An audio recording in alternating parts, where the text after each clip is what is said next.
Performance comes from inside, not outside. Success is not something you pursue. Success is something you develop. You can have more than you've got because you can become more than you are. Unless you change how you are, you'll always have what you've got. The major key to your better future is you.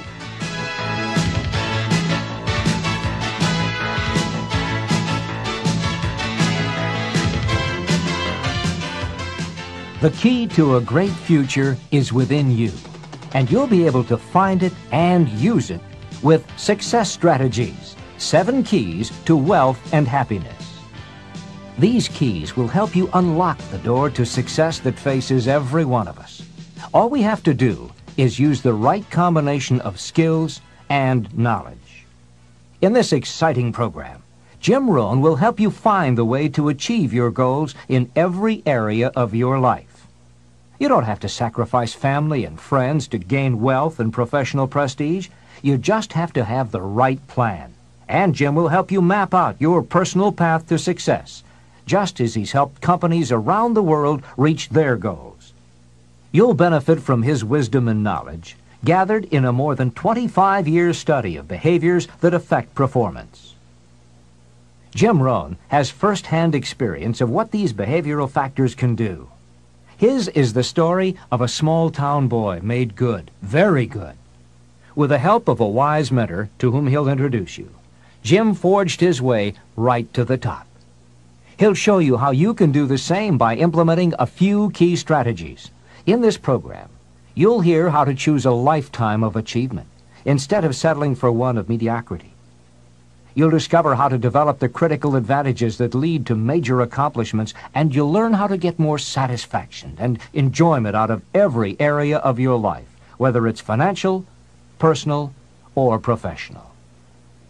Jim Rohn's ideas work, as his clients around the world have discovered. He's earned a reputation as a dynamic and effective trainer all over North America, England, Spain, Taiwan, and Australia. In this program, you too will reap the benefits these companies have paid thousands of dollars for, and you'll have a private one-on-one session with Jim Rohn. And now, the Nightingale Conant Corporation is very pleased to present Mr. Jim Rohn.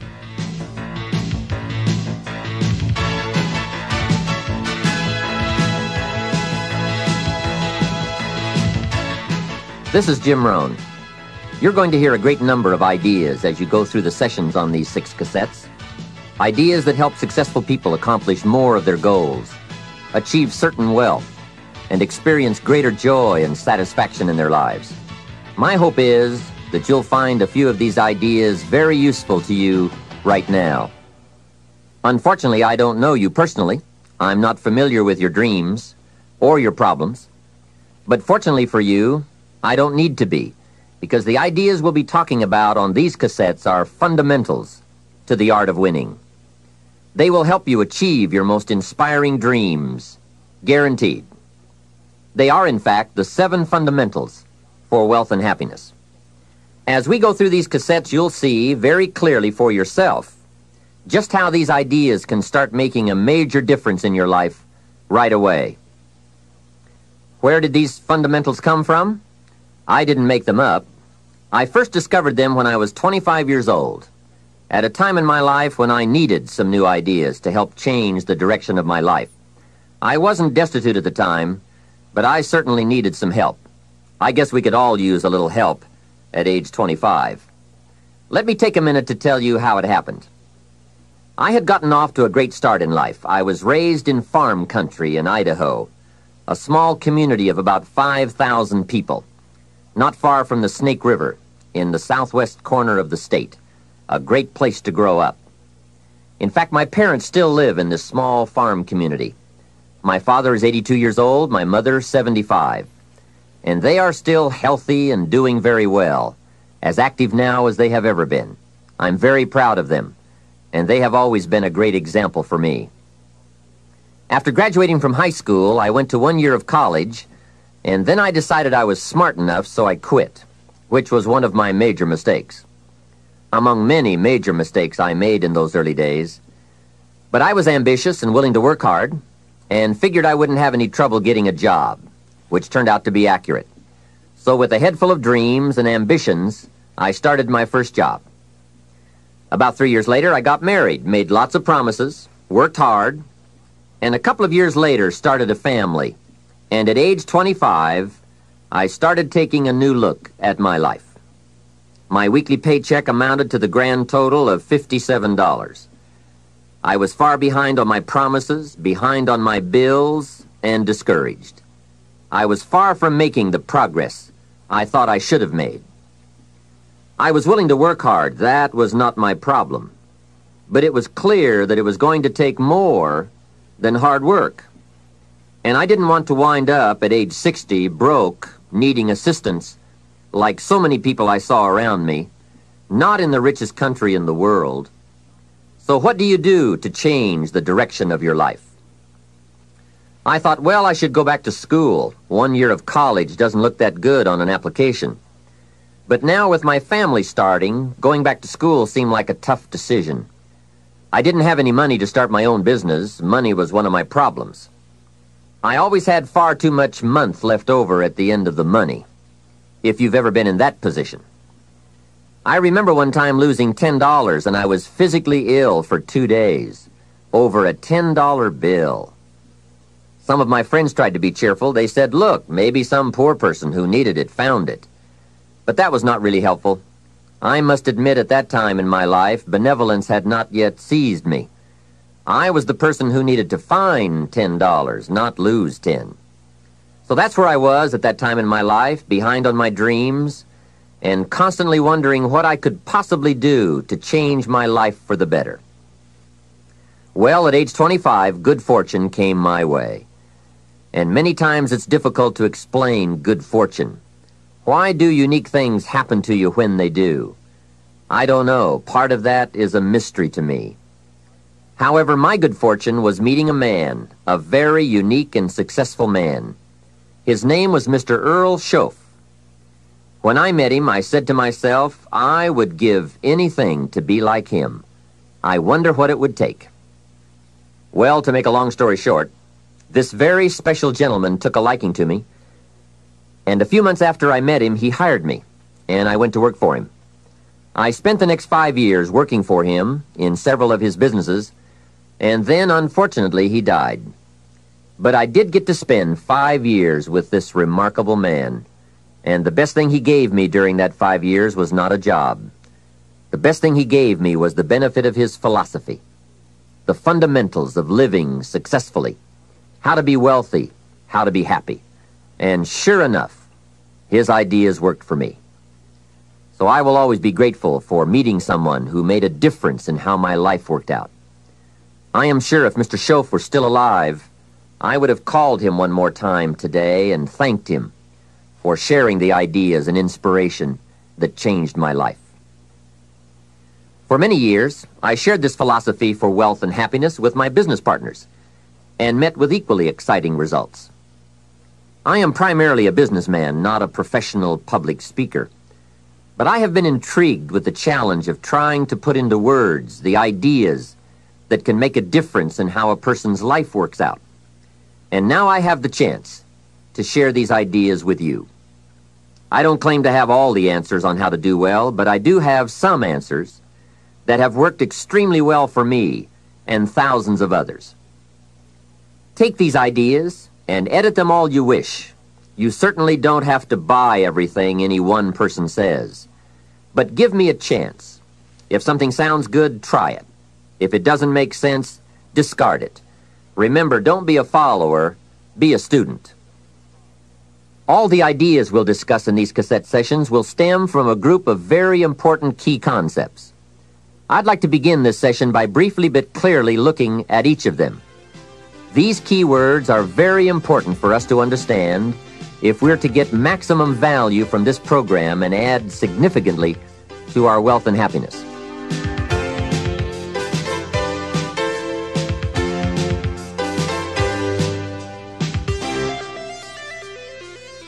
The first key word is fundamentals. What a most important word, fundamentals.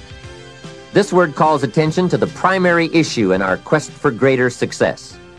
It is the key word in making our lives work well. Fundamentals.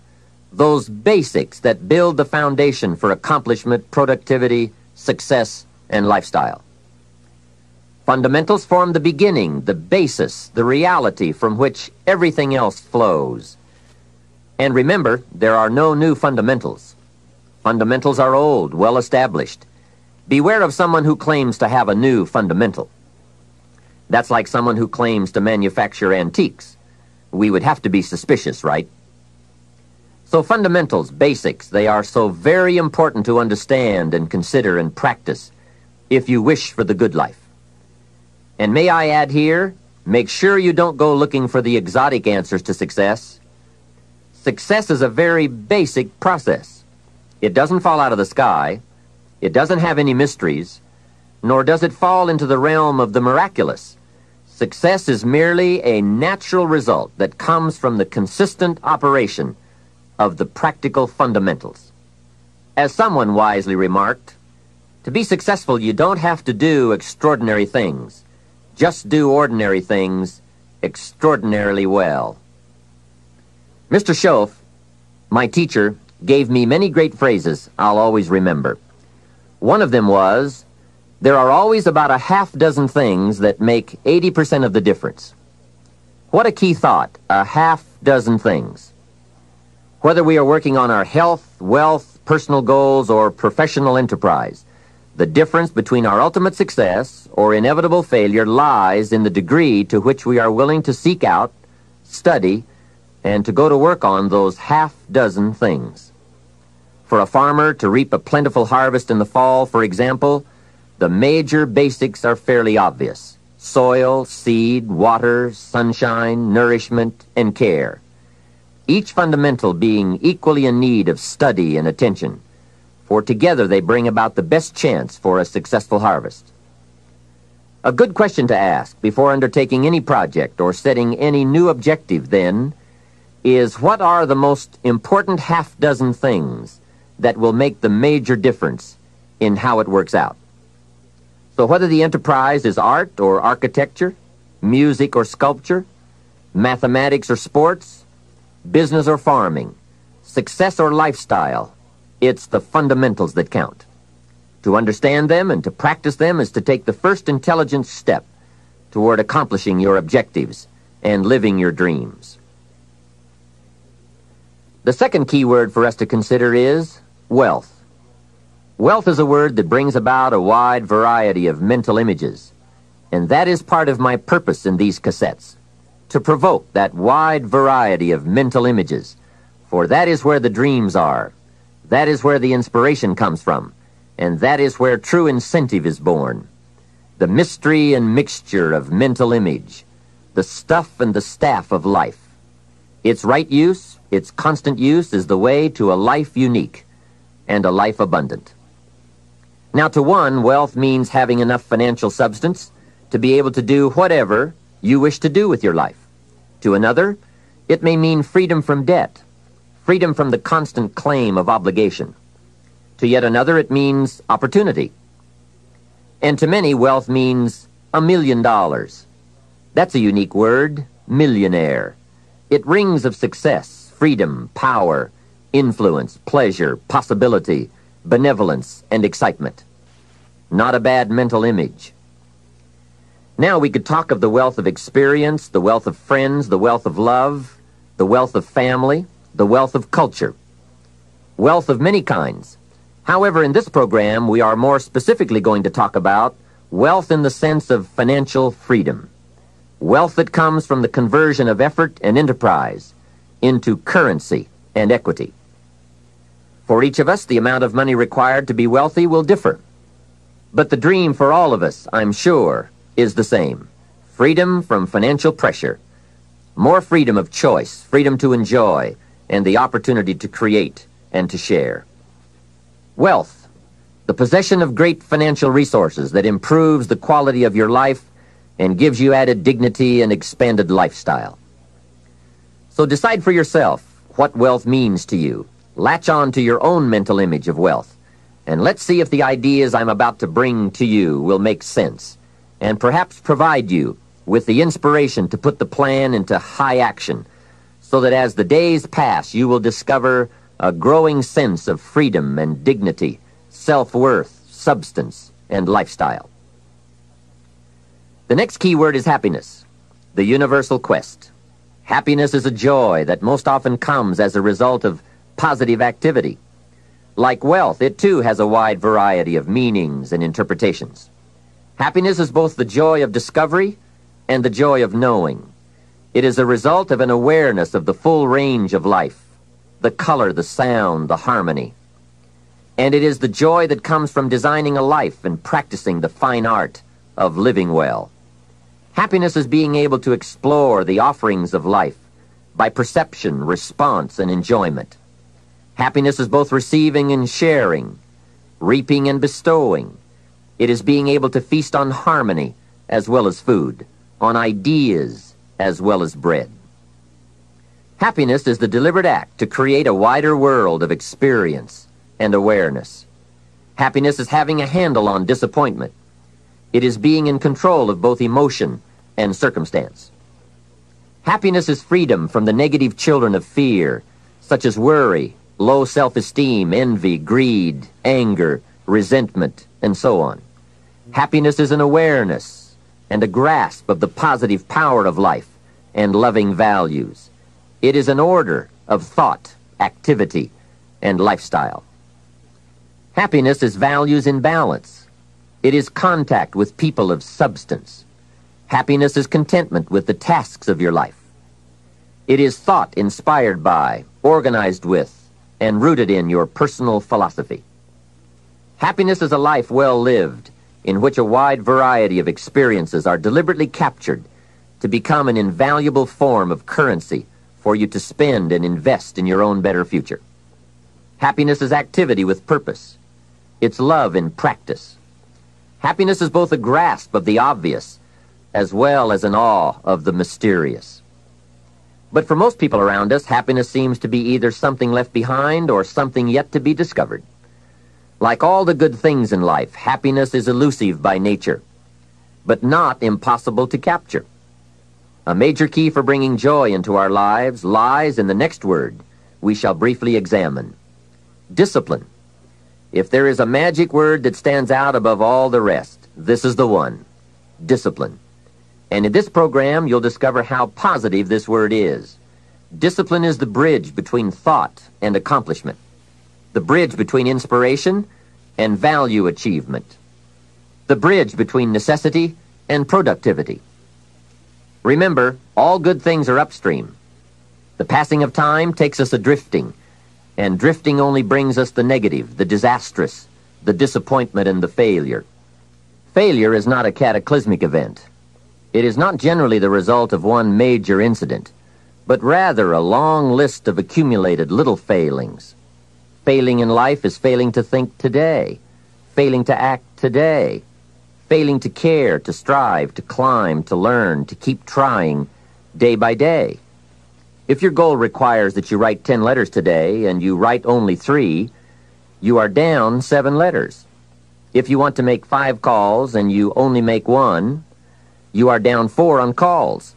If your plan calls for saving $10 today and you save none, you're down $10 today. Now the danger is looking at an undisciplined day and concluding that no great harm has been done. It doesn't seem like such a bad day. But add up these days to make a year, and then add up those years to make a lifetime, and perhaps you can now see how repeating today's small failures can easily turn your life into a major disaster. Success, on the other hand, is just the same process in reverse. If you plan to make 10 calls and you end the day making 15, now you're up 5 calls. If you then get up a few on letters, move up the savings numbers, you can see what a massive difference it could make in a year, and what wealth and accomplishment awaits for a lifetime. Discipline is like a set of magic keys that unlocks all the doors of wealth, happiness, sophistication, culture, high self-esteem, pride, joy, accomplishment, satisfaction, and success. The first key to discipline is awareness of the need for and the value of discipline, and especially the discipline to make the changes. What will it take? What must I do? And what must I become to get all I want from my life? The second key is the willingness. More than that, the eagerness to maintain your new discipline deliberately, wisely, consistently.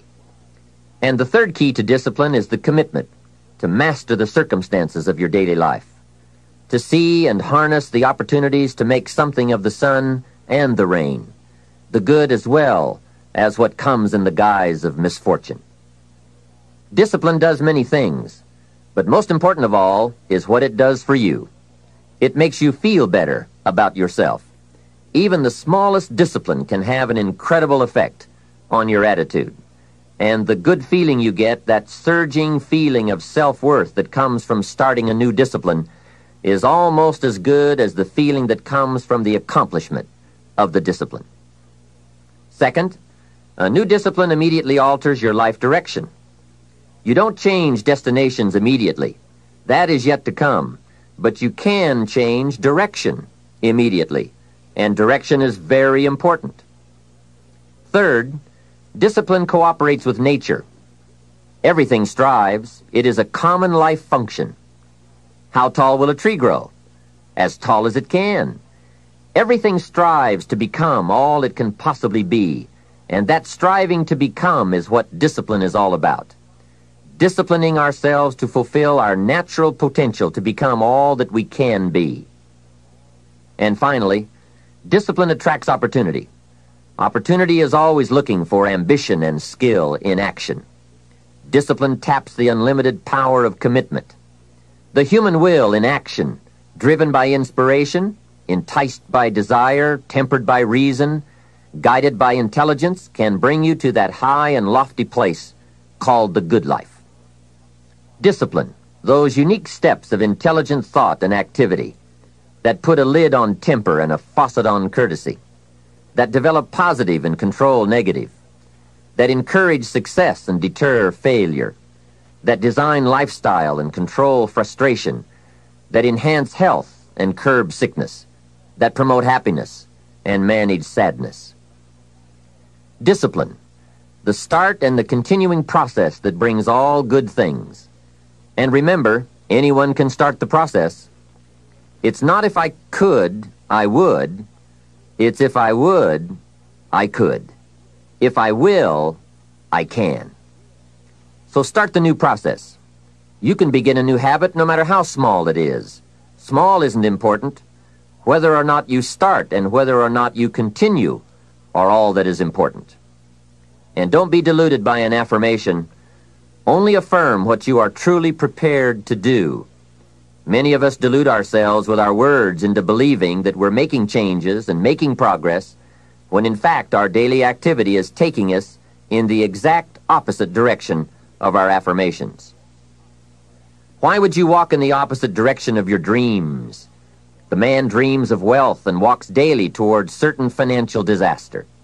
The man wishes for happiness and thinks the thoughts and commits the acts that take him to certain despair. So to have a prosperous life, start a prosperity plan. To become wealthy, start a wealth plan. Remember, you don't have to be wealthy to have a wealth plan. A person with no means can have a rich plan. If you are ill, start a health plan. If you don't have energy, start an energy plan.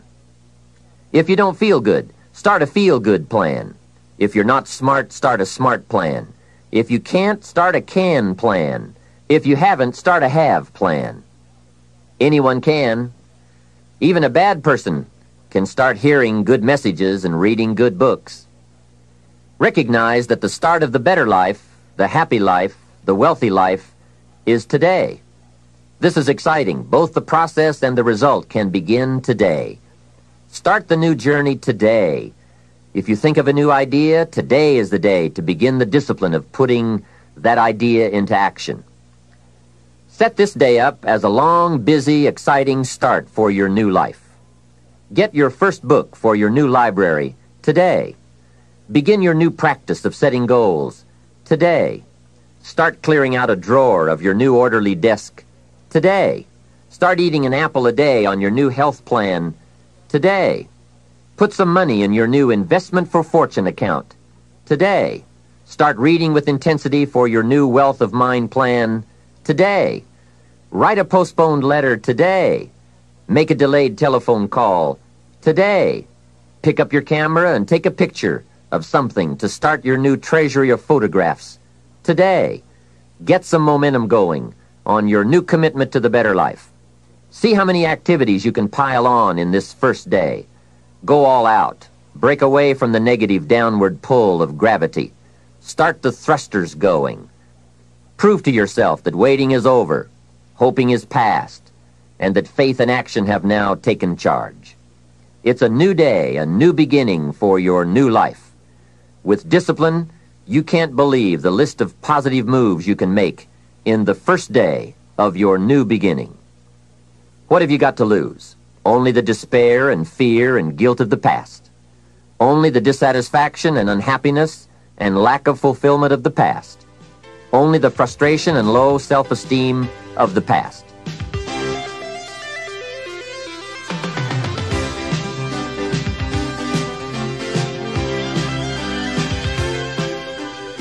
Take great pleasure in assisting in your own new birth, no matter how successful you may already be. Now I offer you the next challenge. Make this new first day a part of the week of new beginnings. See how many things you can continue and start in this week of new beginnings. Then make it the first month of the new beginnings. Then the first year of the new beginning. By the time that first year is finished, you will never again be claimed by the past. Past habits, past influences, past regrets, or past failures. You are ready to, as the Bible phrase says, fly with the eagles. And you will have begun your certain journey toward the last key concept we'll discuss on this cassette. Success. Success is both a journey and a destination, isn't it? It is both the steady, measured progress toward a goal and the achievement of a goal. Success is an accomplishment, whether it be great or small, and it's an understanding of the potential and power of an entire human life. Success is an awareness of value, and it's the cultivation of value through discipline. It can be tangible or intangible. Success is a process of turning away from something in order to turn toward something else. From no exercise to exercise, from candy to fruit, from not investing to investing. Success is responding to an invitation to change, to grow, to develop, to become, to move up to a better place with a better vantage point. But most of all, success is making your life what you want it to be, considering all the possibilities, considering all the examples. What do you want for your life? That is the big question. Remember, success is not a set of standards from our culture, but rather a collection of personal values, clearly defined and ultimately achieved. Success is your better life for you, the design you give it, the dreams you accomplish. Making your life what you want it to be for you, that is success. All right. With that overview of some of the key concepts we'll explore in this program, let's begin the further development of your success by looking at the art of properly selecting and setting goals. I think you'll hear a couple of thoughts you've never heard before. Of all the things that changed my life for the better most quickly, it was learning how to set goals. And mastering this unique process can have a powerful effect on your life, too. One morning at breakfast, shortly after I met Mr. Schoaf, he asked me if he could see my current list of goals. He said, "Let me see your list of goals, and let's go over them and talk about them. Maybe that's the best way I can help you right now." And I said, "I don't have a list." He said, "Well, is it out in the car or at home somewhere?" I said, "No, sir. I don't have a list anywhere." He said, "Well, young man, that's where we better start." Then he added, "If you don't have a list of your goals, I can guess your bank balance within a few $100s. Which he did, and that got my attention. I said, "You mean that if I had a list of goals, that would change my bank balance?" He said, drastically. That day I became a student of how to set goals. And sure enough, when I learned how, my whole life changed. My income, my bank account, my personality, my lifestyle, my accomplishments. So I'd like to share with you the best I have learned and practiced on goal setting. First of all, I'd like to say that we are all affected by 5 factors. The first is environment. The second is events. The third is knowledge. The fourth is results. And the fifth, and often overlooked factor that affects our lives is our view of the future. Our dreams. I won't get into all of these influences here, but let me concentrate on the fifth one, dreams. Of all these 5 influences, make sure your dreams are the greatest influence on your daily decisions and activities. Put another way, make sure that the greatest pull on you is the pull of the future. For your dreams to greatly influence you, for the future to pull you, your future must be well planned. There are 2 ways to face the future. One is with apprehension, the other with anticipation. Guess how many people face the future with apprehension? Why? They don't have it well designed. And without really thinking about it, they have probably bought someone else's view of how to live. You will face the future with anticipation when you have planned a future you can get excited about, when you have designed your future results in advance. In this way, the future will capture your imagination. It will exert an enormous influence on you. And to design your future, you must have goals. Well-defined goals are like a magnet. They pull you in their direction, and the better you have defined them, the better you have described them, the harder you work on them, the stronger they pull. And they pull you through all kinds of difficulties, too.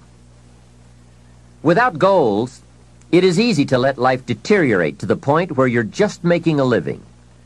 It is not difficult to get trapped by economic necessity and settle for existence rather than substance. We all have a choice. We can either make a living or design a life. Mr. Shove said to me, I don't think your current bank balance is a true indicator of your level of intelligence. I was happy to hear that. He said, I think you have plenty of talent and ability, and that you're much smarter than your bank balance indicates. And that turned out to be true. I was much smarter. My question to him was, then why isn't my bank balance bigger? And he said, you don't have enough reasons for accomplishing great things. If you had enough reasons, you could do incredible things. You have enough intelligence, but not enough reasons. That's the key.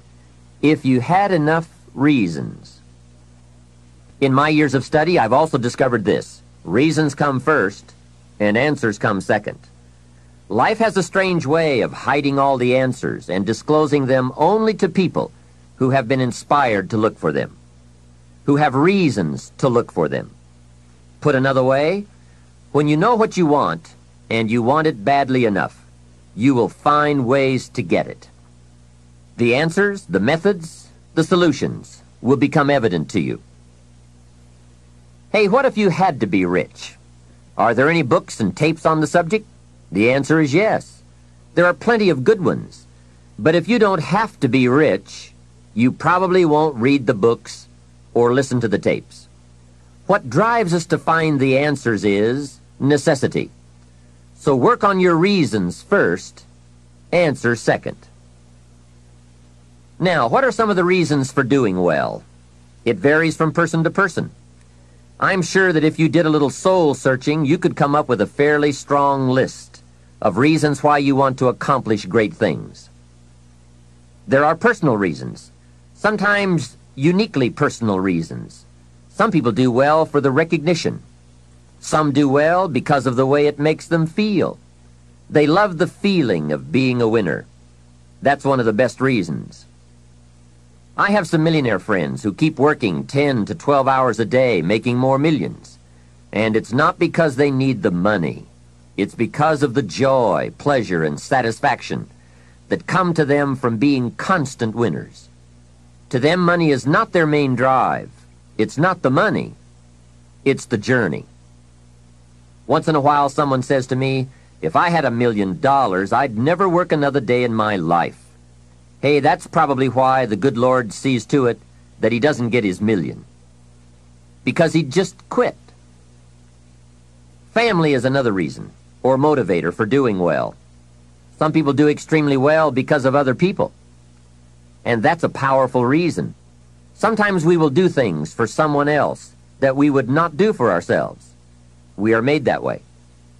I met a man who once said to me, Mr. Rohn, to do everything I want to do around the world with my family, I need at least $250,000 a year. I thought, incredible. Could a man's family affect him that much? And the answer is, of course. How fortunate are the people who find themselves greatly affected by someone else. It's powerful. Benevolence, the desire to share, can be a powerful reason for wanting to achieve. Some people do extremely well gathering up resources, so they can then be benefactors. When Andrew Carnegie, the great steel magnate, died, his desk was opened, and in one of the desk drawers was found a slip of paper. On that slip of paper, Mr. Carnegie had written his goal for his life, and he wrote it when he was in his 20s. On that slip of paper he had written, I'm going to spend the first half of my life accumulating money. I'm going to spend the last half of my life giving it all away. That's terrific. He was so inspired by that goal that during the first half of his life he accumulated $450 million. And during the last half of his life, he gave it all away. How powerful.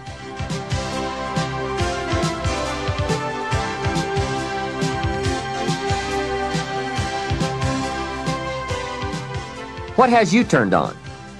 What has you getting up early, hitting it hard all day and staying up late? What has you inspired? Next question, what's got you turned off? When I found the answers to those two questions, my life exploded into change. I finally found out what negative philosophy of life I had allowed to limit me and had me turned off, and I got that cured. Then I found a long enough list of reasons to turn me on, and once the lights went on for me, at age 25, they have never gone out. I've fallen out of the sky a few times, but I've never lost that drive to do something unique with my life. Now there's another list of reasons for doing well, called nitty-gritty. Those hard little reasons that can really affect your life. Sometimes it doesn't take much of a goal to start you in a brand new life direction. I now carry a few $100s in my money clip. It's only a few $100s, but the story behind why I do it reveals one of those reasons that greatly affected me.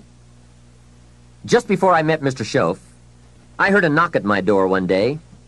When I opened it, there was a little girl selling Girl Scout cookies.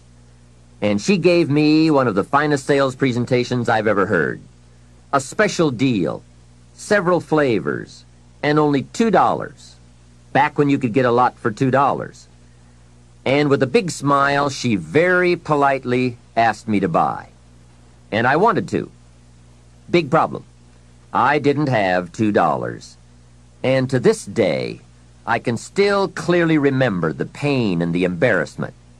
I was a father, I had been to college, I was working, and I didn't have $2. Now, since I didn't want to tell her that, I did what I thought was next best. I lied to her. I said, hey, I've already bought lots of Girl Scout cookies. I've still got plenty stacked in the house. Now, that wasn't true, but it seemed to get me off the hook for the moment. She said, that's wonderful, sir. Thank you very much. And she went away. After she had left, I closed the door, and that was the day I said, I don't want to live like this anymore. I've had it with being broke, and I've had it with lying. I've had it with being embarrassed over not having any money in my pocket. I promised myself that day that this would never happen again. I picked a day and an amount, and I said, I'll never carry less. It was one of those reasons that still affects my life after all these years. So I now carry a few $100s in my money clip. I do that for two reasons, I guess. One reason is the way it makes me feel. That special feeling of having plenty. Mr. Shove said to me, the first $500 you earn, put into your pocket, not in the bank. It feels much better in your pocket than it does in the bank. I've found that's true. But I also carry plenty in case I bump into another Girl Scout who's selling cookies. I'm ready. I remember walking out of the bank one day in Northern California where I lived at the time, and there were two little girls selling candy right outside the bank for some girls' organization. The first little girl walked up to me and said, Mister, would you like to buy some candy?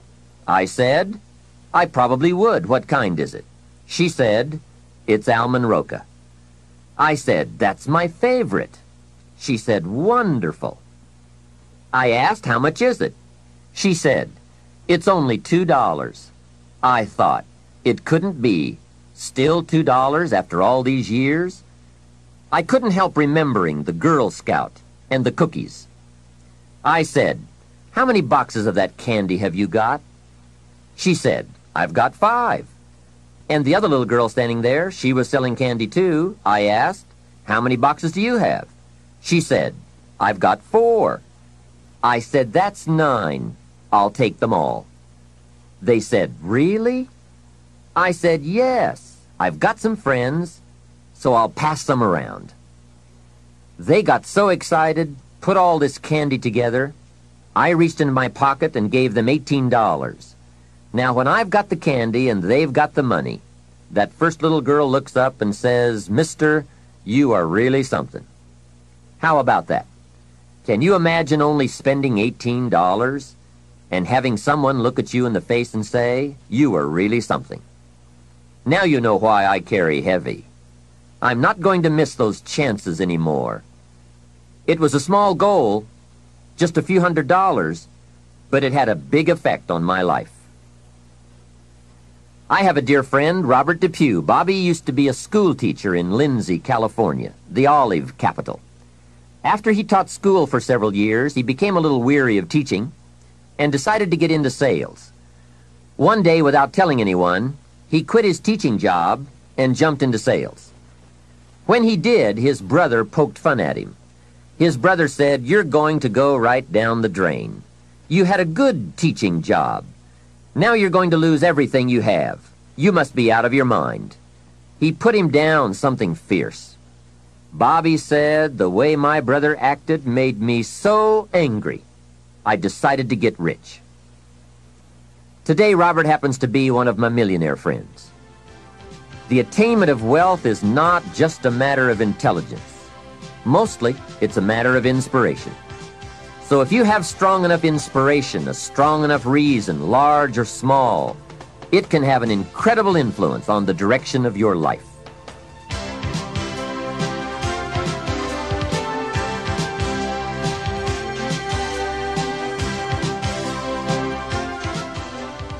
Now, we're going to take some time to actually start designing the next 10 years of your life.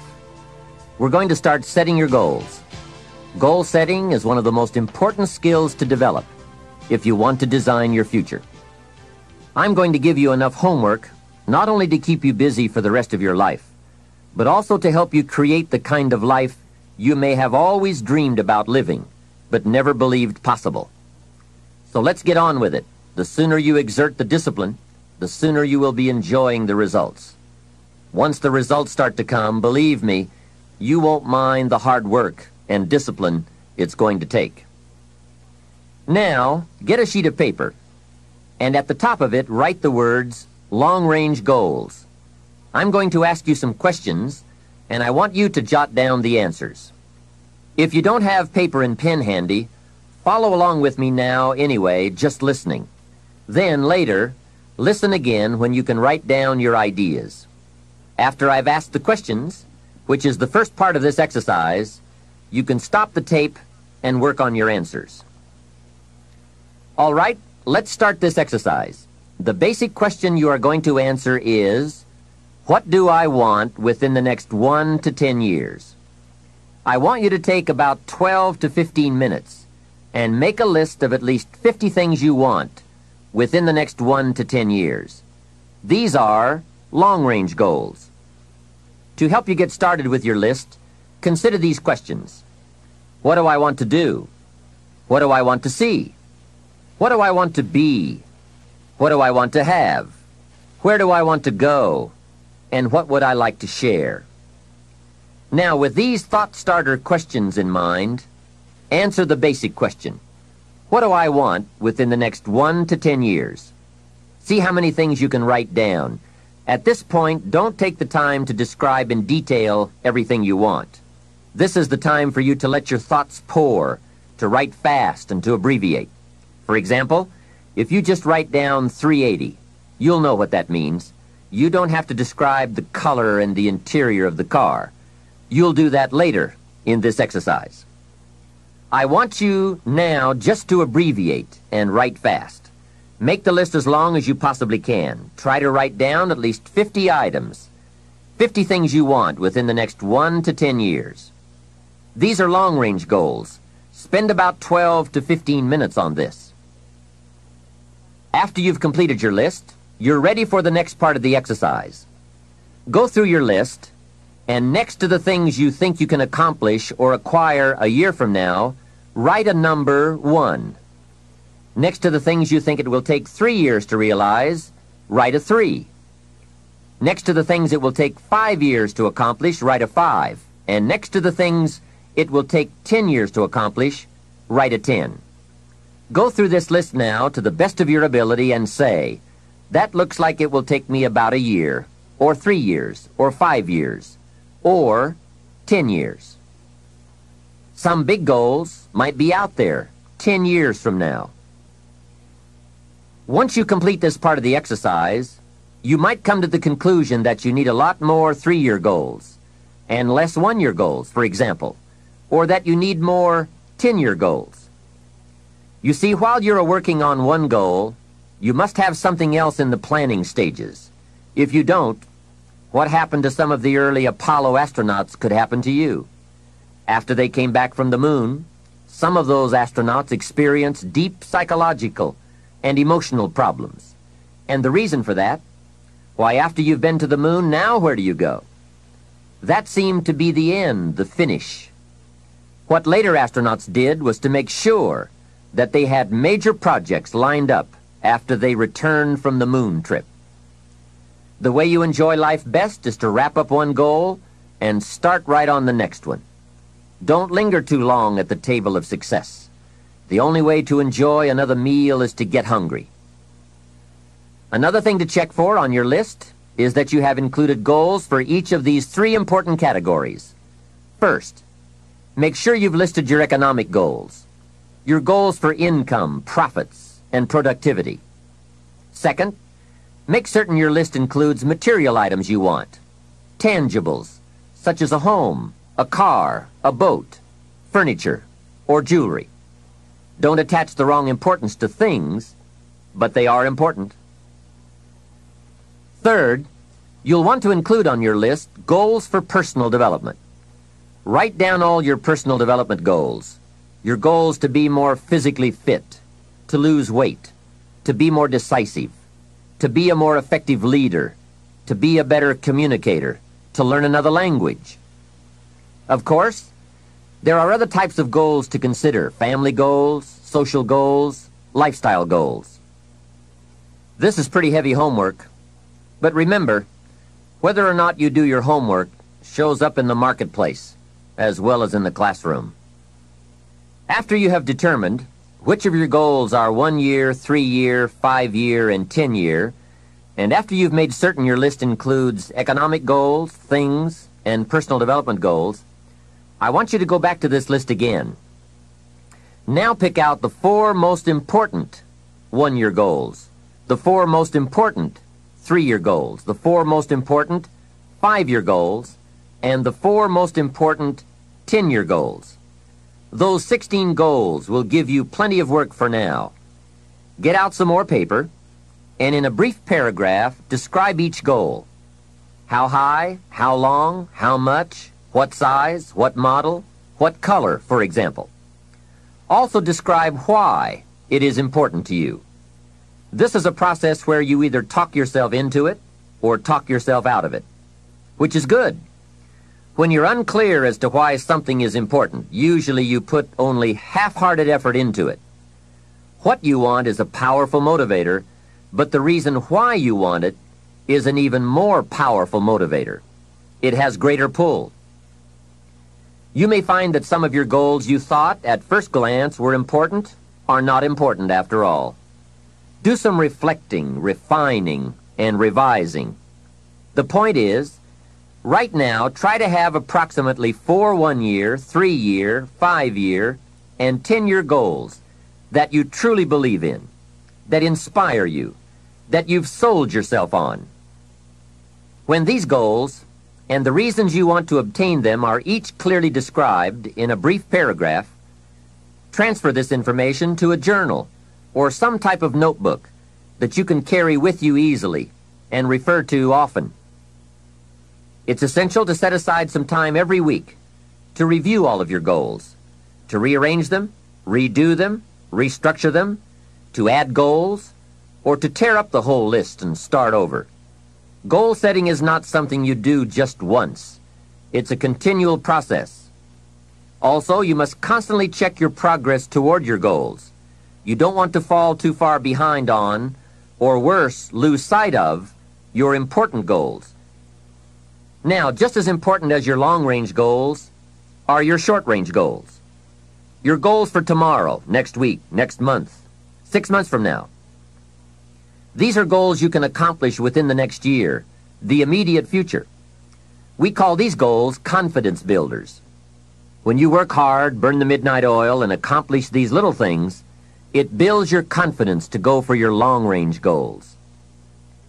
Write down in your notebook or journal all the little things you would like to have or accomplish in the next year.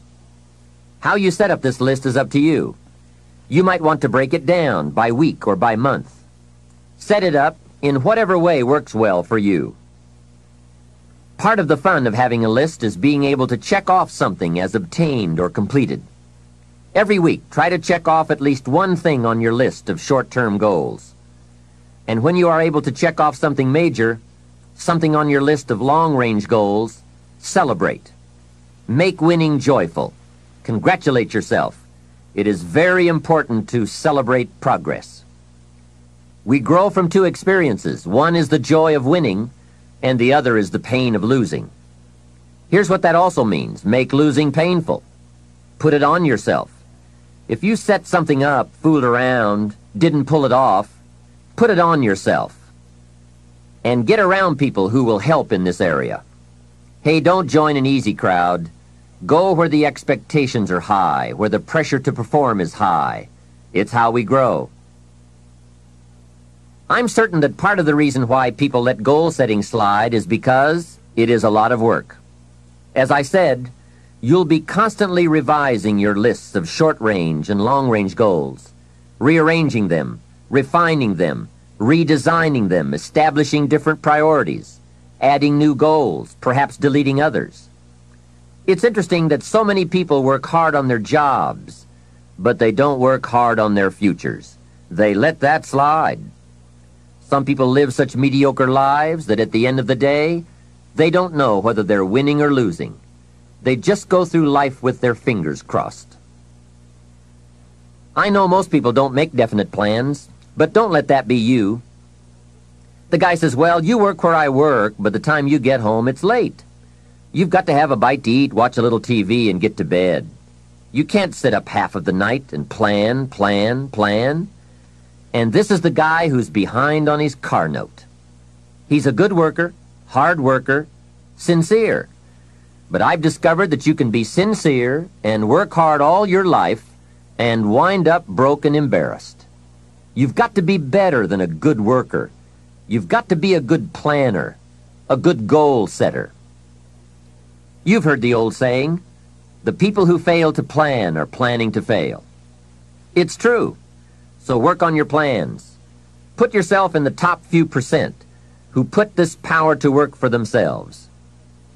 Writing your goals down also shows you are serious. And to do better, you must get serious. You don't have to be grim, but you do have to be serious. Hey, everybody hopes things will get better, but remember, the future does not get better by hope. It gets better by plan. And hope unaided by clear plans can finally become an illness. There's a Bible phrase that says, hope long delayed makes the heart sick. It's a sickness. I used to have the illness known as passive hope. It's bad. And there's one that is even worse, and that is called happy hope. That is really bad. The man is 50, and he's broke, and he's still smiling. That's bad. So get serious. Make plans. Put them on paper. My suggestion from experience. There's a phrase from the Bible that goes, without dreams and vision, we perish. How true. Humans have this unique ability to aspire, to dream, to go for something, to become something. Without that, life is not life. We must have dreams and never give up on our dreams. I'd like to share with you some further observations I've made on goal setting. Understand that your goals, whatever they are affecting you all day long. Your goals affect your handshake, your attitude, how you feel. Your goals affect how you look, how you dress, how you walk, how you talk, all day, every day. Your personality, conversation, activity, it's all affected by your goals. I asked a man one time, what are your goals for this month? And he said, if I could just scrape up enough money to pay these lousy bills. That was his goal. Hey, I'm not saying it isn't a goal. It is, but it's such a poor goal. It certainly isn't inspiring. You don't jump out of bed on Monday morning and say, oh boy, another chance to go out and scrape up the money to pay these lousy bills. The point is that goals should be fun. They should be big, challenging, rewarding. They should allow you to grow. Remember, too, that the major purpose of having a goal is not just to acquire the goal. The major reason for setting goals is to compel yourself to become the person it takes to achieve them. In other words, attaining the goal is of secondary importance. What's far more important is what you become in the pursuit of it. The greatest value in becoming a millionaire, for example, is not the $1 million. The greatest value is the skills, the knowledge, the discipline, and the leadership qualities you acquired in becoming a millionaire. It's the experience you acquired in planning, development, strategy. It's other qualities you acquired, such as courage, commitment, and willpower, to attract $1 million. You could lose everything you attained, but you could not lose the skills, knowledge, and experience you have obtained. Even better than having is being. Here's a most important question to spend some time answering. What kind of person will I have to become to get all I want? Write down a few thoughts on that. Write down some skills you'll have to develop, for example, and some of the things you're going to have to learn. Just spend a little time writing a few sentences on this. What kind of person will I have to become to get all I want? The answer to this will give you some personal development goals. Remember that income does not far exceed personal development. All of us have to do this kind of self-examination. I have to look at my own life and say, well, here's what I want, but am I willing to become what it takes to get what I want? If I'm too lazy, if I don't want to learn, read, study, and grow to become that kind of person, then I cannot attract what I want. Now, either I have to change my wants, or I have to change myself. Here are a few more key points I'd like to share with you on goals and designing your future.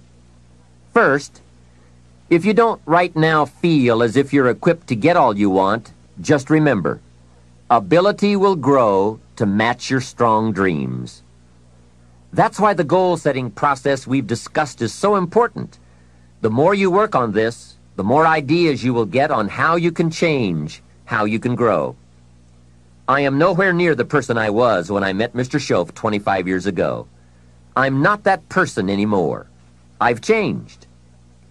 There's nothing you can do about the past, but you can do a great deal about your future. You don't have to be the same person you were yesterday. You can make changes in your life, absolutely startling changes, in a fairly short period of time.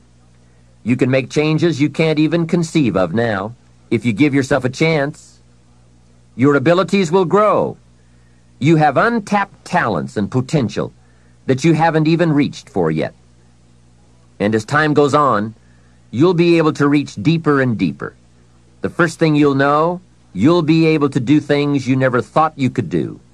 You'll be able to handle things you never thought you could handle.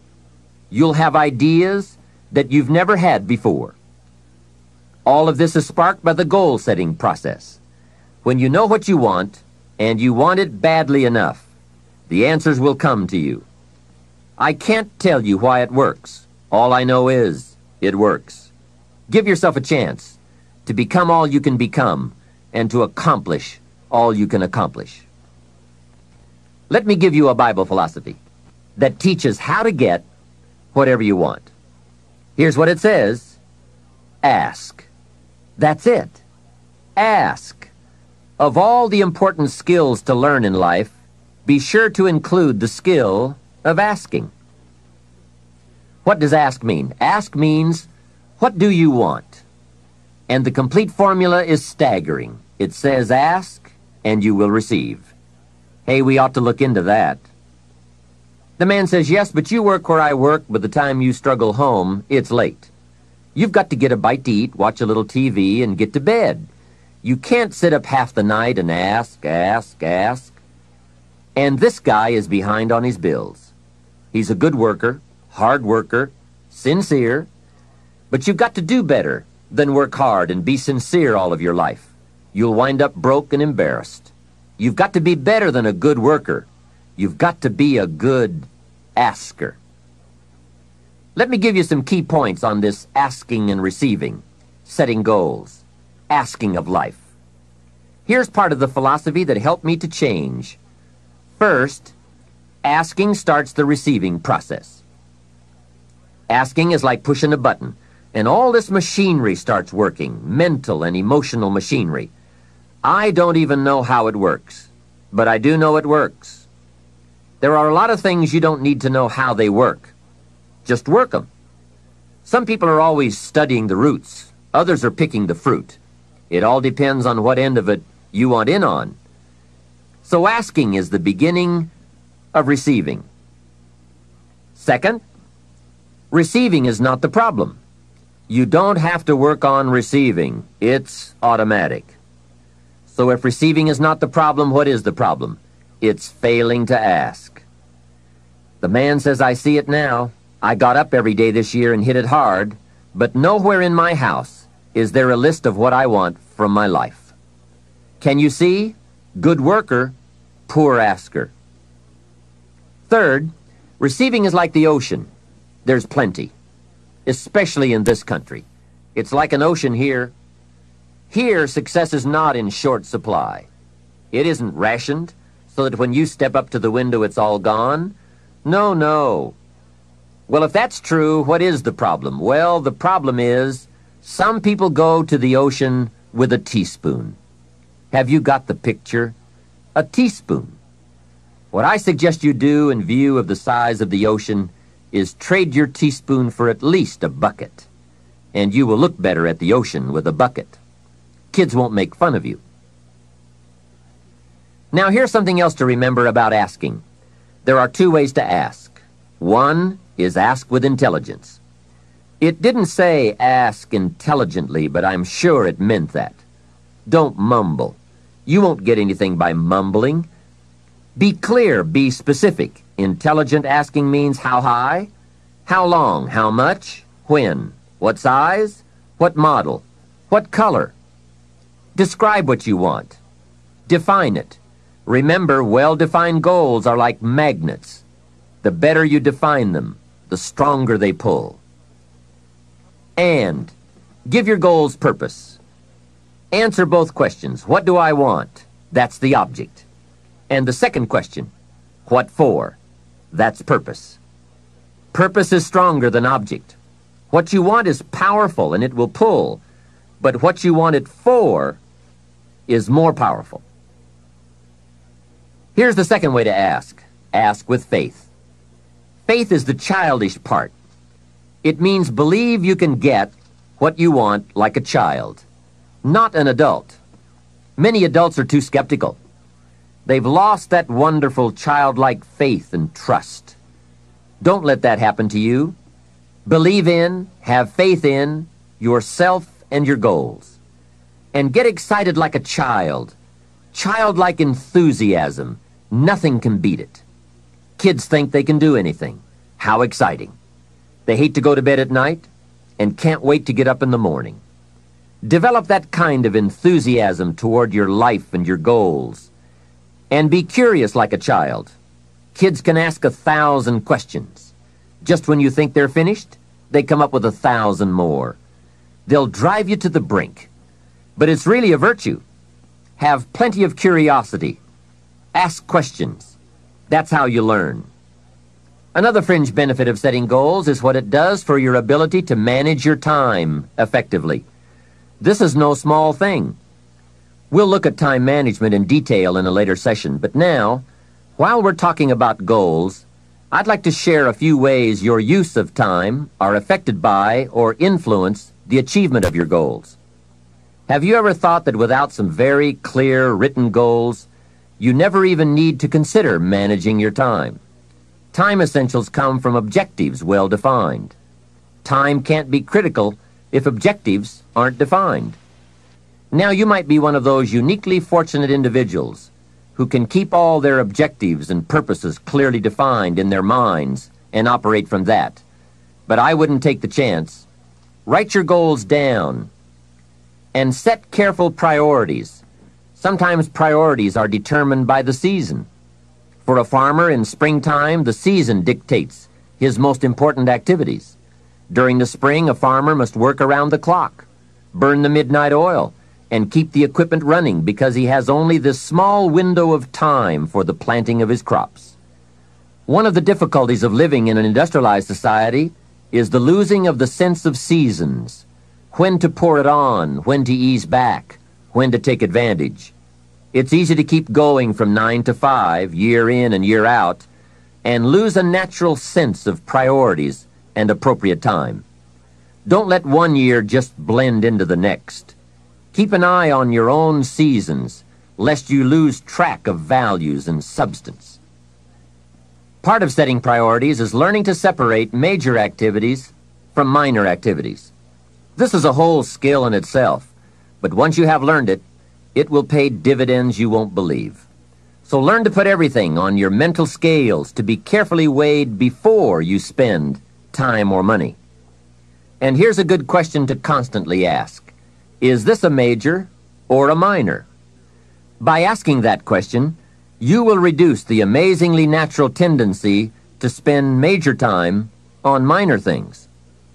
In sales training, we are taught that major time is the time spent in the presence of the prospect, while minor time is the time spent on the way to the prospect. If you're not careful, you will spend more time on the way to than in the presence of. So in sales we teach, don't go across town till you've gone across the street. Wouldn't it be wise to make an evaluation if you're in sales and ask, how much time am I spending in the presence of, and how much time on the way to? Majors and minors. What a great discipline to exercise. It also reads, don't spend minor time on major things. It's easy to get values mixed up. The man spends 3 hours watching television and only 30 minutes playing with his kids. Something is probably out of line there, right? It also reads, don't spend major money on minor things. If you spend more on candy than on audio cassettes like this, or books, that would be foolish, right? Here is a great goal-achieving tip. Don't mistake movement for achievement. It's possible to be busy all day, come home exhausted, and only then realize that very little of your day consisted of productive activities in the pursuit of your goals. Don't get faked out by being busy. The man says, "I've been going hard all day. I've really put in the hours and the effort." But here's the major question. Doing what? It isn't going hard all day that counts. It's the doing what, the value that counts. Another essential is concentration. This is one of those difficult things, especially in a society where there are so many voices asking for our attention. The television voices, the radio voices, your family voices, the friends' voices, social voices, business voices, advertising, commercials. Isn't it amazing? You can turn off the television and the commercials keep running. How do you turn them off in your mind? That is the challenge to be mastered.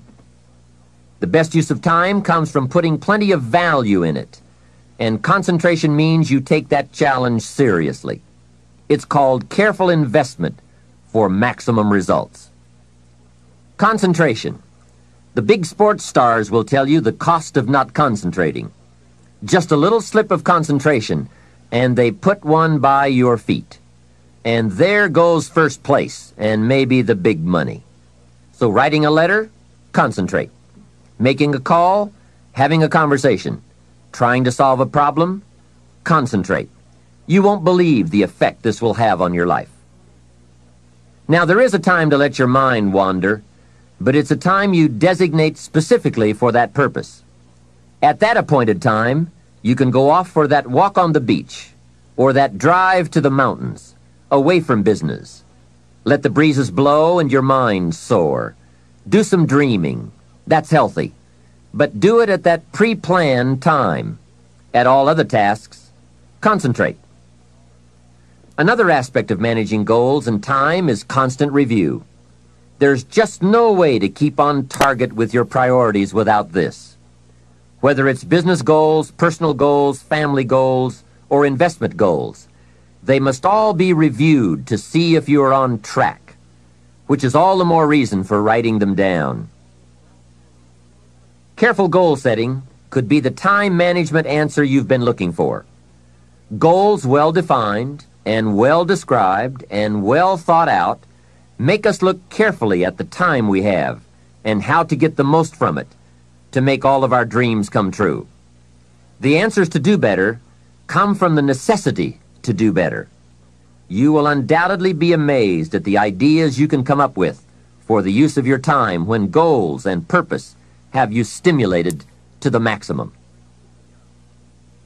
Now there is a last main point to consider. You won't get everything you want. What a statement to make after studying how to get whatever you want. But you won't get everything you want, and the reason is, it's not that kind of planet. Sometimes it's going to hail on your crop and rain on your parade. I'm sure you are very well aware of this. But in my opinion, if you work the system I've just shared with you, you will get more than plenty. More often than not, you will get what you want. Those are good odds. There's no telling what you can do when you get inspired by results in advance. There's no telling what you can accomplish when you have goals and you believe in them. Just try this system for 90 days. Just try it. It may work even better for you than it has for me. I wish that for you. The fundamental process of knowing what information you need and gathering it is one of the keys to living the good life. Some of the best advice Mr. Schoaf gave me in those early years was why and how to study. That's a key word for life change, study. If you wish to be successful, study success. If you wish to be happy, study happiness. Happiness is not an accident. It is first a study and then a practice. If you wish to be wealthy, study wealth. Would you like to guess how many people make wealth a study? Right, very few. Surely, since wealth and happiness and success are all values to cultivate, you would naturally assume that most people would make a careful study of them. Why they do not is yet another example of those aspects of life that fall into the category of mysteries of the mind. Remember, major keys to your better future are going to be ideas and information. If we have any lack, it is not because we lack money or opportunity or resources. It is because we lack ideas that have taken form from information. Many years ago, I learned that some of the best advice ever given comes from the Bible. There's a phrase in that amazing book that says, "If you search, you will find." So that is the way to discover ideas and life-changing information. Search. In order to find, you must search. You must go to the seminars and to the training classes. You must listen to the cassette programs that can give you breakthrough ideas. You must go and engage in conversations with people of substance. You must go looking, go searching. Rarely does a good idea interrupt you. And as you make a diligent search, you will find just the ideas you need. Now, here is the next key word in the process of seeking information that can change your life, and that word is capture. When you find a good idea, capture it. Don't trust your memory. Capture everything. Write it down. Record it. This is one of the reasons why we have put this program on cassette tapes, to capture the ideas. As a serious student of wealth and happiness, I would encourage you to make use of a journal as a gathering place for all the ideas that come your way. I consider personal journals to be one of the 3 treasures a wise person will leave behind. Here are those 3 treasures. One is your photographs. Take a lot of pictures. Being able to capture the event in a fraction of a second is a phenomenon of the 20th century. And how easy it is to take phenomena for granted. I've gone to Taiwan to lecture 3 times in the last 3 years. On my last trip, there were about 1,000 people in attendance for a weekend seminar. Now, if there were 1,000 people in the room, guess how many cameras were also in the room? Right, 1,000. Everyone brings a camera to capture all the events and the people, new friends, new experiences. I spend a big part of my time having my picture taken with everyone. Have you ever looked at the pictures a couple of generations back? Unfortunately, there are only a handful. But wouldn't it be great if there were hundreds of pictures to tell the whole story? So make sure you leave behind your whole story in your treasure of pictures. The next treasure to leave behind is your library. All the books you have chosen. Books well read, well underlined, with notes and observations and reflections you have written in the margins. The books that have helped shape your philosophy and the values of your life. That is a treasure, your library. And your listening library, too. All these terrific cassettes. They are a treasure. The third treasure to leave behind is perhaps the most important. And that is your journals, containing all the ideas you have captured in your lifetime. Business ideas, social ideas, culture ideas, investment ideas, lifestyle ideas. Can you imagine the value these journals would have? They will certainly be more valuable to leave behind to your children than your couch. So, get serious about your search for information and ideas, and about leaving that information behind for future generations. Here is the next key word for expanding your life for the better. That word is review. Go back over all your life experiences. Learn a skill called reflection, pondering life's events with the intent of learning. That is so important. I call it running the tapes again. The events of your life are some of the best sources of information. Don't merely go through your days, get from your days. Be aware of what's going on around you so that you will drive the grooves in the record of that day deep into your consciousness. Here are some good times to reflect. First, at the end of the day, take a few minutes and go back over your day. Where you went and what you did and what you said, what worked and what didn't. What do you want to do again? What do you want to correct? The colors, the sights, the sounds, the conversations, the experiences. You see, experience can become commodity, currency, coin, an incredible source of value, but only if you take time to reflect on the experience and turn it into something of value. As we mentioned in our first fundamental, it's not what happens that makes the difference in how your life works out, but rather what you do about what happens. And part of doing something about what happens is this process of reflection, studying an event in order to glean valuable information from it. Another time to reflect is at the end of the week. Take a few hours. Take a half a day at the end of the month. Take a weekend at the end of the year. Reason? To make the past more valuable. Sophisticated people have learned how to gather up the past and invest it in the future.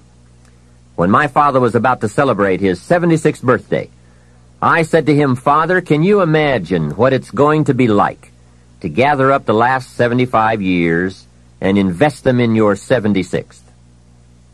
That's how life can become productive and exciting. Not just living one more year, but gathering up the years and investing them in the next one." By reflecting, you can gather up all the conversations you have ever had and invest all that you have learned and all that you have felt in the next conversation. Gather all your experiences and invest all that you have learned and felt in your next experience.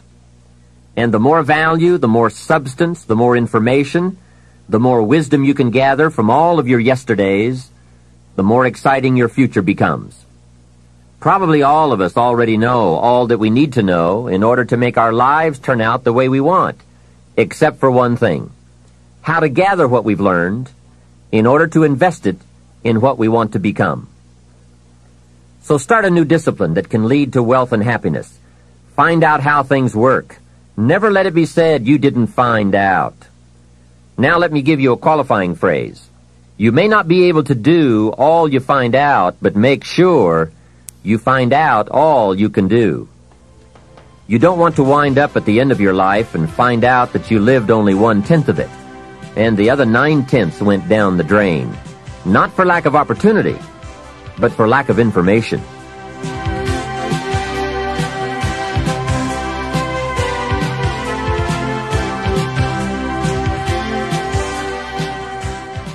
Let me share with you two of the best sources of information available.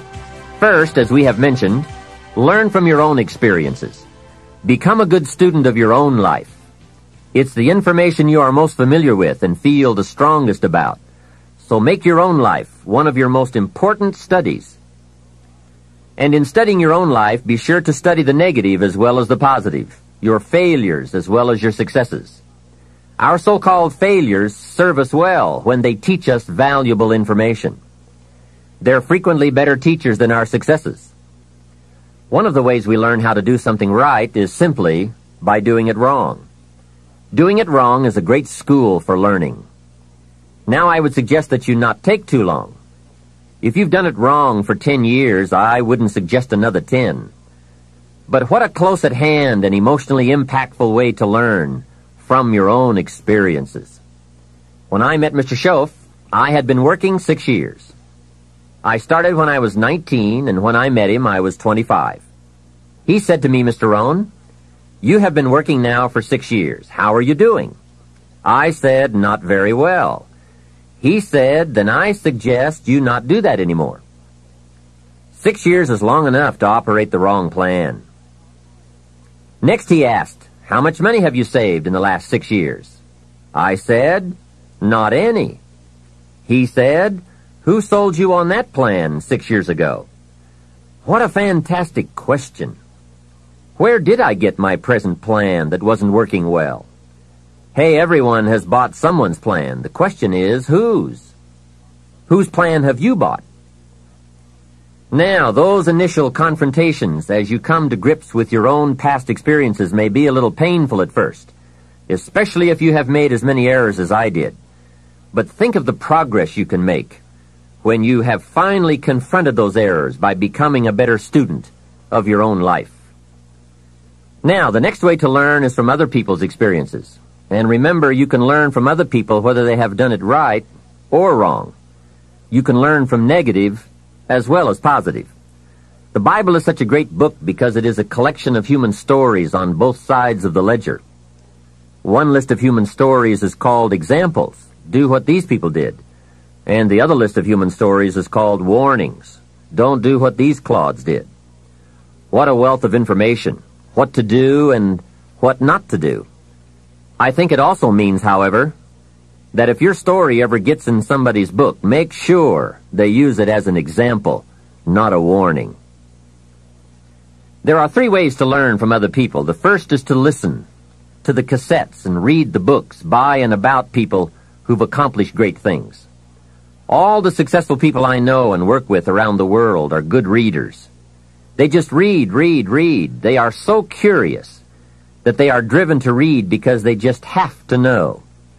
It is one of the things they all have in common. Here's a good phrase: all leaders are readers. And they use cassette programs too, especially while they're in the car or during other times when they can't read. Cassettes can help all of us easily pick up new ideas and new skills. Did you know there are cassettes and books on how to be stronger, more decisive, a better speaker, a more effective leader, have a better effect on other people, become more loving, develop personality, get rich, develop influence, become sophisticated, and people don't use them? How would you explain that? Did you know that hundreds of successful people have written their stories in books and told how they did it on cassettes like this, and people don't want to listen? How would you explain that? The guy's busy, I guess. He says, well, yeah, if you worked where I work, by the time you struggle home, it's late. You've got to have a bite to eat, watch a little TV, and get to bed. You can't stay up half the night and read. And this is the guy that's behind on his bills. He's a good worker, hard worker, sincere. But remember, you can be sincere and work hard all your life and wind up broke, confused, and embarrassed. You've got to be better than a good worker. You've got to be a good reader, a good listener. At least he could hear a good cassette on the way home, right? Now, you don't have to read or listen to educational cassettes half the night. Although if you're broke, it's a good place to start. But here is all I ask, just 30 minutes a day. That's all. Stretch it to an hour if you can, but at least 30 minutes. Half rich isn't bad. 30 minutes. Hear or read something challenging, something instructional, at least 30 minutes a day. And here's the next key. Every day. Don't miss. Miss a meal, but not your 30 minutes. Hey, you can get along without some meals, but you can't get along without some ideas, examples, and inspiration. There's a Bible phrase that says, humans cannot live on bread alone, or food alone. It says the next most important thing to bread is words. Words nourish the mind. Words nourish the soul. Humans have to have food and words to be healthy and prosperous. Make sure you have a good diet of words every day. I told my staff one day, some people read so little they have rickets of the mind. And also remember to properly feed the mind, you must have good balance. Don't just read or listen to the easy stuff. You can't live on mental candy. Here is a thought. Why not call good books and cassettes tapping the treasure of ideas? That's it. Tapping the treasure of ideas, like you're doing with this program. And if somebody's got a good excuse for not tapping the treasure of ideas for at least 30 minutes every day, or spending the money and getting the books and cassettes, I'd like to hear it. Some excuses you wouldn't believe. I say, John, I've got this gold mine. I've got so much gold, I don't know what to do with it all. Come on over and dig. John says, I don't have a shovel. I say, well, John, get you one. He says, do you know what they want for shovels? Hey, invest the money. Get the cassettes and books. The best money you can spend is money invested in your self-education. Don't shortchange yourself when it comes to investing in your own better future. Mr. Schoaf got me started on my library when I first met him. He said to me, become self-educated. Standard education will get you standard results. Check those numbers and see if that's what you want. And if it isn't, if you want something better than standard, you must become self-educated. So I went to work on my library, and I now have one of the best. Schoaf recommended a couple of books in particular to get me started. Now, I had a Bible, that's 66 books, So that was a pretty good start, and my parents saw to it that I had a good study of the Bible. But the first book Mr. Schoaf told me to get was the book Think and Grow Rich by Napoleon Hill. If you don't already have it, it's a great one to add to your library. Earl Nightingale has put it on cassette. The title should intrigue you, Think and Grow Rich. I read it several dozen times. Schoaf said repetition is the mother of skill. And if you could have seen my bank account at the time, you would have known I needed lots of that kind of repetition. Some of the ideas in that book made major changes in my life. As I look back now, the book was worth thousands, and I bought it for pennies. I learned a very valuable lesson. There can be a great deal of difference between cost and value. Before I met Mr. Schoaf, I used to ask, how much does it cost? After I met him, however, I soon learned to ask, how much is it worth? I started basing my life on worth instead of cost, and everything changed. So that was one book he recommended, Think and Grow Rich. The next book he recommended I get was a book on nutrition. Schoaf said, study nutrition. Vitality plays an important part in doing well. Some people don't do well because they don't feel well. It's not that they're not intelligent. It's that they're ill. They don't have the fire and the vitality to do well. So he really got on me about nutrition. Now, some of those health books are a bit weird, but you can separate out the weird stuff. There are cassettes on nutrition, too. Remember, don't be a follower. Be a student. Someone says, I read this book. Should I follow? And the answer is no. Read at least 2 books and make up your own mind. Don't be a follower. Be a student. So take care of yourself. There's a Bible phrase that says, many times the spirit is willing, but the body's weak. So you have to work on both. You wake up in the morning and the mind says, let's go get 'em. And the body says, I can't even get out of bed. So work on your health. A person's library of books and cassettes reveals his or her most dominant desires. It's interesting to walk into someone's house and browse through the library. What does your library say about you? So read all the books. Now here's good news. You don't have to read them all at once. Try this, 2 books a week. In 10 years is 1,000 books. If you read 1,000 books in the next 10 years, do you think they would greatly influence all the dimensions of your life? The answer is, of course. Well, here's what's exciting. It's only 2 books a week. However, I would suggest if you haven't read 2 books a week for the last 10 years, you are about 1,000 books behind. Can you imagine the incredible disadvantage it will be 10 years from now to stride into the marketplace 1,000 books behind? For some confrontations, you won't be a match. And for some opportunities, your knowledge will be too lacking. For some values, your philosophy will be too shallow. Missing skills, missing knowledge, missing insights, missing values, missing lifestyle. It could happen if you don't read the books. Remember, the book you don't read won't help.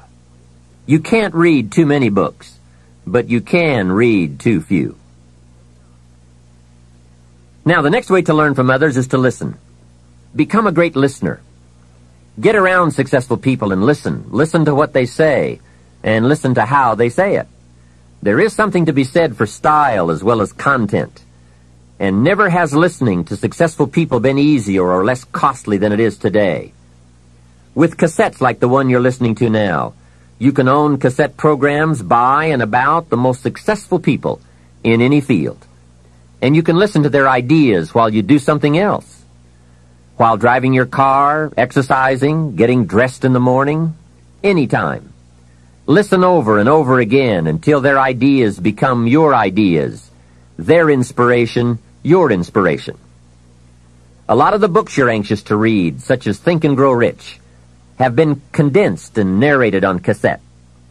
Your cassette library of great authors and ideas can be the investment with the greatest return of all.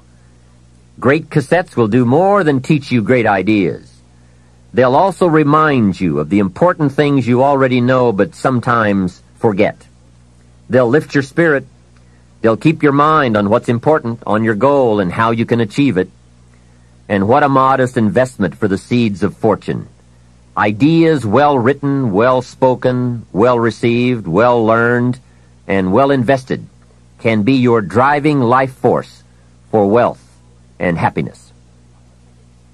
Here's another way to succeed by listening. Choose a really successful person and take him or her out to dinner and listen. Ask questions and listen. If a man is poor, he can really help himself by taking a rich person out to dinner and listening. Spend $50, $60, $80, or $100. Go for the full 9 courses. Start with the hors d'oeuvres. Ask questions. The salad takes 15 minutes. Keep the conversation going. The biggest steak in town takes 45 minutes. Keep it rolling. Ask more questions. Pour on the dessert. Stretch the meal about 2 hours. See, if you get someone successful to eat and talk for 2 hours, he or she may drop ideas in your lap that could change your life. Multiply your income by 2, by 3, by 5. But you're right. Poor people don't usually take rich people out to dinner. That's the problem. The man says if he's rich, let him buy his own dinner. I'm not coming up with any money. And besides, if you worked where I work, by the time you struggle home, it's late. You've got to have a bite to eat, watch a little TV, and get to bed. You can't spend all that time trying to find a rich man to feed. And this man's behind on his installment payments. Behind. He's a good worker, hard worker, sincere. But remember, you can work hard and be sincere all your life and wind up broke and unhappy. You've got to be better than a good worker. You've got to be a good listener. The third way to learn from others is to observe. Watch what successful people do. Here's why. Success leaves clues. Watch how the man shakes hands. People who do well do certain things over and over and over. And if you're clever, you can pick them up. Don't miss anything that could help you change your life for the better. Be a careful observer.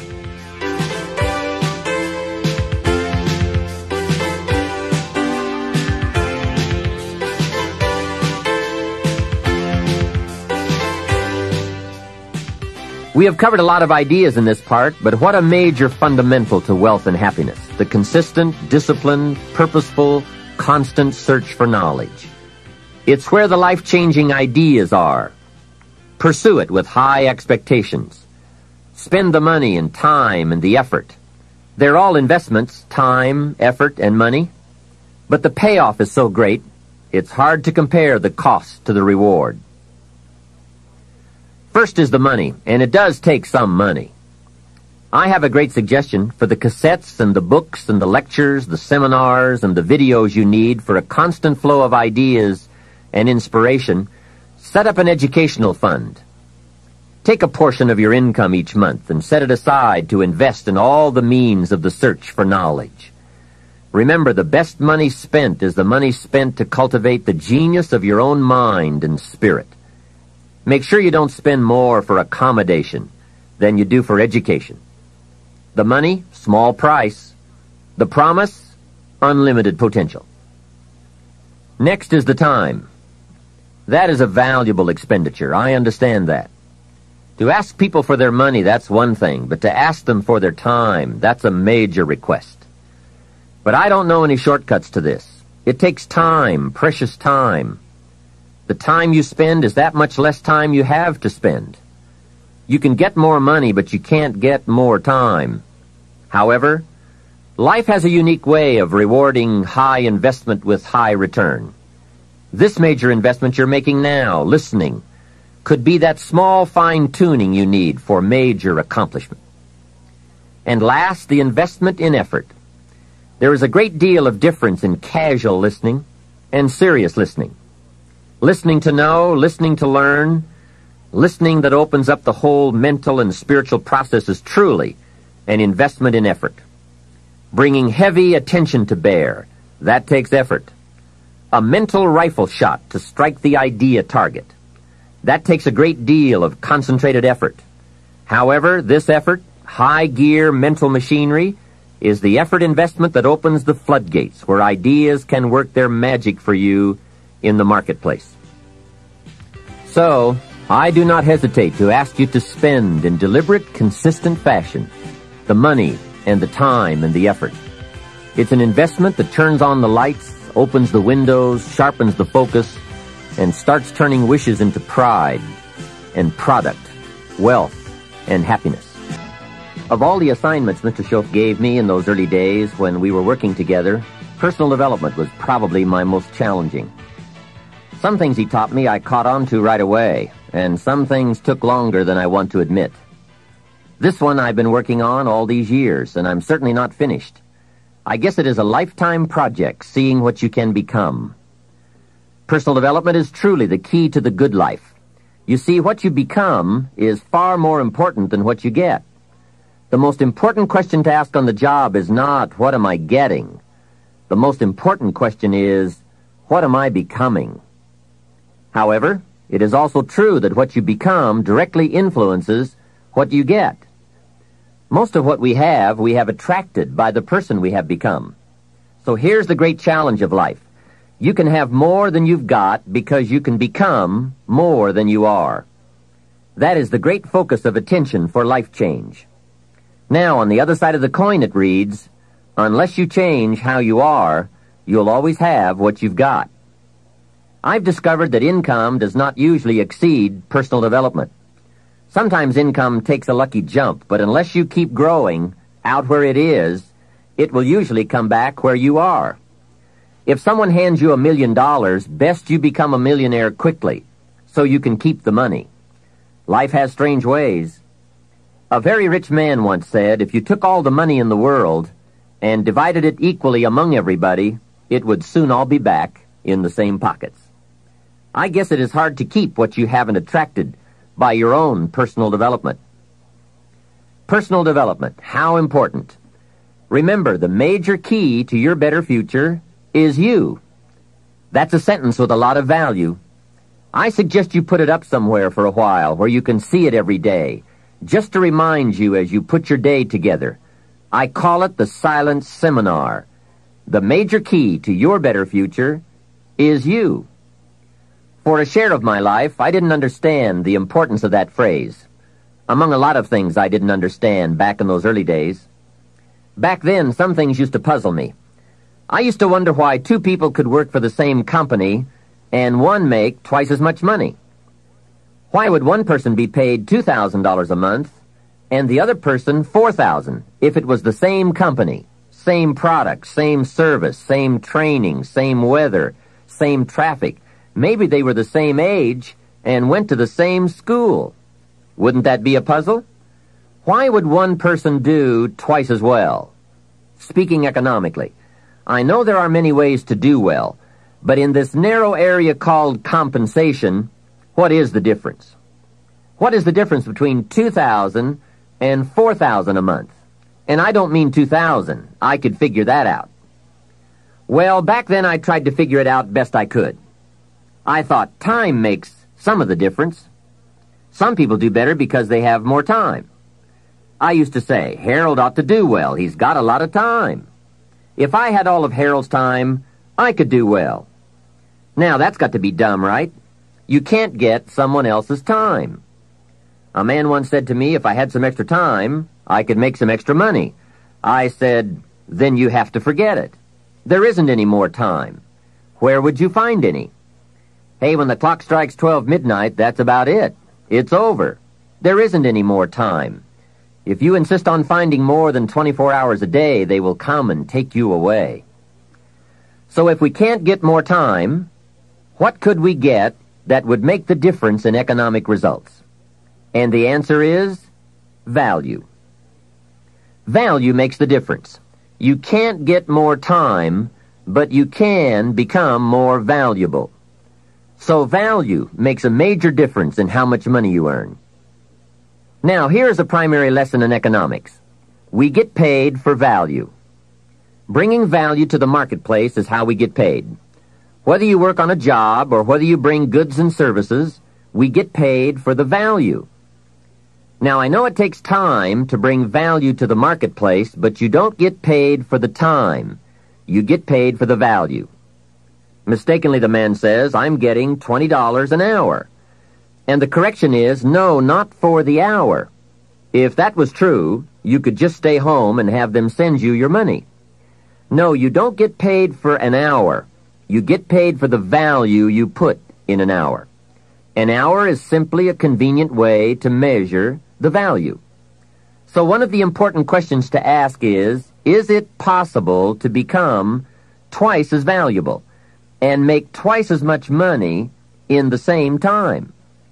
Could you become 3 times as valuable and make 3 times as much money in the same time? And the answer is, of course. Yes, you can become more valuable if, and it's always if, right? Life is known as the big if. Harry Truman once said, life is iffy. How true. And here's the big if we are going to consider. It's possible to earn 2 or 3 or more times as much money in the same amount of time if you go to work primarily on yourself. And that's what we're considering in this session, learning to work primarily on ourselves. Mr. Schoaf put it to me this way when I first met him. He said, Mr. Rohn, if you wish to be wealthy and happy, learn this lesson well. He said, learn to work harder on yourself than you do on your job. When he said that, I suddenly understood why I was broke. I was a hard worker on my job. If anyone would have asked me at age 25, Mr. Rohn, are you a hard worker? I would have said, yes, I'm a hard worker. Check my record. And that was true. I was a hard worker. But see, that was my problem. I was working hard on my job, but I wasn't working hard on myself. And that was the main reason for my lack of progress. See, it's easy to get faked out. The man says, I've got 10 years of experience. I don't know why I'm not doing better. What he doesn't understand is that he probably has 1 year of experience repeated 10 times. He grew pretty well that first year, and then he just did that first year 9 more times. He didn't keep growing. Some people look for more money, but they look for it in the wrong direction. The man says, I need more money. I'm going to go to work on my boss. Hey, I found out bosses are notorious. They don't play fast and loose with the company till. I've never seen a boss get excited and triple somebody's wages. They don't behave in such an irrational manner. So that's not it. Some people say, I'll strike for more. Well, the problem with that is, once you start, you'll always have to strike. And I'll tell you what you get by demand. Little bitty pieces. Barely enough. And now inflation beats that approach, right? Inflation will usually equal or exceed a small wage increase, especially after taxes. Forget the little increases that just let you get by.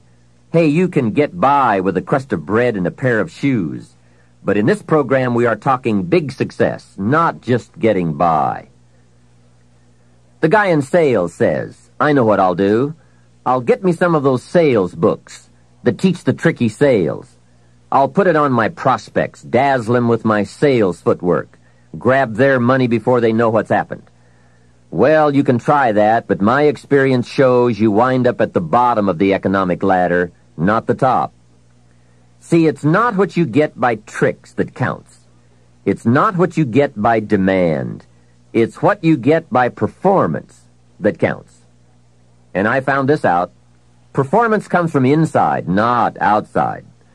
For the first part of my life, I was looking for the answers outside before I finally discovered they were inside. Success is not something you pursue. Success is something you develop. People are often asking me, how do you develop an above-average income? And the answer is, become an above-average person. Develop an above-average handshake. Some people want to be successful, and they don't even work on their handshake. As easy as that would be to get started on. They let it slide. They don't understand. Develop an above-average smile. Develop an above-average intelligence. Develop an above-average interest in other people. Develop an above-average intensity to win. See, that will change everything. Probably one of the most frustrating experiences in life is looking for an above-average job with above-average pay without becoming an above-average person. It's called frustration. Mr. Schoaf one day gave me one of the most important statements of our entire association. I was giving him a rundown on how things hadn't worked out for me, and he said, "Mr. Rohn, I have an answer for you if you will listen carefully." And listen carefully I did that day and for the next 5 years. If someone is wealthy and happy, you've got to listen. He said, "Jim, I've only known you for a short time, but it is my honest opinion, for things to change for you, you've got to change."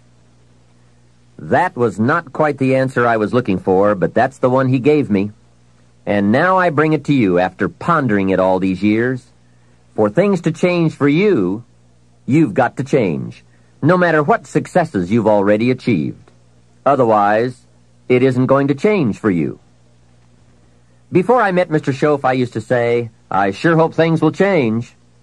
That seemed to be my only hope. If it wasn't going to change, I was in serious trouble. Then I found out it wasn't going to change, and I was in serious trouble. Hey, remember, it isn't going to change. Not long ago, I did a seminar for a group of oil company executives during their convention in Honolulu. Sitting around this conference table, one of them asked, "Mr. Rohn, you know some important people around the world. What do you think the next 10 years are going to be like?" I said, "Gentlemen, I do know the right people. I can tell you." So they all listened very carefully. I said, "Gentlemen, based on the people I know, and from the best of my own experience, I've concluded that in the coming 10 years, it's going to be about like it's always been."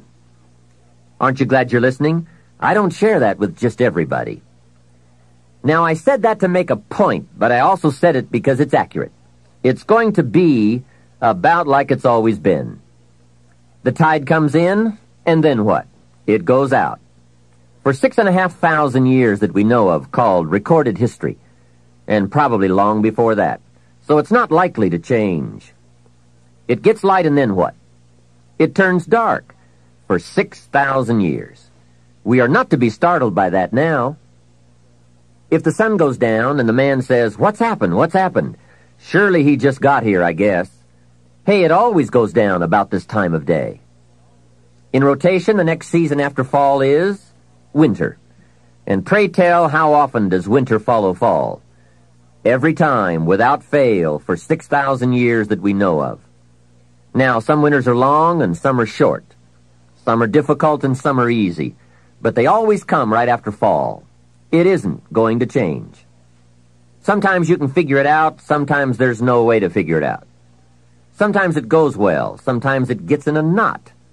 Sometimes it sails along, sometimes it gets in reverse. See, that's not going to change. The last 6,000 years reads like this: opportunity mixed with difficulty. That's how it reads. It isn't going to change. The man says, "Well, then how will my life change?" And the answer is, when you change. Whether I'm talking to high school kids or business executives, my message is always the same. The only way it gets better for you is when you get better. Better is not something you wish. Better is something you become.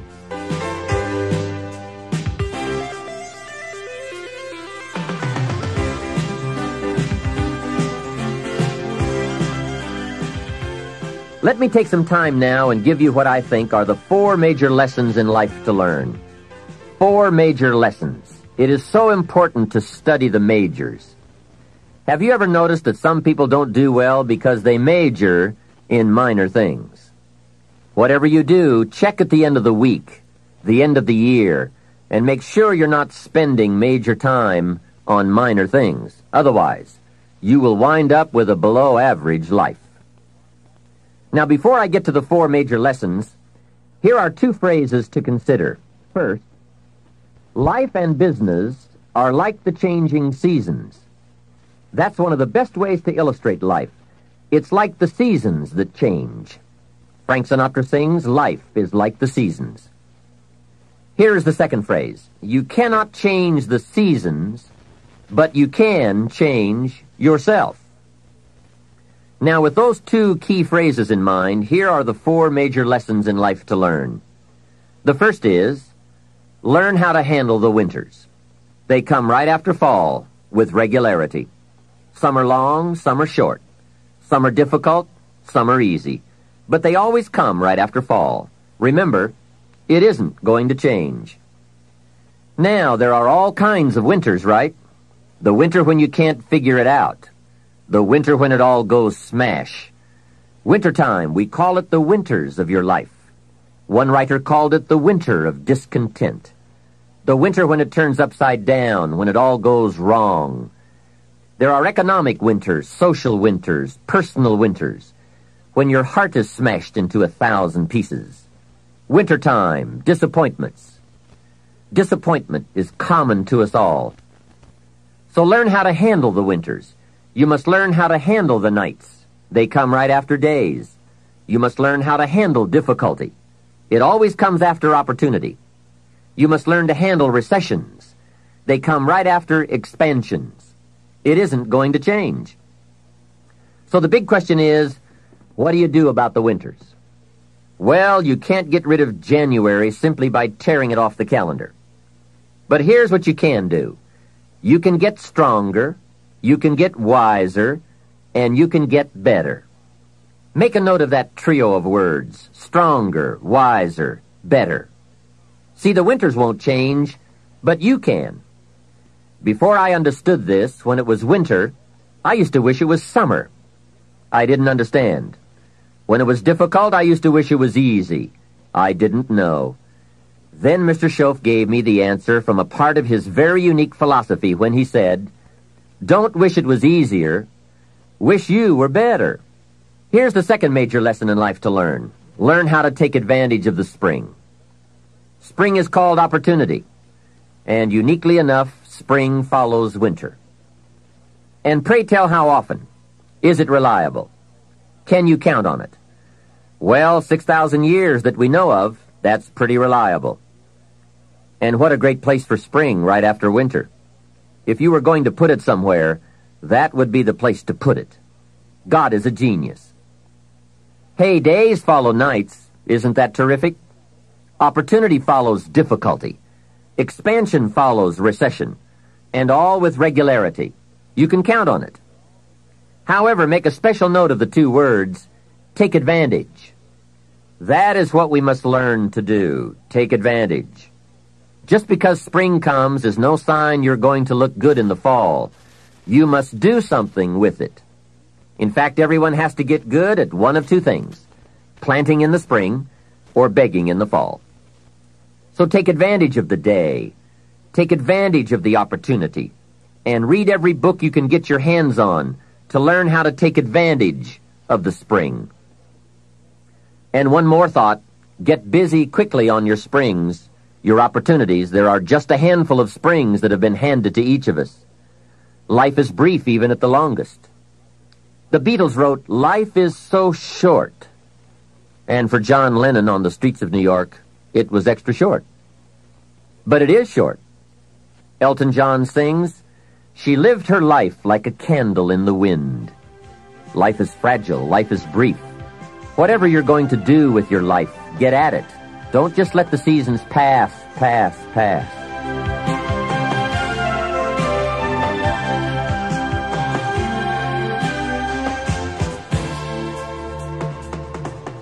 The third major lesson in life to learn is, learn how to nourish and protect your crops all summer. Sure enough, as soon as you've planted, the busy bugs and the noxious weeds are out to take it. And here is the next bit of truth. They will take it, unless you prevent it. And that is the third major lesson to learn, major skill to develop, preventing the intruder from taking the good. Here are 2 key phrases to consider under the third major lesson. Number 1, all good will be attacked. That's the first phrase. On this planet, all good will be attacked. And don't press me for a why. I was not in on some of the early decisions, so I don't know why. All I know is, it's true. Let reality be your best beginning. Every garden will be invaded. Not to think so is naive. Here's the second phrase. All values must be defended. Social values, political values, friendship values, marriage values, family values, business values. Every garden must be tended all summer. If you don't develop this skill, you will never wind up with anything of value.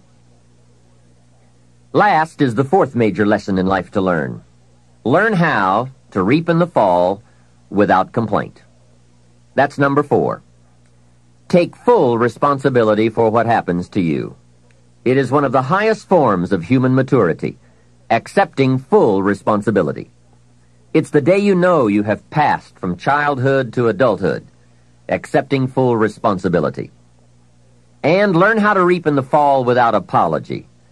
Without apology if you have done well, and without complaint if you have not. That's the best of human maturity. I'm not saying it's easy. I'm saying it's the best. Now, I used to have some problems in this area, way back in those early days. I used to have this list of reasons why I wasn't doing well. To explain, right? Otherwise, you're going to look bad. I used to have this funny list called Reasons for Not Looking Good. I really did. I used to blame the government. You can believe that or not. It was at the top of my list. I had a lecture second to none. The government. I blamed taxes. Look what you've got left after they take everything out. Taxes, that was on my list. I blamed prices. That's easy, right? You walk into a supermarket with $20 and come out with this little half bag of groceries. That was on my list. I blamed the weather. I blamed the traffic. I blamed my car. I blamed the manufacturers. I blamed my negative relatives. They were always putting me down. I blamed my cynical neighbors. They were just selfish, looking out for themselves. Wouldn't loan me any money. I blamed the community. I blamed the economy. Hey, that's a pretty good list for not doing well, isn't it? I thought it was a good list. I will never forget this one day. Mr. Schoaf was very kind, but he was also very blunt, which was helpful for me. If he hadn't been blunt, I would have missed some things. On this particular day, with a kind of question mark look on his face, he said, "Jim, just out of curiosity, tell me how come you haven't done well up until now?" Excellent question, right? Well, so I wouldn't look too bad, I decided to go through my list. How I ever had the nerve to do that, I don't know, but I did. I went through the whole list. The government, taxes, prices, everything. He was very patient and let me go through it all. When I finished, he looked over my list very carefully and said, "Mr. Rohn, big problem with your list. You aren't on it." How brilliant and how true. When I went to work for him a few months later, I learned very quickly to tear up my list of reasons for not looking good and threw it away. And then I got a fresh piece of paper and I put one word on it: me. There's a Black Heritage spiritual that says, "It's not my mother nor my father, nor my brother nor my sister, but it's me, O Lord, standing in the need of prayer." See, I used to blame everything outside for my lack of progress, until I found the problem was inside. For a big share of my life, I kept looking for the answers to do well outside, and I found out the answers were inside. Success is not something you pursue. Success is something you become. You see, it's not what happens that determines the quality or the quantity of your life. It's not what happens. And the reason is because what happens to about everybody. The sun went down on all of us last night. A common event. And I found out the same things can happen to two different people, but one gets rich and the other stays poor. Why is that? It's because it's not what happens, but rather it's what you do about it. That is an important phrase for your written and mental notes. It's not what happens. It's what you do that makes the difference in how your life works out. What happens is about the same for everybody. It's what people do that makes the difference. Anything can happen, right? I've heard all of the stories. Hey, I've been one of the stories. We could all tell stories for days on end. Anything can happen. Have you heard of Murphy's Laws? Surely you have. Murph had these laws. One of the laws was, if anything can go wrong, it will. That's one of Murphy's laws. Anything can happen. I've fallen out of the sky so many times, once to the tune of a couple of million. Devastating. Took me a while to get over that one. Now, it wasn't all that much, but it was all I had. That's much, right? When it's all you've got. If you've got 3 and 2 go and you've got 1 left, you aren't looking that bad, but when it all goes. I'm sure you've had that kind of experience. Of course, a long time ago, when you ran out of money and got to 0, you were all through. Heck, now you can whistle right on by 0, right? They will bury you these days. But those are happenings. Everyone's got the same happenings. The big question is, what are you going to do about it? Someone says, yes, but you don't understand the disappointments I've had. Come on. Everyone has disappointments. Disappointments are not special gifts reserved for the poor. Everybody has them. The question is, what are you going to do about it? While we're talking about personal development and letting go of limitations, here are what I consider to be the biggest self-imposed limitations any man or woman has ever had to deal with. First, procrastination. Procrastination is particularly life-threatening because when we put something off, it doesn't seem at the moment to be all that important. At the end of the day, if you have let a few things slide, it doesn't seem like such a bad day. However, enough of those days piled up will make a disastrous year, and eventually, a disastrous life. Our inability to come to grips with a natural tendency to procrastinate will surely send us drifting in the wrong direction. Before you reach the final session of this program, you'll have left procrastination behind, if you're still troubled by it. You'll have discovered that it's simply too costly to put up with any longer. Besides, you'll be too excited about where you're going to postpone the activities taking you there. Self-imposed limitation number 2. Blame. All of us have blamed others for our troubles from time to time. In fact, the tendency to blame someone or something goes back a long way. When there were only 2 people on earth, it wasn't long before they started blaming. The man said, "It was the woman. She got me into this." And the woman blamed the serpent. Blame seems to be one of those negative tendencies that just comes naturally. The ego striving to defend itself. Remember the list I came up with to explain why I wasn't doing well? One of the items that was high on my list was prices. I told Mr. Schoaf that my problem was everything costs too much. However, he soon set me straight on that by saying, "Mr. Rohn, that is not the problem. Let me tell you the real problem. You can't afford it. It's not it. If you keep dealing in it's, you will always be broke, unhappy, and disillusioned because you will never have enough. Don't deal in it's. Deal in you." When I finally learned to change my thinking from it to me, I changed my whole life. What a life-changing experience to finally meet someone who doesn't hesitate to put it on you or on your tendency to indulge in blame or procrastination. That is indeed a banner day when you meet someone who has learned how to skillfully and carefully attack the same problem that has kept you from doing very well, or kept you beneath your potential, or kept you off balance as to your own self-worth. It is so easy to mistake appearances for reality, to confuse the symptom with the real cause. Along with blame comes the third negative tendency we want to eliminate: excuses. Guess how many excuses we have? 1 million. And in the course of a lifetime, we will probably use them all, unless somebody finally comes along and blows all those excuses apart to make us come face to face with the real reasons for our current dilemma. Until that time, we will probably use another 1 million excuses to prevent ourselves from having $1 million. Here's one of the major questions I'll pose to you during this program. What are you going to do starting today that will make a difference in how your life works out? Good question, right? What are you going to do? See, if you don't do something starting today that will make a difference, guess what? It's going to be the same. And you can guess what the next 5 years are going to be like. Just look at the last 5. The next 5 years will be like the last 5 unless you, Major Key, make all the changes. Now here's another key question. What can you do starting today that will make a difference? That's a good question. What can you do? What can you do with economic chaos? What can you do with massive disappointment when it's all gone wrong?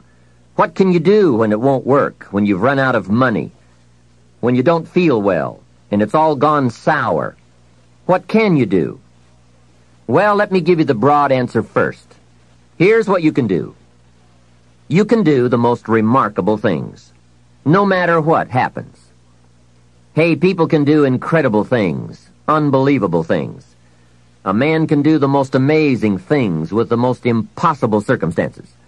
A woman can do the most remarkable things with the most disastrous circumstances. Hey, I found out kids can do remarkable things. That is, if they have remarkable things to do. I also found out if they don't have remarkable things to do, there's no telling what they'll do. Now, here's why humans can do remarkable things. It's because they are remarkable. They are not dogs, animals, fish, birds, amoebas. Humans are different than any other creation. When a dog starts with weeds, he winds up with weeds, and the reason is because he's a dog. But that's not true with human beings. Human beings can turn weeds into gardens. That's one of the major differences, being a human versus being a dog. Humans can turn nothing into something, pennies into fortune, disaster into success. And the reason they can do such remarkable things is because they are remarkable. So why not reach down inside of you and come up with some more of those remarkable human gifts? They're there waiting to be discovered and employed. And with those gifts, change anything for you that you wish to change. And I challenge you to do that because you can change. If you don't like how it is for you, change it. If it isn't enough, change it. If it doesn't suit you, change it. If it doesn't please you, change it. And I challenge you to do all that because you can change. See, you don't ever have to be the same after today, only by choice. If you don't like your present address, change it. You're not a tree. Now for the process of change, just a philosophical pronouncement won't do. It takes more than that. And it takes more than enthusiasm. I know we are hearing a lot about enthusiasm these days. We're still hearing the old cliche of the 30s, to be enthusiastic, you must act enthusiastic. But see, that won't help. I'm sorry. Hey, after you have leaped about, there are some things you've got to do, or it isn't going to change for you. You can get all excited about lifting 200 pounds until you get to the gym. Then you need a new excitement. And the new excitement is discipline. Discipline, the major step to human progress. If there is one thing to get excited about, this is it. Get excited about your ability to make yourself do the necessary things to get a desired result. That's true excitement, not just optimistic panic. True excitement. Hey, what could you do starting today that would make a big difference in your life? Answer, no telling. What will some people do starting today? That's what's disappointing. It's not what we can do that's in question. What we can do is fantastic. What we can do is unbelievable. What we can do. It's what we settle for that's disappointing. Remember, the major question to ask on the job is not, what are you getting? The major question to ask is, what are you becoming? What we become is what leads to all the good things. And the habits we form, habits of mind, attitude, and behavior, are a dominant part of what we are becoming. Now, I understand as well as anyone that forming new habits doesn't come easy. But new habits will come when we change. It is usually not in one cataclysmic explosion, but rather by changing small pieces and parts at a time. I think that's how most of us change. We just keep nudging ourselves in the right direction, forming one or two new habits at a time, little by little, until finally we've made the turn. And this is where the good life comes from, those personal changes. There's nothing you can do with the seasons, but there's everything you can do with yourself. Don't wish for the winters to change. Wish for your own attitudes, strength, and capabilities to change in order to handle the winters. Really making personal changes calls for 10% inspiration and 90% perspiration. Wishing we could change is a beginning, but now wish must be translated into activity, and inspiration and affirmation must lead to discipline. We can affirm that we are going to change, but we must now form new habits and develop new disciplines for the affirmation to come true. Make sure your activities are not going in the opposite direction of your affirmation. Make sure your daily thoughts and activities take you in the direction of your affirmation.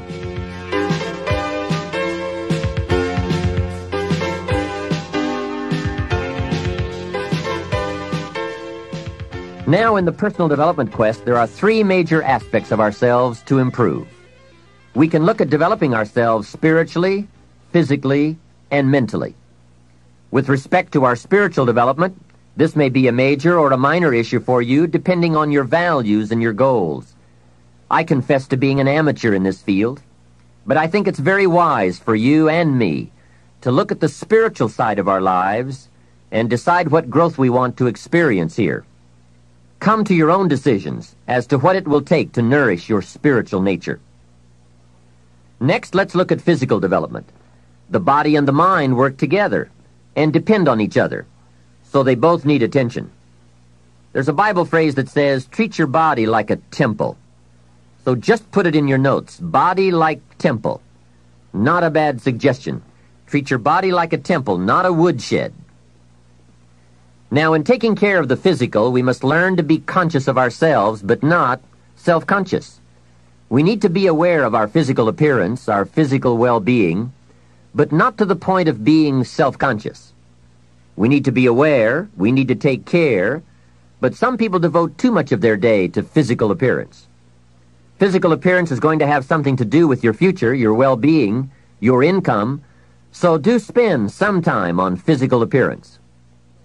How we appear to other people does make a difference in terms of our acceptance and our ability to function and do well in the marketplace. In fact, there's another Bible phrase that says, take care of the outside for people and take care of the inside for God. People look on the outside, and God looks on the inside. Now, you might believe that people shouldn't judge you by physical appearance. Well, let me give you a clue. They do. Make sure you don't order your life based on shoulds and shouldn'ts. You'll always be confused, and you'll always have trouble. The best thing to base your life on is reality. What people really do. So since people generally judge by appearance, then that's probably one thing we want to take care of. That's just part of the game. Now, of course, when people get to know you, or if they've been around you any length of time at all, they're going to judge you by more than appearance. But sure enough, people at first are going to take a look. So taking care of yourself in personal appearance is a consideration. Now, physical development also includes your good health and your well-being.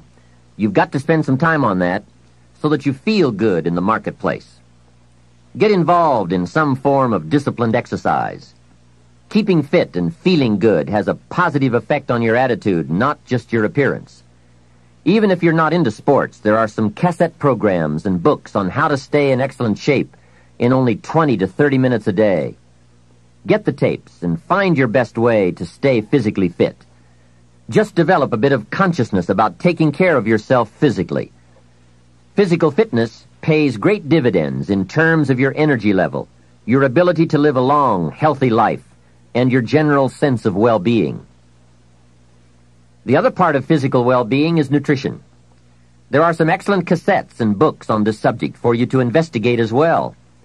Do all you can to stay fit, to stay healthy, and to stay well, because physical health and fitness affect how you feel about yourself and how you perform in the marketplace. When you feel good about yourself, other people will feel good about you too. Appearance vigor, vitality, and well-being have a lot to do with how your life works out. That's the physical side. Now, the mental exercise and nourishment are just as important as physical and spiritual exercise and nourishment.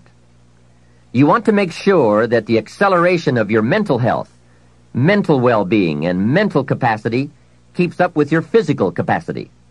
So make sure at 40 that your mind has kept up with the passing of the years.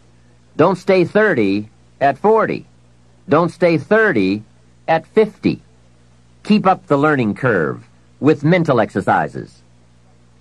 I congratulate you for your investment in this cassette program as a further expansion and stimulation of your mind and your thinking. It's so important for you and me to be stretched beyond where we are. It's too easy to just comfortably sit and stop growing. It often doesn't seem to be that necessary to make the push, to make the effort to learn and to grow and to challenge yourself. But let me give you something to think about.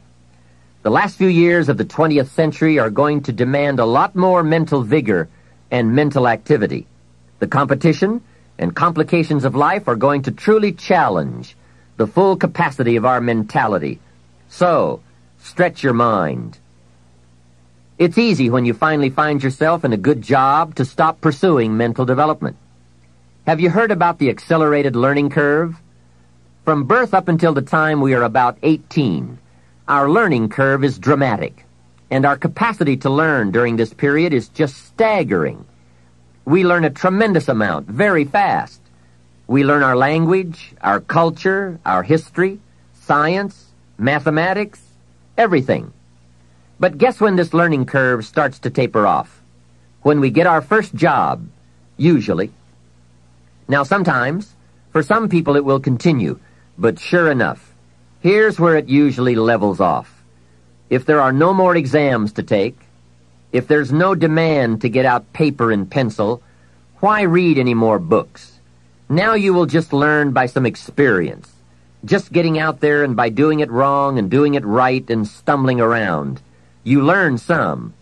But can you imagine what would happen if you kept an accelerated learning curve all the rest of your life? Can you imagine what you could learn to do, the skills you could develop, the capacities you could have? So here's what I'm asking you to do. Be that unusual person who keeps up his learning curve. Succeeding in life is not usual. It's unusual. You need to develop some unusual habits to earn the outstanding rewards. A friend of mine said, a standard education will get you standard results. You want a lot more than standard results? You need to become a lot more than a standard person. And now I've got some more good news for you. Never before in the history of the world has it been easier for someone like you or me to become educated, skilled, highly creative, innovative, and spilling over with profitable ways of thinking. I'm talking about making full use of audio cassettes like the one you're listening to now. You can turn your automobile into a professional growth seminar on wheels. I'm serious. Cassettes can turn the time you spend driving your car, dressing in the morning, or exercising into solid, effective personal development. While your friends are vegetating on the way to work, listening to the radio that doesn't help them one bit to do a better job, you're picking up new negotiating skills, better sales techniques, or a new creative way to solve problems. Keep building your library of fine, quality cassette resources. There isn't a better place you can put a few dollars every month. Become a student of good ideas, wherever they can be found. Always be on the lookout for a good idea, a business idea, a product idea, a service idea, an idea for personal improvement.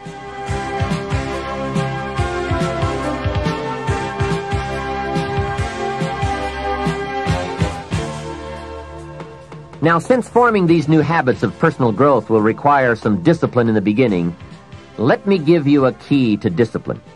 Discipline starts with the little ones and works up to the big ones.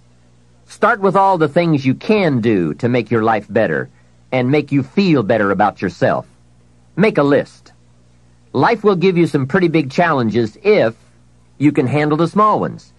But unless you practice on the small ones and master those, you don't have a chance for the major ones. A man strides out of his house to go straighten out the corporation, and he has not yet straightened out his garage. Who's kidding who? So work on all the disciplines that will improve the quality of your life. And here's an important thought. Everything affects everything else. Every lack of discipline affects every other discipline. Mistakenly, the man says, "This is the only place I let down." See, that's not true. Every letdown affects the rest of your performance. Now here's the positive side. Every new discipline affects every other discipline. Every new thing you try affects the rest of your performance. Isn't that exciting? So get started on every small discipline you can think of. You can't believe what it will do for your self-confidence. And remember, the greatest deterrent to success is lack of self-confidence. And lack of self-confidence comes from not doing what you could do. Next comes self-motivation. And really, it's the only kind of motivation there is. Self-motivation. I was on a lecture tour in Australia not long ago, and the press interviewed me. And they asked me, "Mr. Rohn, are you one of those American motivators?" I said, "No, I'm a businessman. I can share my ideas and my experiences, but people have to motivate themselves." Hey, I found out you can't change people. They can change themselves, but you can't change them. Lord knows, I've tried. I had a super group of salespeople back in those early days, and I said, "I'm going to make them successful if it kills me." Guess what? I almost died. You can't do that. In management, we learn good people are found, not changed. If you want good people, you have to find them. That's the best answer I can give you. If you want motivated people, you have to find them, not motivate them. The first rule of management is don't send your ducks to Eagle School. Why? Because it won't work. I've tried it all. I picked up a magazine not long ago in New York, which had a full-page ad in it for a hotel chain. The first line of the ad read, "We do not teach our people to be nice." Now that got my attention. And the second line said, "We simply hire nice people." I thought, what a clever shortcut. Motivation is a mystery. Why some people are and some are not. Why does one person in sales see his first prospect at 7 in the morning, and the other salesperson sees his first prospect at 11 in the morning? Why would one start at 7 and the other start at 11? I don't know. I call it mysteries of the mind. I give a lecture to 1,000 people. One walks out and says, "I'm going to change my life." Someone else walks out with a yawn and says, "I've heard all this stuff before." Why is that? Why aren't they both affected the same? I don't know. I call it mysteries of the mind. A wealthy man says to 1,000 people, "I read this book, and it started me on the road to wealth." Guess how many people of the 1,000 go out and get the book? Answer, very few. Isn't that incredible? Why wouldn't everyone go get the book? It's called Mysteries of the Mind. To one person you say, "You better slow down. You can't work that many hours, do that many things, go, go, go. You're going to have a heart attack and die." And to another person you say, "When are you ever going to get off the couch?" What is the difference? It's called mysteries of the mind. Why wouldn't everyone strive to be wealthy and happy? I don't know. It's a mystery. So, be self-motivated. Don't give that job away to someone else. The guy says, "Boy, if someone will just come by and turn me on." Hey, what if he doesn't show up? You've got to have a better plan for your life. Since you're self-motivated, and I would assume that you are since you've invested your money, and now you're investing your time to gather good ideas for more success, I want to share the best of what I've learned and experienced in my life. You deserve the best I have to give, and more. Now, I'm sure you'll agree that this fundamental personal development is a major part of the platform, the foundation, on which you can build. So let's get on now with the rest of the fundamentals for wealth and happiness. Of all the subjects that stir the imagination, this has to be one of the major ones: financial independence. Freedom from financial concerns. Owning the financial resources that give you the means to really do what you want to do, to make your life all that you want it to be. We don't have time to go through all the interesting ideas that have been written and discussed on the subject of financial wealth, but I will offer you a few major ideas that have really made a difference in my life, financially and otherwise. Mr. Shove said to me that he thought it was a worthy goal to become financially independent for 3 major reasons. First, with money no longer a time-consuming consideration, I could then begin devoting heavy time to all the other dimensions of my life. Second, he suggested I become financially independent because it would tremendously increase my ability to help others. Only from positions of strength, including financial strength, can we help someone else. Finally, and most important, he said, I believe it is worthwhile to become financially independent for the sake of developing the person you must become to achieve that goal. What a major secret he taught me. Set a goal to entice you to become the person it takes to achieve it. Reaching the goal is the lesser value. The primary value lies in the person you become by reaching it. You see, it's not the $1 million that's most important. It's what you must do and become in order to be a millionaire. We're all aware that many people feel that we must be careful of focusing on money or affluence or abundance, that in it or in the pursuit of it there is danger. We often hear quoted from the Bible, the love of money is the root of all evil. And I do agree. If you make money your love, and you pursue affluence to the exclusion of or at the expense of other values of life, you have lost, not won. However, let us consider this question. If you could do better, should you?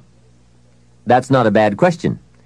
In the time allotted to labor, in the time given to economics, care for family, success, achievement, productivity, the creation of value, the development of skills and creativity, if you could do better, should you?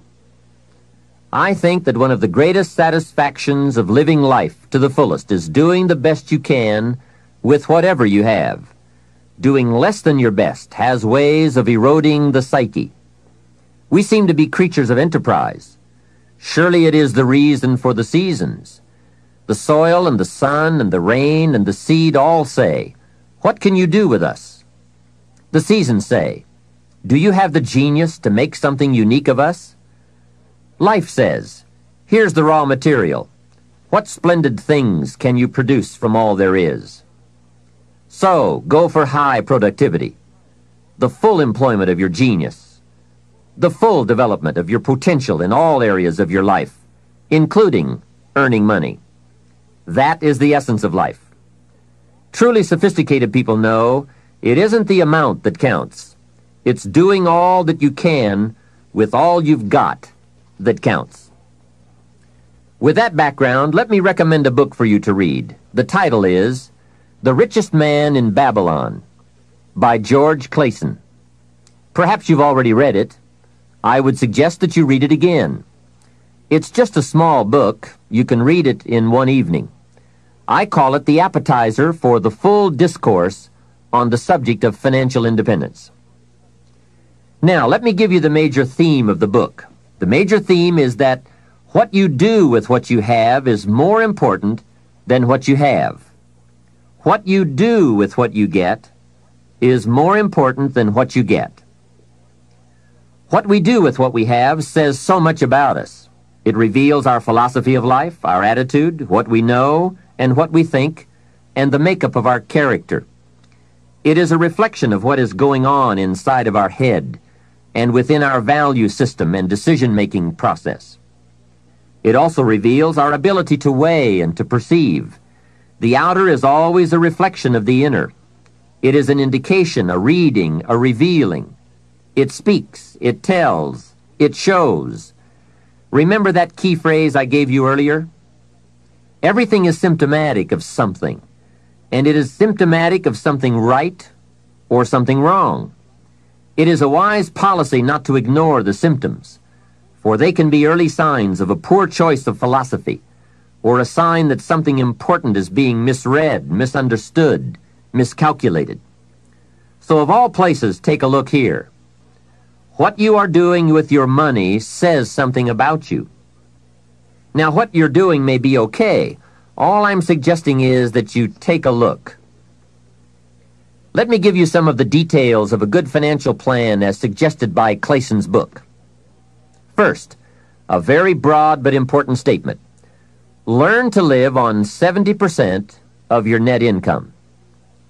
Net meaning the money you have left after paying your taxes.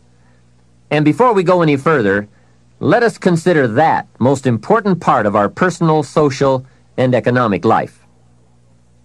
We must all in our lifetime, whether we are young or old, understand the necessity and the practice of paying taxes.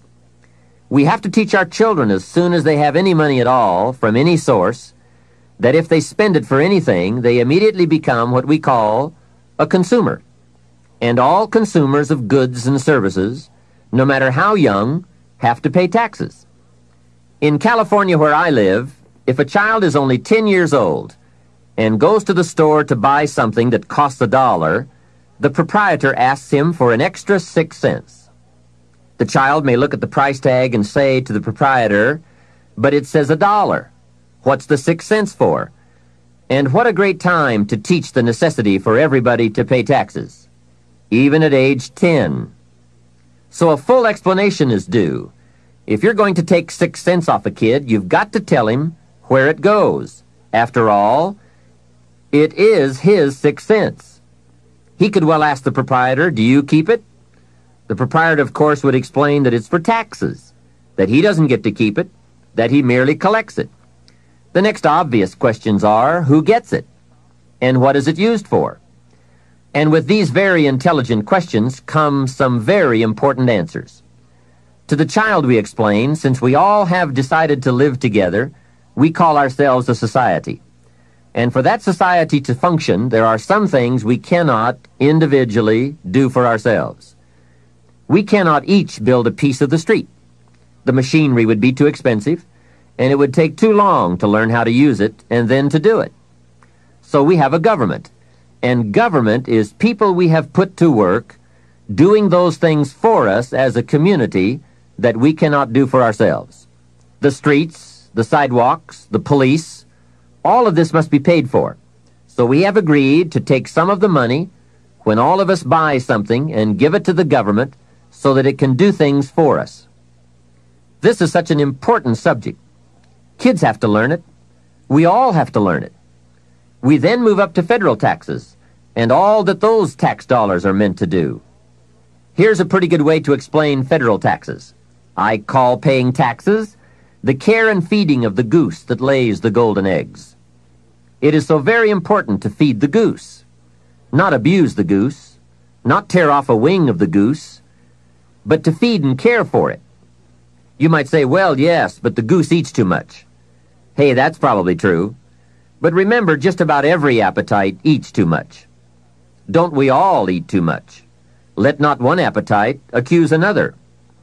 If you step on the scales and you're 10 pounds heavy, you've got to say, "Yes, me and the government are about 10 pounds heavy. Looks like we both eat too much." Remember, every appetite must be disciplined. Yours, mine, and the government's. We could all use a diet. Mr. Schoaf did give me a very great service when he taught me how to be a happy taxpayer. Now, I must admit it took a while, but I did finally become a happy taxpayer. Part of it was understanding what tax dollars were for, and that it is right for everyone to pay his fair share. I finally decided I didn't mind picking up my share of the tab for the radar. It's so necessary for our safety as a country to keep the international bullies away. Some people say, "Why bother with all that expensive equipment? After all, they won't come over here." Obviously, they haven't read their history books. Someone else says, "I'm not picking up any part of the radar." Well, then I would suggest you go where they don't have any radar. If you are going to enjoy the benefits, then you have to pay your share. Jesus, the master teacher, gave some very clear advice one day when he said, pay Caesar first. Caesar meaning the government and taxes. Hey, that's pretty clear. Pay Caesar first. And for some unique reason, he didn't see fit to criticize Caesar. He just said, pay. I don't think we need a prophet to explain that one to us. Now, don't pay more than you should. Take advantage of the advantages and the incentives. But then when you get to the bottom line, whatever that is, pay it. And pay with happiness, knowing that you are feeding the goose that lays the golden eggs. The golden eggs of freedom, safety, protection, justice, free enterprise. A society that works, provides a market and unprecedented opportunity. Freedom of speech, freedom of religion, education for our children. This is the most powerful nation on earth, and it provides us with the greatest chance to create a unique life. Some goose, some eggs. And remember, everyone should pay. Dignity demands that we all contribute no matter how small the amount. Everyone should pay. Even the federal tax bill, in my opinion. If only $1 a year, that's okay. Just so you can say with dignity, I pay my fair share. A classic example. An ancient Bible story says Jesus and his disciples were watching people come by and contribute to the treasury. Some came by and gave large amounts. Some gave average amounts. And some gave modest amounts. The story then continues. A little lady came along and put 2 pennies in the treasury. Jesus said to his disciples, look at that. The lady and the 2 pennies. They said, 2 pennies? You give us this example out of all who made a contribution? 2 pennies? He said, you don't understand. She gave more than anyone else. They said, 2 pennies? More than anyone else? Some have given fortunes. He said, you don't understand. Her 2 pennies represented, I'm sure, more of what she had than the large amounts represented of what their givers had. So she gave the most. How remarkable. But let's continue the story. Sometimes what is not said or reported is also a valuable part of the story. Consider what Jesus did not do. He did not take the 2 pennies out of the treasury and run after the little lady and say, here, little lady, we have observed that you are so poor and so pitiful, we're going to give you back your 2 pennies. We just can't let you pay. What an incredible insult that would have been. She would surely have said, aren't my 2 pennies good enough? They represent a great portion of what I have. Will you take away my dignity? No, that scene did not occur. And what a meaningful lesson. We learn from what did not happen as well. Let me give you the eloquence of silence, the eloquence of what was not reported but certainly must have been true.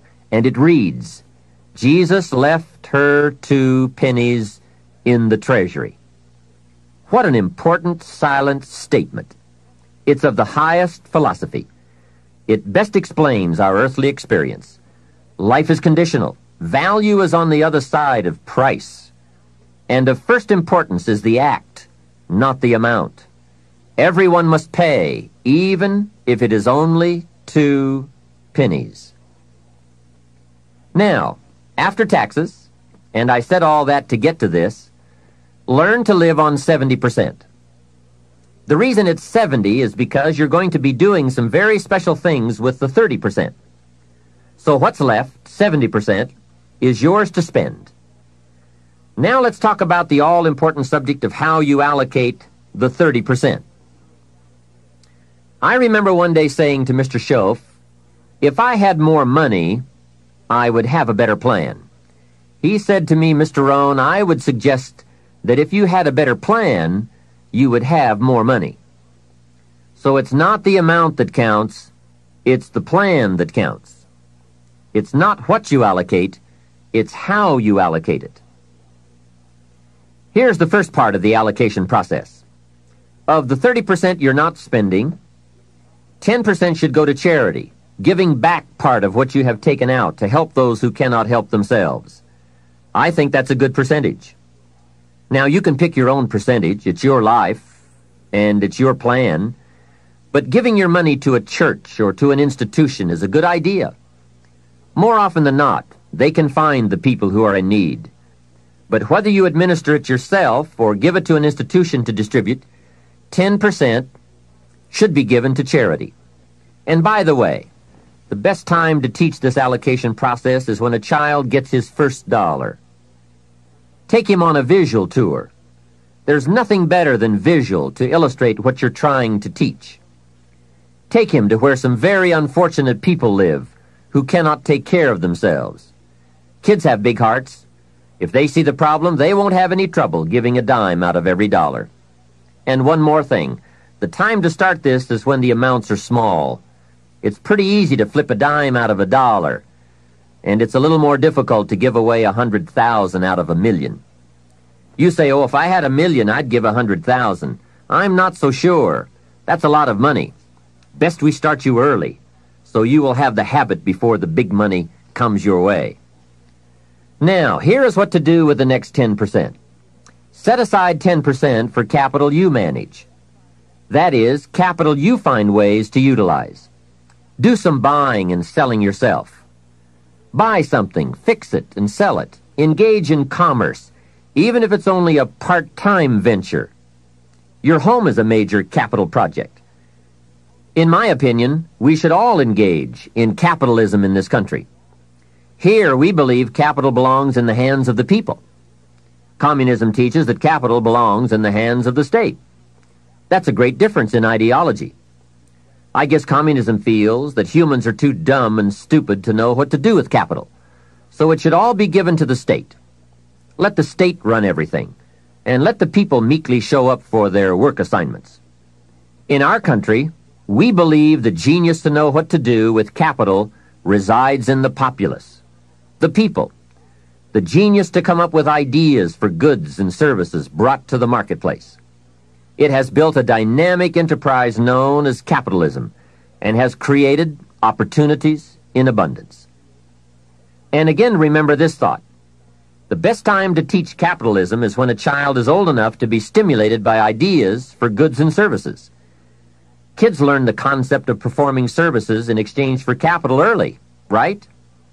They mow the lawn, help in the house, earn an allowance. But take it a step beyond that, as soon as possible. They will pick it up fast. Kids ought to have 2 bicycles, one to ride and one to rent. It doesn't take much to be in business. It doesn't take $1 million. And the same business principles apply whether it is a bicycle business or General Motors. Show kids how to buy a bottle of soap for $2 and sell it for $3. Right in the neighborhood. It's called capitalism in action. Profits, products, and services brought to the marketplace. It is most exciting once you understand the mechanics and the dynamics. It's the stuff of which fortunes are made. And teach kids the advantage of being kids. Some people will buy from you just because you're little. So you must get on with it. You won't be little forever. So Johnny goes a few doors down from your home in the neighborhood and knocks on a door.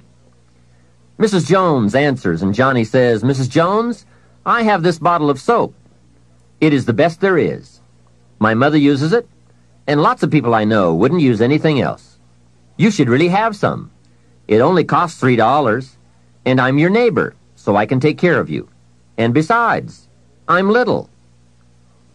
There, isn't that simple? Commerce in action. Capitalism at its foundation. You see, the only danger in capitalism is if capital gets in the hands of too few people. As long as it is in the hands of the many, it is a dynamic force for profitable and exciting enterprise. Back to our story. Mrs. Jones says, Johnny, I appreciate your coming by, and I think your product is unique, but really, to be honest with you, I have plenty of soap. Johnny says, let me come in and check. Hey, kids know how to overcome objections. They have been mastering that skill all their lives. Johnny knows how to get in the door. Mrs. Jones says, "You've got me. I'll be a customer." Now, when he comes home, you must get ready to teach all the other principles of enterprise and successful living. The two should go together. First, Johnny says, "I've got $3 to spend," and you point out the obvious. If you spend all $3, you will be out of business. He says, "I can see that." Then you explain, you must set aside $2 to invest in another bottle of soap. You can't spend your capital. Capital must be carefully preserved.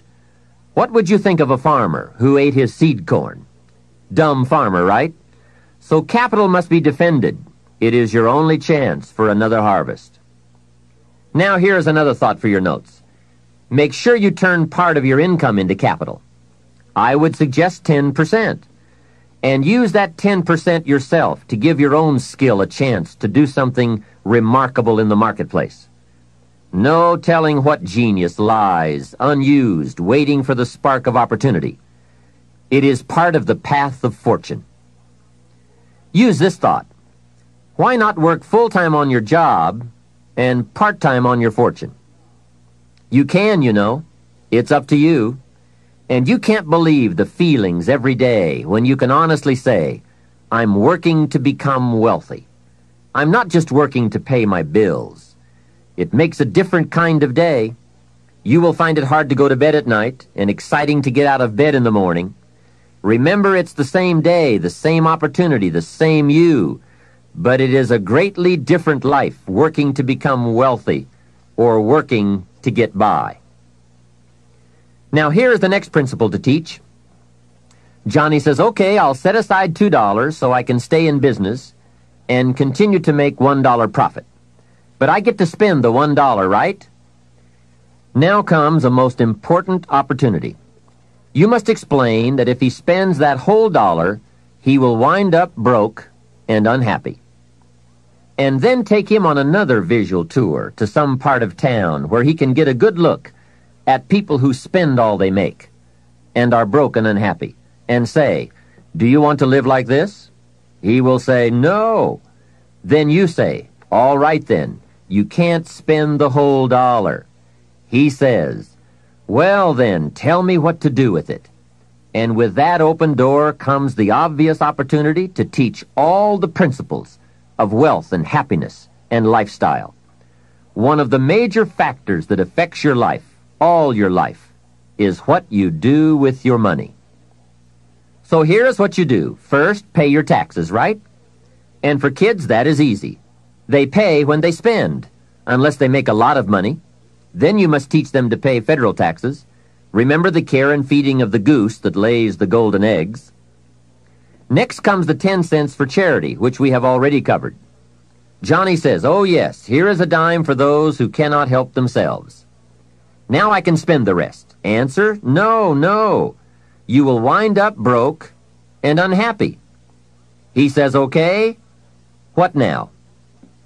And now comes another major life lesson. The next 10 cents out of every dollar of wages or profit is for the increase of capital you manage. Set aside 10 cents out of every dollar profit so that someday you can buy 2 bottles of soap instead of 1. I'm sure Johnny will catch on to that one right away. He says, "Of course. If you buy 2 bottles instead of 1, you save yourself a trip."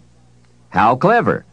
And the next point you teach is that some companies will sell you 2 bottles cheaper than if you buy just 1 bottle at a time. They sell you 1 bottle for $2 and 2 bottles for $3.80. Johnny says, "Wow, then when I sell it, I can make even more money." How clever. It's true, everybody benefits from the increase of capital. The company gets to sell 2 bottles at one time.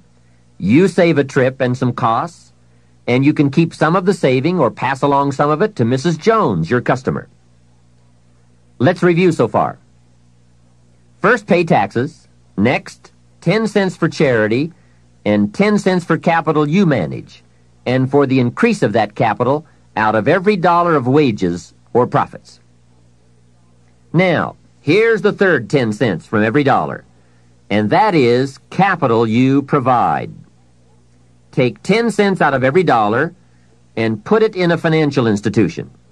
And now we have come to a major benefit for all of us if you bring this 10% of your earnings to the marketplace. You see, some projects in our society need more capital than one person can provide. So we have a system whereby all of us can loan or invest our money in capital provided, so that large businesses can be built to provide more jobs and products and service and help create an even more dynamic society. So 10 cents out of every dollar should go into a savings account. I really prefer to call it an investment account because, and kids will love this, they pay you for the use of your money. You can get back the money you loaned, and you will have more profit from what you are paid for the use of your money. And be sure that you teach this, that if kids start this program from whatever they earn on a job or in engaging in enterprise or both while they are in their teens, by the time they are 40, they will be wealthy enough to be able to do what they want to do the rest of their lives, instead of all their lives doing what they have to do. Now, from your teenage years, it could take a much shorter period of time to become financially independent, depending on what ideas and opportunities you take advantage of. Mrs. Fields developed a new chocolate chip cookie and became a millionaire before she was 30. Mrs. Fields chocolate chip cookies. What an example of capital in the hands of the people, not in the hands of the state. A 10-year-old takes $1, searches around the community and finds a broken, abandoned wagon, pays $1 for it, brings it home, cleans it up, sands off the rust, paints it till it's shiny and new, straightens out the wheel, and sells the like-new wagon for $11. You ask, does a 10-year-old deserve $10 profit? And the answer is, of course. Society now has a mended wagon. And that's what it's all about. Find something and leave it better than you found it. Create a value. Build an equity. It's how we build this most dynamic society called America. And everyone can contribute. Everyone can bring some value to the marketplace. We can all be students of capital, profit, equity, and value. We can all engage in enterprise. We can all participate in the disciplines that bring wealth of lifestyle and treasure. All of us and our children can build the most powerful and attractive society ever. We have the knowledge, the tools, the schools, the market, the resources. All we need is the will. Let each of us begin. Its riches are for the having. All of these principles in action furnish, to the best of my knowledge, the best soil from which to have a high chance for fortune and lifestyle at a very early age. It is so simple, but it is so powerful. Just try it. Just try it. You can always go back to the old way. But if you just try it, I predict you will be so excited about your new commitment and discipline for wealth that you will never turn back. What we're seeing here is that wealth is a matter of allocation, not opportunity, especially in this country. There are subtleties on both sides of any issue of health and sickness, the issues of success and failure. It is the subtleties that determine the direction and the destination. The major reason it is so subtle is because what you do in a single day or a single week or month doesn't seem to matter that much. But remember, as we said earlier, everything matters. Everything weighs something. Sophisticated people never say, it doesn't matter. If you spend or invest $5 today, it doesn't seem to matter much either way. You seem to be no richer or poorer at the end of the day. But it does make all the difference in the world as you save $5 every day, and the days accumulate into weeks and into months and into years. You see, it's the accumulated total of the allocation of each day that makes all the difference in the world, whether you become rich or poor, healthy or ill, successful or mediocre. Now back to Johnny. He is going to ask about his investment account, where he's putting 10 cents out of every dollar. What kind of interest do they pay kids? So you give him the blockbuster, same as adults. That will be almost unbelievable. At last he can be treated like an adult, getting that adult interest when you're only a kid. And one added note, just by working this part of the financial independence plan alone, by putting aside less than $200 a month, will make you a millionaire in 30 years. Remember, it's called the subtlety of wealth or poverty. What you do in one day doesn't seem to matter. But as all sophisticated kids and adults know, it is the accumulated days of proper allocation of your money that makes you wealthy. It is using the ideas we're discussing, coupled with the passing of a little time, that creates fortunes. Now, the passing of time is automatic, but using the ideas is a matter of your own discipline. Whether you want to or not, or whether you care or not, bottom line, it's all up to you. Let me give you the definition of rich and poor. It is brief, but I'm sure you will get the message. Here it is. Poor people spend their money and save what's left. And you guessed it already. Rich people save their money and spend what's left. Remember, it's the same money, just a different philosophy. If 20 years ago, two people each earned $1,000 a month, and they each had an average increase in income over the last 20 years, one had the philosophy, spend your money, save what's left, and the other had the philosophy, save your money and spend what's left. Today, 20 years later, we call one poor and the other rich. The difference was in philosophy. But I can't stress too much the subtlety of it all. At the end of a day or a week or a month, it doesn't seem to matter. A rich plan or a poor plan to an unsophisticated person. But to make wise decisions, we must all weigh a larger measure of the result. We don't just weigh a week. We weigh 5 years of weeks, 10 years of weeks, and let the weight of that measure determine the change in our weekly activity and commitment. Wise decisions for wealth and lifestyle come from the wise measure of results.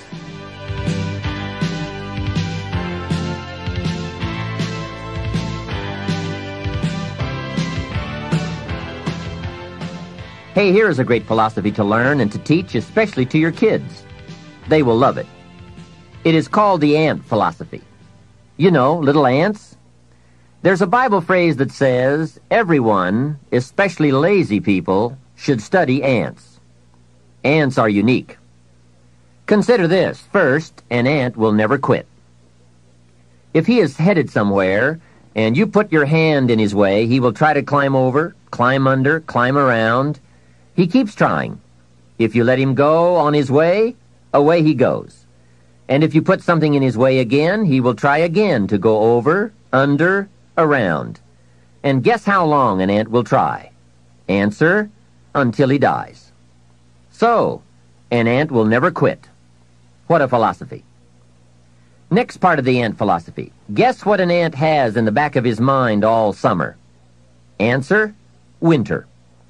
Ants prepare for winter all summer. How very bright. Now, some adults aren't that smart. They think summer all summer. That philosophy we call fatal. Now, here's another piece of ant philosophy. Question. How much will an ant gather in the summer to prepare for the winter? Answer, all he possibly can.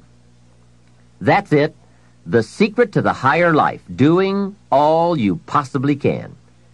That is the great life quest, seeing what all you can become. A man says to me, Mr. Rohn, I'm making about $50,000 a year. Isn't that enough? I'm taking care of my family, and we are comfortable. Isn't $50,000 enough?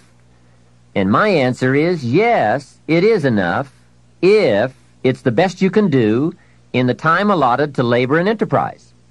However, if you are capable of making $500,000 a year and you only make $50,000, we call you loser. Remember, it's not the amount that counts. It's the extent of your reach that counts. If your best is $10,000 a year, that's enough. If your best is $1 million a year, that's enough. It's not the amount. It's your best we count. How tall will a tree grow? Answer, as tall as it can. Did you ever hear of a tree growing half as high as it could? No. Only humans with the power of choice settle for less than they can be. But I would ask you to walk the high road.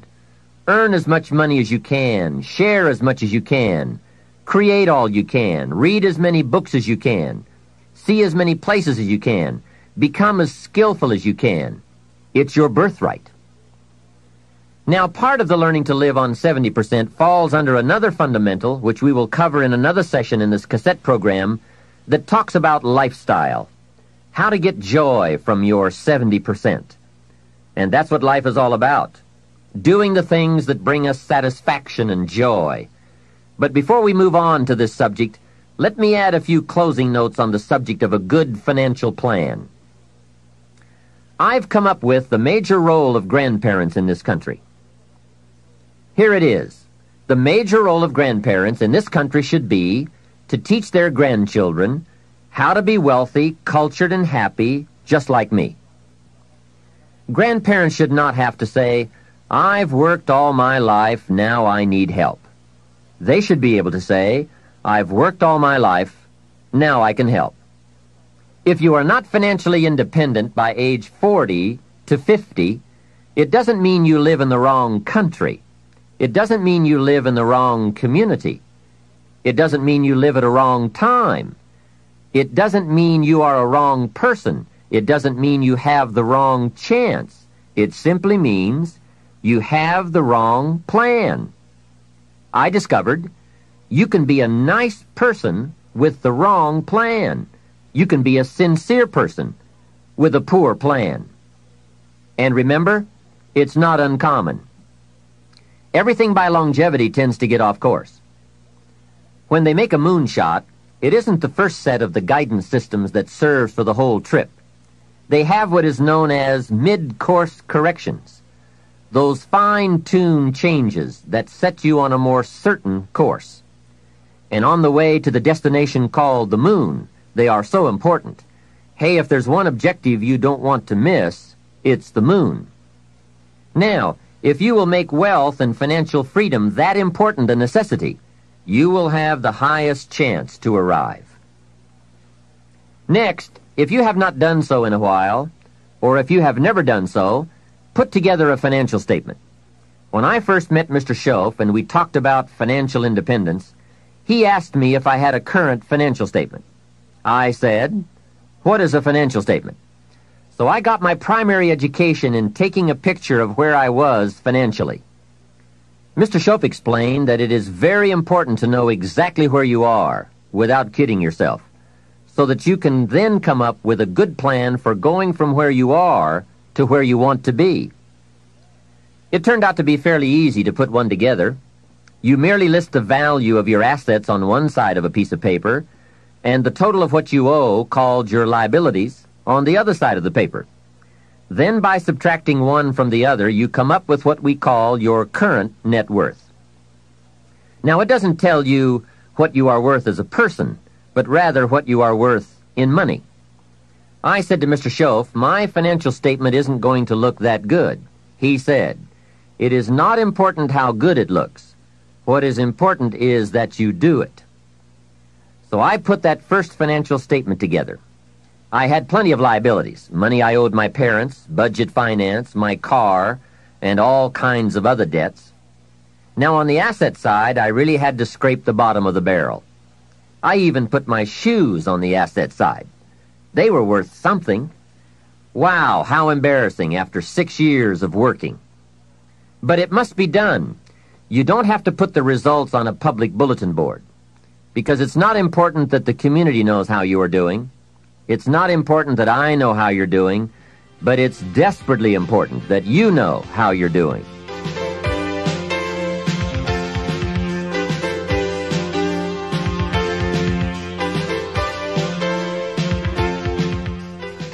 Here are some other points. First, keep excellent books, not only for tax purposes, but for yourself, your financial future, and for your own sense of self-worth. Have you ever heard the expression, "I don't know where it all goes"? Well, from now on, make a new commitment to financial independence and to the value and the feeling that comes from knowing where it all goes and where it all comes from. It is just one of those important disciplines that cause you to prove to yourself that you are on a new road, walking in a new direction, becoming a new person, and arriving at a new destination. Without that effort, you will keep falling back. Hey, I found out you can make $5,000 a month and still go broke. You say, how could you go broke making $5,000 a month? It's easy. Spend $6,000. And when you make $5,000, spending $6,000 is not that difficult. Someone once said, if your outgo exceeds your income, your upkeep becomes your downfall. So, be the master over whatever you have and whatever you are. That's where the seeds of greatness are sown. Great wealth, great health, great results, great influence, and great lifestyle. Take interest and even delight in doing all the small things well. It makes you a sophisticated person who knows where the beginnings of wealth and happiness are. There's a Bible phrase that we could quote here that would be appropriate. It says, if you will be faithful over a few things, the small things, you will someday be ruler over many things and major things. That's it. That's the philosophy that counts. Surely life is reluctant to hand a fortune to someone who constantly messes up his paycheck. It's not the amount that counts. It's the plan and the faithful discipline of that plan that counts. The disciplines are those ingenious keys that unlock the door to the kind of person we really want to become. And becoming attracts all those treasures and values that most anyone would call the good life. Life in abundance, life in productivity, life in enterprise, life in influence, life in style. Now, to wind up this rather lengthy subject, let me close with this.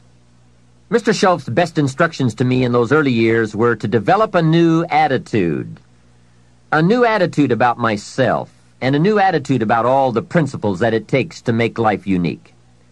Develop a new attitude about taxes, about paying your bills, about the marketplace, opportunity, your chances, wealth, activity, prosperity, service, productivity.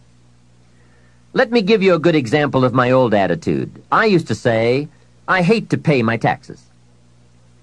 Shelf said, well, you can live that way if you want to. That's one attitude. I was a bit perplexed. I thought it was the only attitude. How strange. I used to say, I hate to pay my bills. And he said, well, you can live that way if you want to. I thought it was the only way. I used to say, I hate to part with my money. He said, that's one choice for lifestyle and attitude. I thought, could it be that there is another way to feel about it? He said, what if you said, I love to pay my taxes, knowing it's the care and feeding of the goose that lays the golden eggs? What if you said, I love to pay my bills, reduce my liabilities, and increase my assets? What if you said, I love to part with my money, put it into circulation, help build this dynamic society? Wouldn't that be a better way to live if you loved to instead of hated to? What an incredible way to look at it. I bought the idea and started the practice. I will admit that it took me a while to actually say truthfully, I love to. But when I did, I found a completely unique new way to live. To love to instead of hate to. Shof even taught me to pay my bills with enthusiasm. He said the next time you pay $100 on an account, put a note inside with your check that says, with great excitement I send you this $100. He said you won't believe what happens on the other end. They don't get many notes like that. But best of all, you won't believe what happens on your end. The new feeling of being in control and having a philosophy of life that brings joy instead of frustration. This whole new attitude will create for you a whole new world. Remember, it's something anyone can do. Mr. Shof got me to open my first savings account. He said, "Do you have a savings account?" I said, "I don't have enough money." And he reminded me, it's not the amount that counts, it's the plan. The important thing is to begin. Wealth is a plan, not an amount. He asked me if I had $10. I said, "Well, yes." He said, "Then open up your savings account and do it with your new attitude and enthusiasm." Well, that took some doing. I went to the bank in the town where I lived and walked in to open my account. I went to the window and told the lady I wanted to open up a savings account. She said, "Great. What is your name?" I said, "Mr. Rohn." She said, "Fine, Mr. Rohn, just fill out these papers." I filled them out, handed them back to her, and she said, "That's all in order. Now, how are we going to get this account started?" I said, "Put 10 in." She said, "10 what?" I said, $10.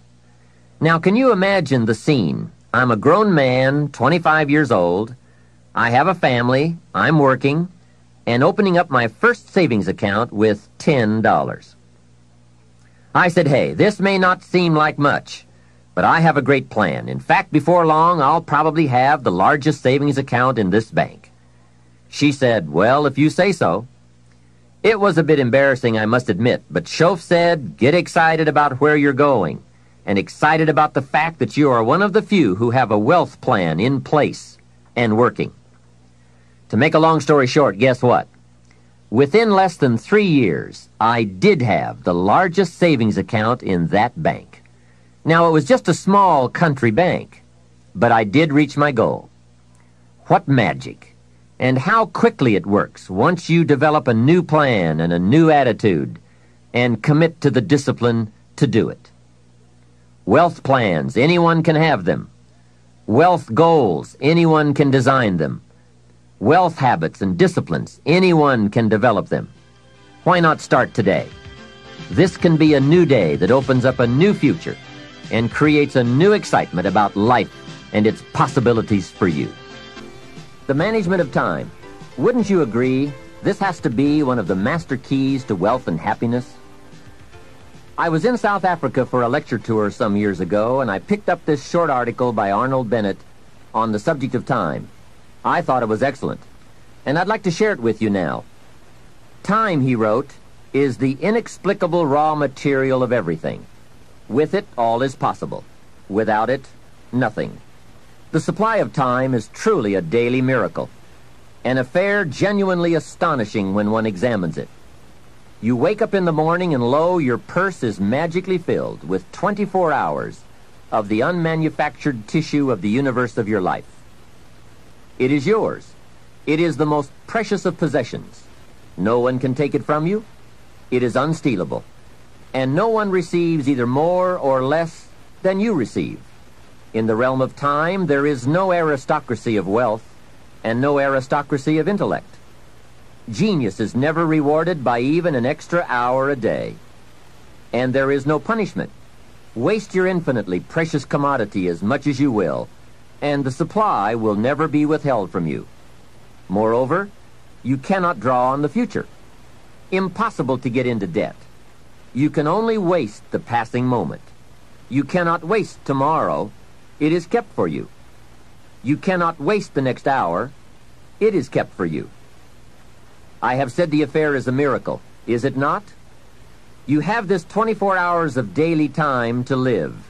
Out of it, you want to spend health, pleasure, money, content, respect, and the evolution of your immortal soul. Its right use, its most effective use, is a matter of the highest urgency and of the most thrilling actuality. All depends on that. Your happiness, the elusive prize that you are all clutching for, my friend, depends on that. Mr. Bennett continues, if one cannot arrange that an income of 24 hours shall exactly cover all proper items of expenditure, one does muddle one's whole life indefinitely. We shall never have any more time. We have, and we have always had, all the time there is. Isn't that well said? Let's consider some approaches to managing our time most effectively. The first approach is to ignore the subject altogether. The man says, I've been late all my life. I can't ever seem to get a handle on my time. Heck with it. I'll just struggle along the best I can. That's okay. It's your life, right? You can do with it as you please. But consider what this attitude might be costing you. Here's the second approach. Step down to something easier. Again, that's okay too. A man works for a company, then decides he wants to own one. When he gets that responsibility, comes to work before everyone else, leaves after everyone else, he now says, I would rather work for someone else's company. Hey, again, it's your life. Success is not a stereotype. There isn't just one model. Know clearly what success means to you and be comfortable with the price you pay for it. You might have heard the story of the little girl who complained to her mother that her daddy never had time to play with her. She said, why doesn't my daddy play with me? He comes home from work, goes to the study and works, comes out for dinner, goes back to work again. I want to play with my daddy. So her mother explained to her, your daddy is very busy. He loves you very much, and that is why he works so hard. At his office, he has so much work to do that he has to bring the rest of it home and finish it here. That is why he can't play with you. The little girl thought for a moment, trying to solve this problem, and came up with the answer. She said, well, why don't they just put him in a slower group? Hey, not a bad idea. Don't throw away other important values in your life just going for one. I went for some things in my life and found out later I had paid too much. If I had known how much they were going to cost, I never would have paid. So that is a consideration. The next approach to time management is to work longer and harder. And we all know the dangers there, right? Unless you aren't working at all, then you probably need to work longer and harder. But for some people, if 10 hours won't do it in a day, they work 12. And if 12 won't do, they move it up to 14. Some people even take on 2 jobs. And there are some very real dangers here, not least of which is health problems that result from not being able to handle the stress. So you've got to be careful with this approach. The last approach I think is the best, and that is to get more out of you. In the time you have assigned to labor, make the hours more valuable. The key is not to work harder, but to work smarter. If you're putting in about 8 or 10 hours a day, 6 days a week, that's about it. You can't work much harder. But remember, it's not the hours you put in that counts. It's what you put in the hours. Get more from you to make the investment of time more valuable. And no telling how valuable you can become. We don't lack the capacity. We only lack the ideas and the will and the discipline to carry them out.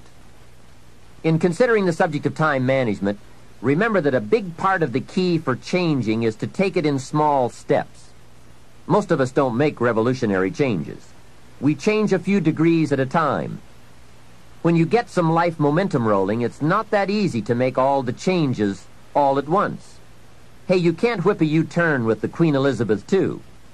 When that big ship gets moving, they say it takes 7 miles just to get it stopped. So when it's really moving, you just have to nudge it a little, and finally you get it turned. That's a lot like our lives. A few nudges at a time. But if you're consistent, you can't believe the progress you can make in a fairly short period of time.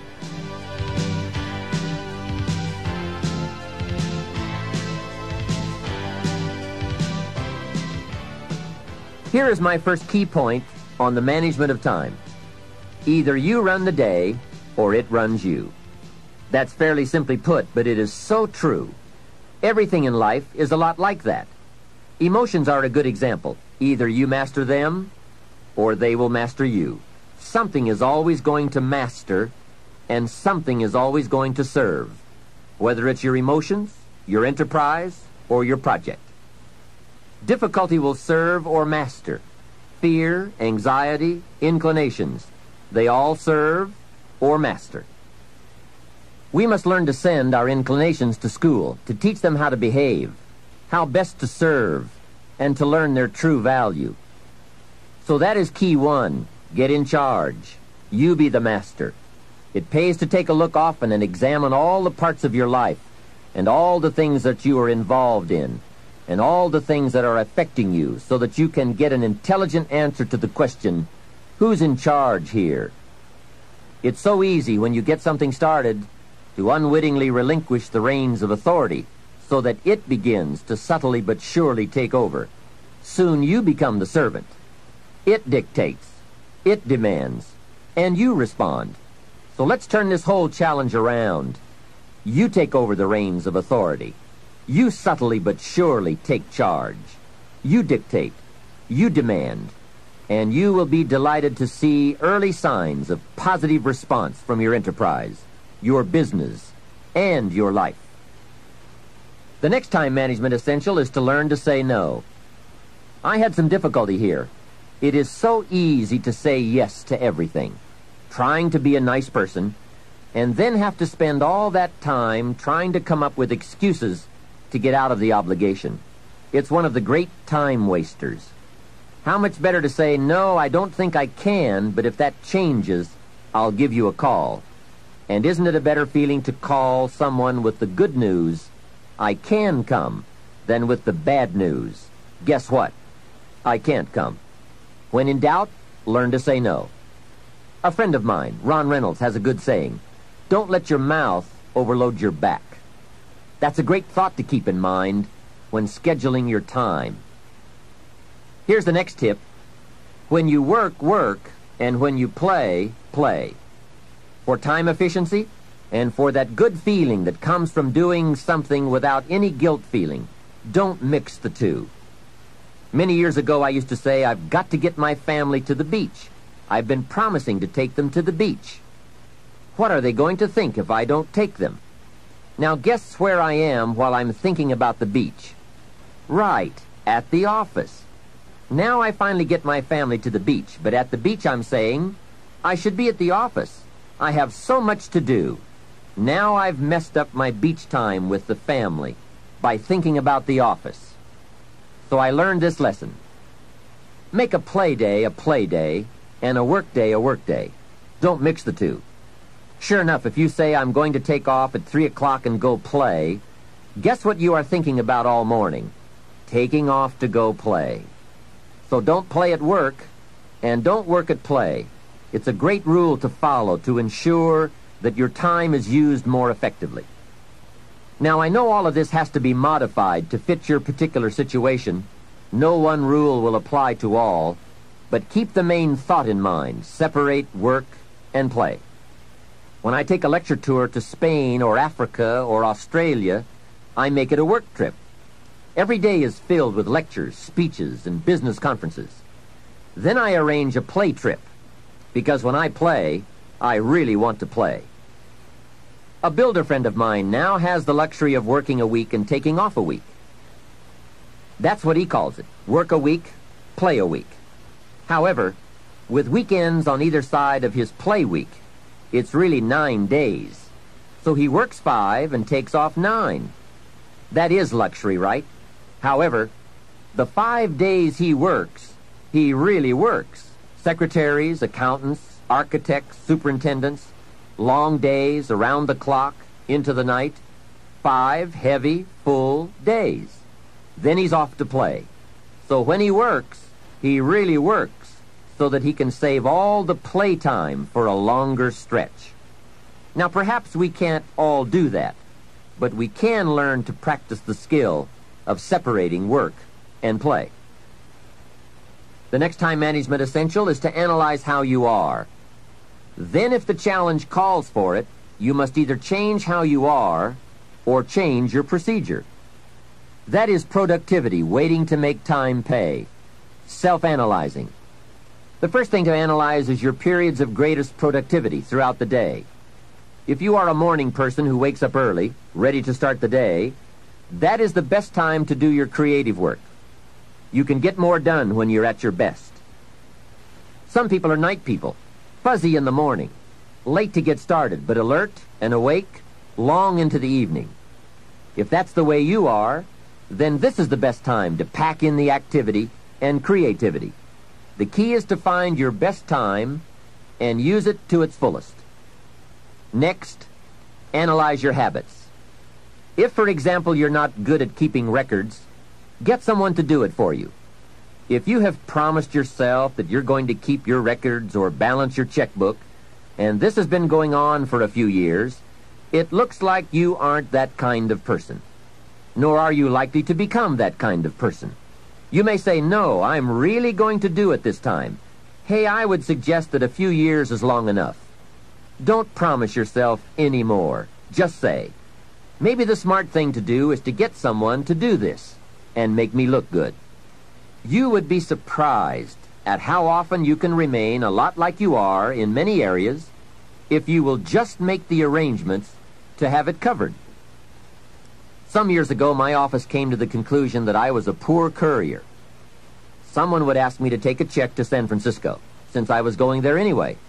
I would say, sure, no problem. Put the check in my pocket and fly off to San Francisco. Guess when I would next hear about that check? From my dry cleaners. Next time someone says, this document has to go to New York, will you be sure to give it to them this time? I'd say, of course, you can count on me this time. I'm not flaky. So I put the document in my briefcase and head off for New York. Guess what? Right, it would still be in my briefcase when I got back to the office the following week. So there is a saying now in my office, don't give the chairman anything. He's good at some things, but he's a poor courier. Make other arrangements. And that is my point. There is nothing wrong with admitting that you just aren't going to do certain things as long as you are clever enough to make arrangements to have them done. It's much better than continually promising that you will when the chances are good that you won't. Next time management essential, the telephone. What an incredible instrument for business, social, and emergency situations. The job it can do for you is unbelievable. However, there are some tips for using the telephone so that it won't use you. Here's the first one. Before you make a call, make an agenda. An agenda is simply a list of the items you want to talk about, especially if it's a business call. It is one of the better habits to develop. Did you ever make a call and toward the end of the conversation say, let's see, there was something else I was going to talk to you about. I just can't think of it right now, but if I think of it later, I'll call you back. A great time waster. And for a business call, not very sophisticated on your part. Making an agenda before you make a call serves to keep your conversation on course, so that you cover the essentials without missing any of them. Also, it helps to keep the conversation on track and control the tendency to wander into non-essential chit-chat. It is also a money saver. The extra minutes saved by keeping to an agenda and a few pleasantries is major. I know. My business telephone bill just in California got up to $13,000 a month. And this was one of the problems. Doing business internationally, we have learned the incredible savings of both time and money by taking the time to write down an agenda before we begin to dial. And here's another benefit. If you have made an agenda, when it comes time to recall that conversation you had, you've now got the details in writing. When you say, John, how are you doing on those 4 things we talked about the other day? And John says, what 4 things? We didn't talk about that. You now have a written record to show that you did. Remember, people can talk you out of what's in your head, but it's hard to talk you out of what's in your book. Next, if you can afford the luxury, have your calls screened. Then when you pick up the messages, you can decide who to call and when to call, and have the time to formulate the important information before you make the call. Now, this is a luxury, I will admit. It may be that you just have to answer the phone when the call comes in, but at least file this idea away for the future, when you might be able to use it. And one more, the telephone at home. Here you have to exercise great care to not let the telephone intrude. During social time with family or friends, my suggestion is that you shut the phone off. They have all those neat devices now, so you can. Put on the recorder to take messages or just pull the plug. Family is a high priority. Take care that valuable family time is not subject to frequent intrusions. If you set up this rule, you will not only have uninterrupted time with your family and friends, but also they will give you high marks for caring about them enough to make them a priority. Every situation calls for an evaluation of values. You've just got to weigh everything and make the necessary adjustments if you want to get full time and full value out of your life.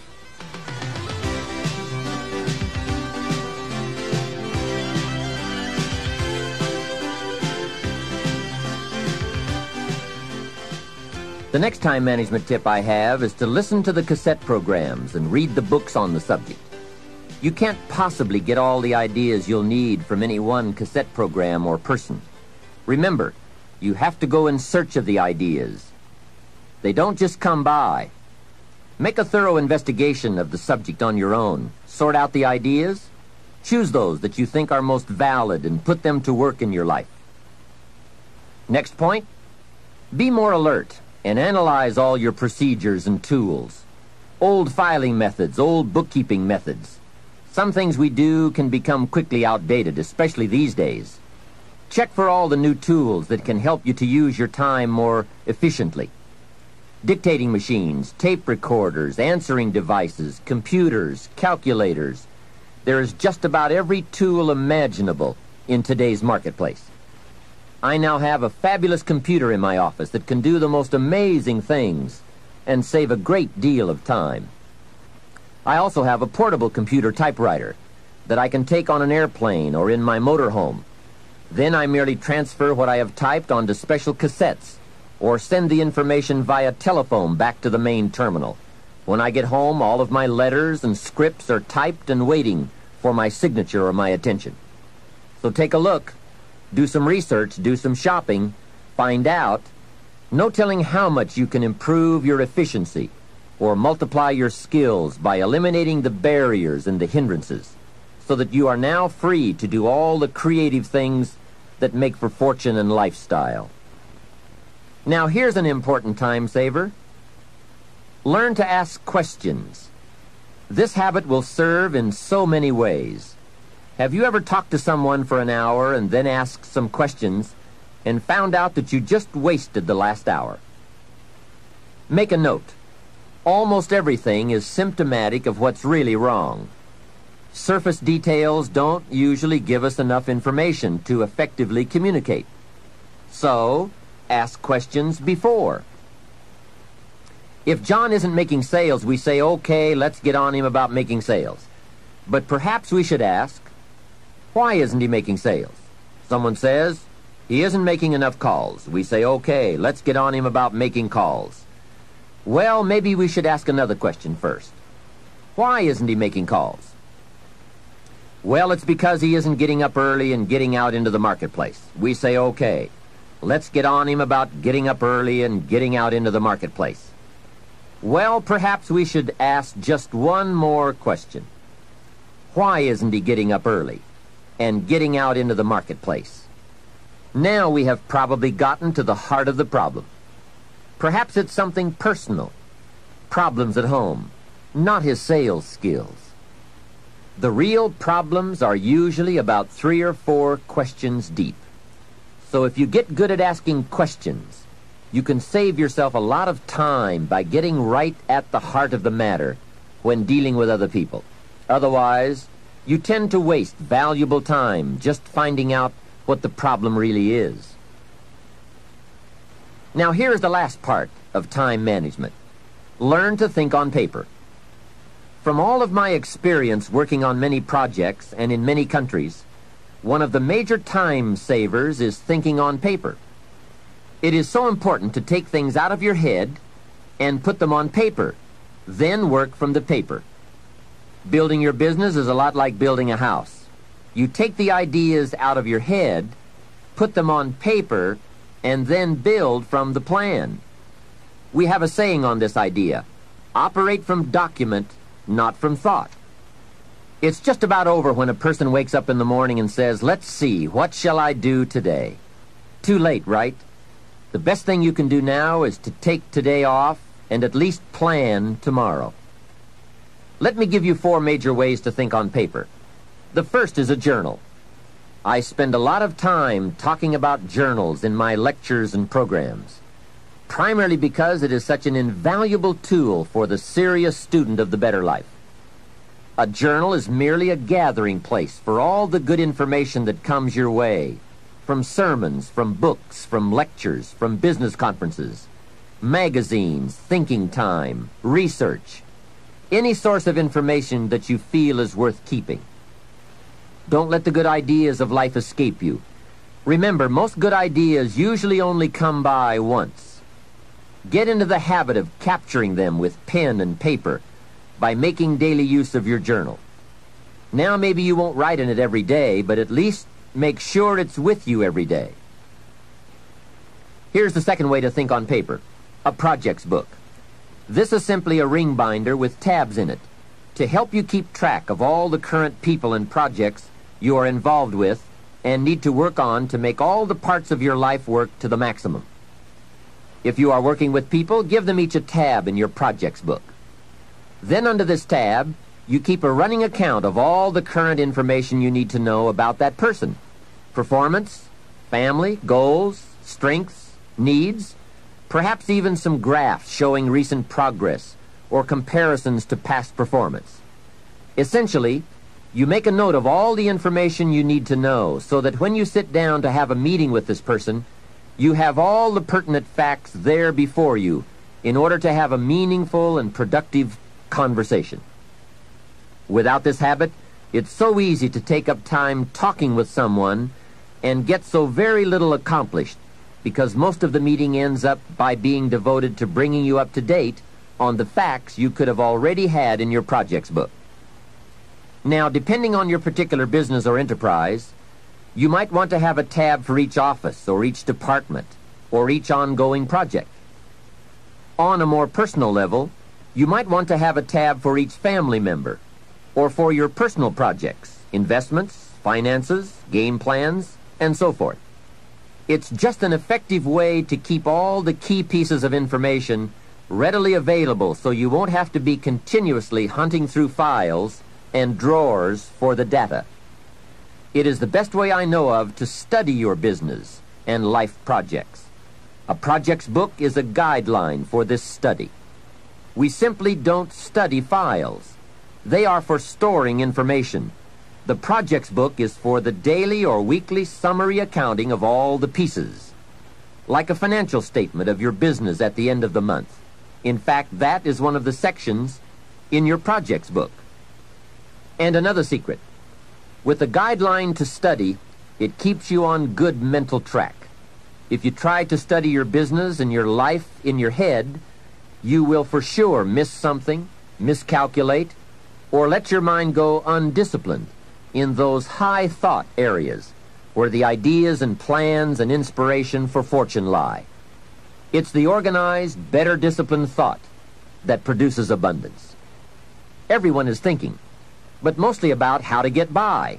I'm asking you to develop these tools and disciplines to think about how to become wealthy and happy, powerful and influential, sophisticated and unique. The next way to think on paper is to keep a day timer, a daily log of your list of things to do and your appointments and schedules. This is where I also keep the agenda for my telephone calls. It becomes a clear and useful record. If you have a business and need to keep track of expenses for income tax purposes, your day timer should also accommodate this need.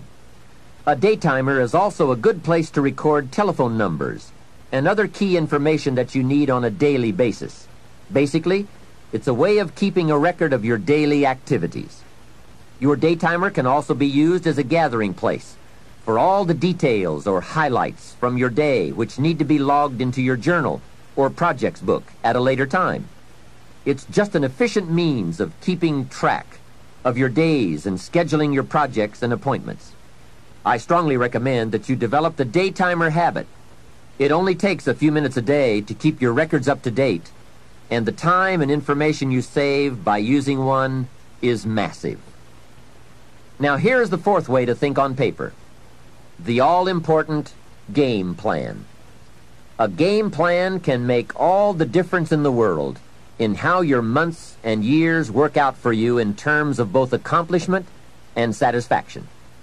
Whether you do business at home, down the street, within the community, or around the world, game plans are essential for maximizing productivity. Here's a phrase worth remembering, and that is, don't start the day until you have it finished. That idea is worth the money. A plan before you start. A day is a major piece of the whole strategy of your wealth plan, your success plan.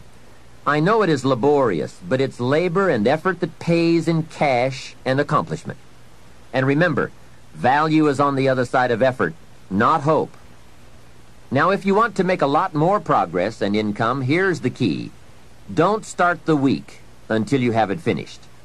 Of course, it is more challenging to finish a week than to finish a day, but the pay and the results are so exciting, you won't mind the challenge. And if you want to make a lot of money and big success, don't start the month until you have it finished. That one is a stretch, but high in reward.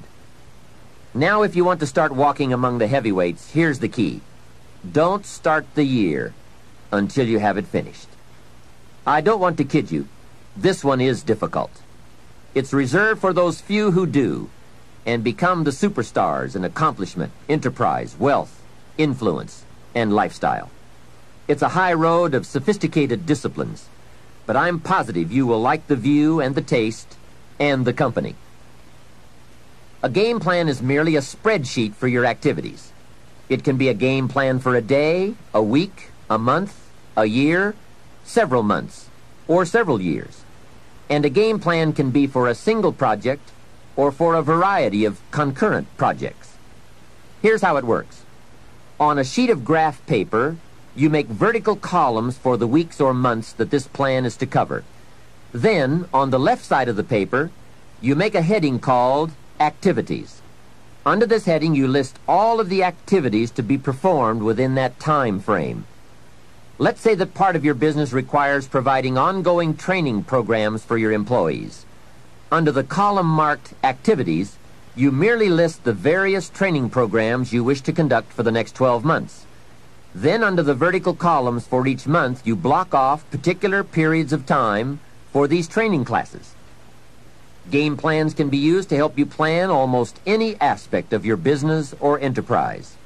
They can also be used to help you organize all areas of your life, from investment plans to reading plans. Game plans are particularly useful when it comes to scheduling family time, vacations, special weekends and trips, and so forth.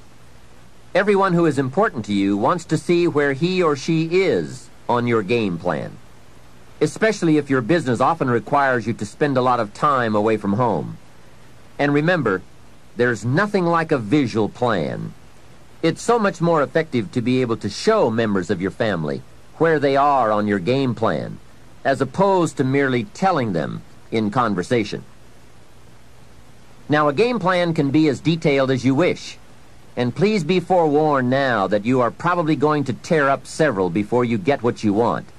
This is something you have to work with. Every game plan must be tailored to fit a particular need.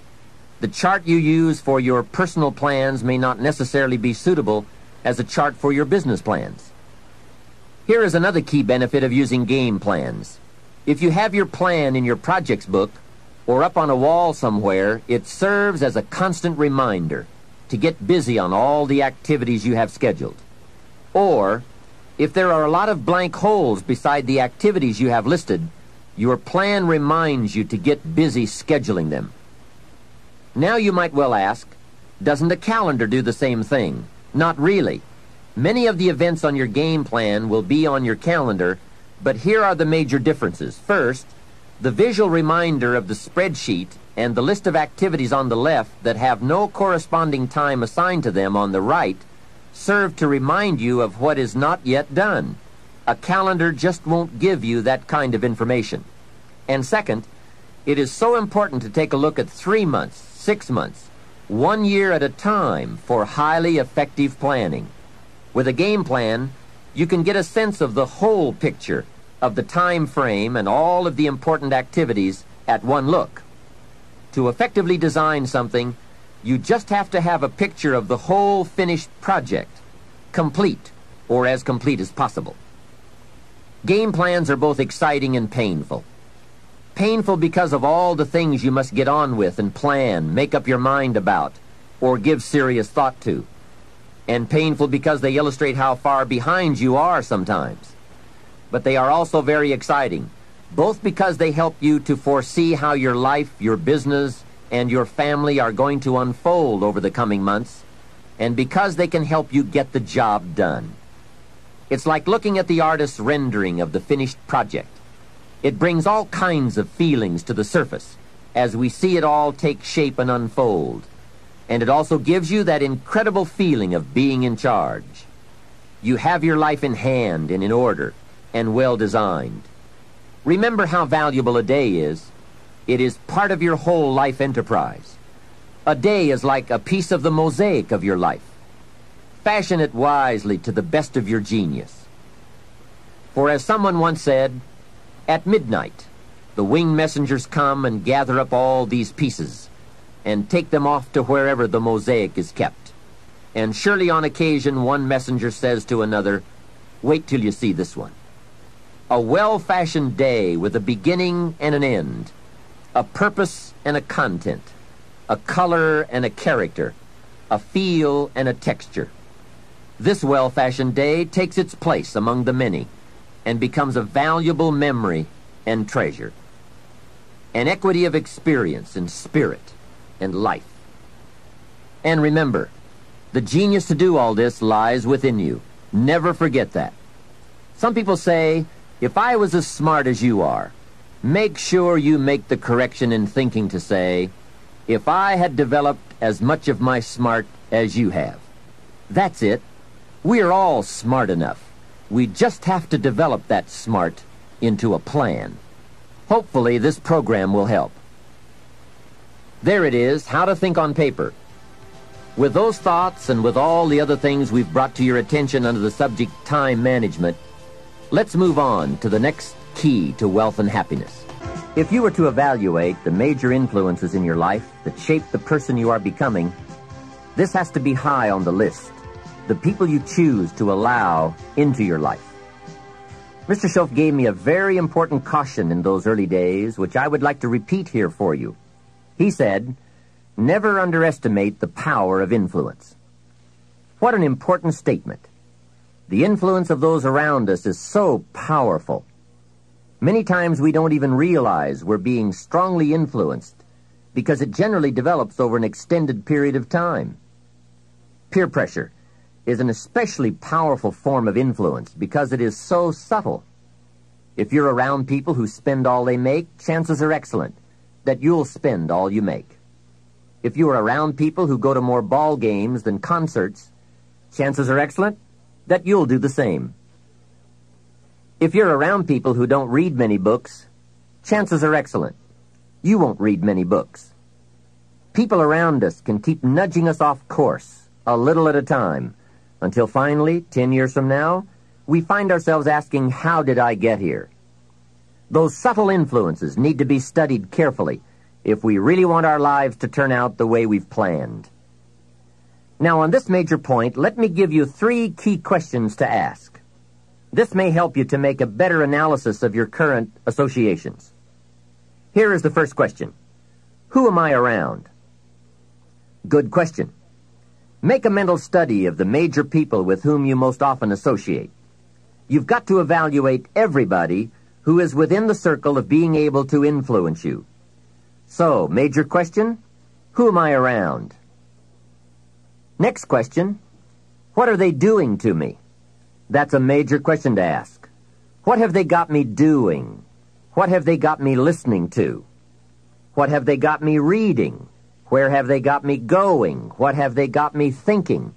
How have they got me talking? And how have they got me feeling? What have they got me saying? You've just got to make a serious study of how others are influencing you, both negatively and positively. Now, maybe the influence of all those around you is okay, but just ask yourself, it doesn't hurt to ask, who am I around, and what are they doing to me? Now, here's the final question. Is that okay? Maybe the people you associate with and their collective influence is okay. But then again, maybe it's not. All I'm suggesting here is that you take a close and objective look. Everything is worth a second look, especially the power of influence. Positive influence can have an incredible effect on your life, but so can negative influence. Both will take you somewhere, but only one will take you in the direction you truly wish to go. It's so easy just to dismiss the things that influence our lives. The man says, I live here, but I don't think it matters. I'm around these people, but I don't think it hurts. I would take another look at that. I've got a good phrase for you. Everything matters. Now, sure, some things matter more than others, but everything matters. Everything weighs something. So you've got to keep checking to find out whether associations are tipping the scales toward the positive or toward the negative. It doesn't hurt to look, right? Ignorance is never the best policy. Finding out is the best policy. Remember, part of the purpose of this program is to get us to say, the days of kidding myself are over. I really want to know what I have become and what I am becoming. I want to know where my strengths and my weaknesses lie. What has power over me? What's influencing me? What have I allowed to affect my life? Perhaps you've heard the story of the little bird. He had his wing over his eye and he was crying. The owl said to the little bird, "You're crying." "Yes," said the little bird, and he pulled his wing away from his eye. "Oh, I see," said the owl. "You're crying because the big bird pecked out your eye." And the little bird said, "No, I'm not crying because the big bird pecked out my eye. I'm crying because I let him." Hey, it's easy to let influences shape our lives, to let associations determine our direction, to let persuasions overwhelm us, to let tides take us, to let pressures make us. The big question is, are we letting ourselves become what we wish to become? In this most important subject of association, here are some actions you may want to take. First, disassociation. You may, after a study of those three questions, who am I around, what are they doing to me, and is that okay, you may come to the serious conclusion that there are some people you just have to break away from. I'm not saying that it's an easy step to take, and it's not to be taken lightly. However, I am saying it may be an essential task. You may just have to make that hard choice not to let certain negative influences affect you anymore. Remember, it could be a choice that saves the quality of your life. The second action you may want to take is limited association. It could well be that you are spending too much time in a certain area of your life with a certain group of people. It's easy to put time and effort in the wrong place. The guy spends 3 hours at the ball game and 30 minutes listening to the sermon. See, that's called out of balance. 30 minutes for spirituality, 3 hours for entertainment. That doesn't weigh well 5 years from now, 10 years from now, when you take a look at the sum total of your values in your life.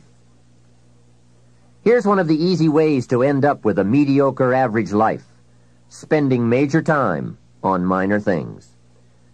Sophisticated people learn to weigh everything before they spend time or money. You've got to weigh before you pay. Whether you're going to spend heavy time or light time, you've just got to weigh. Otherwise, if you're not careful, you can get trapped into spending heavyweight time with lightweight people. Now, it's okay to have casual friends as long as you give them casual time, not serious time. Spend major time with major influence and minor time with minor influence. It's so easy to do just the opposite, but don't let it be said that you fell into that trap. So maybe all you need to do to change some of the influences in your life is not to eliminate them, but merely limit them. Say, I have a good time with these people, but I'm not going to spend days and days with them anymore. I'm just going to cut that down and save some of that time for more major people and more major enterprises. Remember, it's your life. You can spend your time with whomever you want and whenever you want. But you didn't invest in this program for me to kid you. Take a look at your priorities and your values. We have so little time at our disposal. Wouldn't it make sense to invest it wisely? If you have only $100 in your pocket, it's okay to spend $20 for fun and put $80 toward your important values and commitments. But would you be happy reversing those percentages? Better to put the majority of your money where you know it will get you a positive return, rather than put it where the taste is brief and the results are poor. Of course, you must be the judge. You must determine whether the situation and the people call for disassociation or limited association.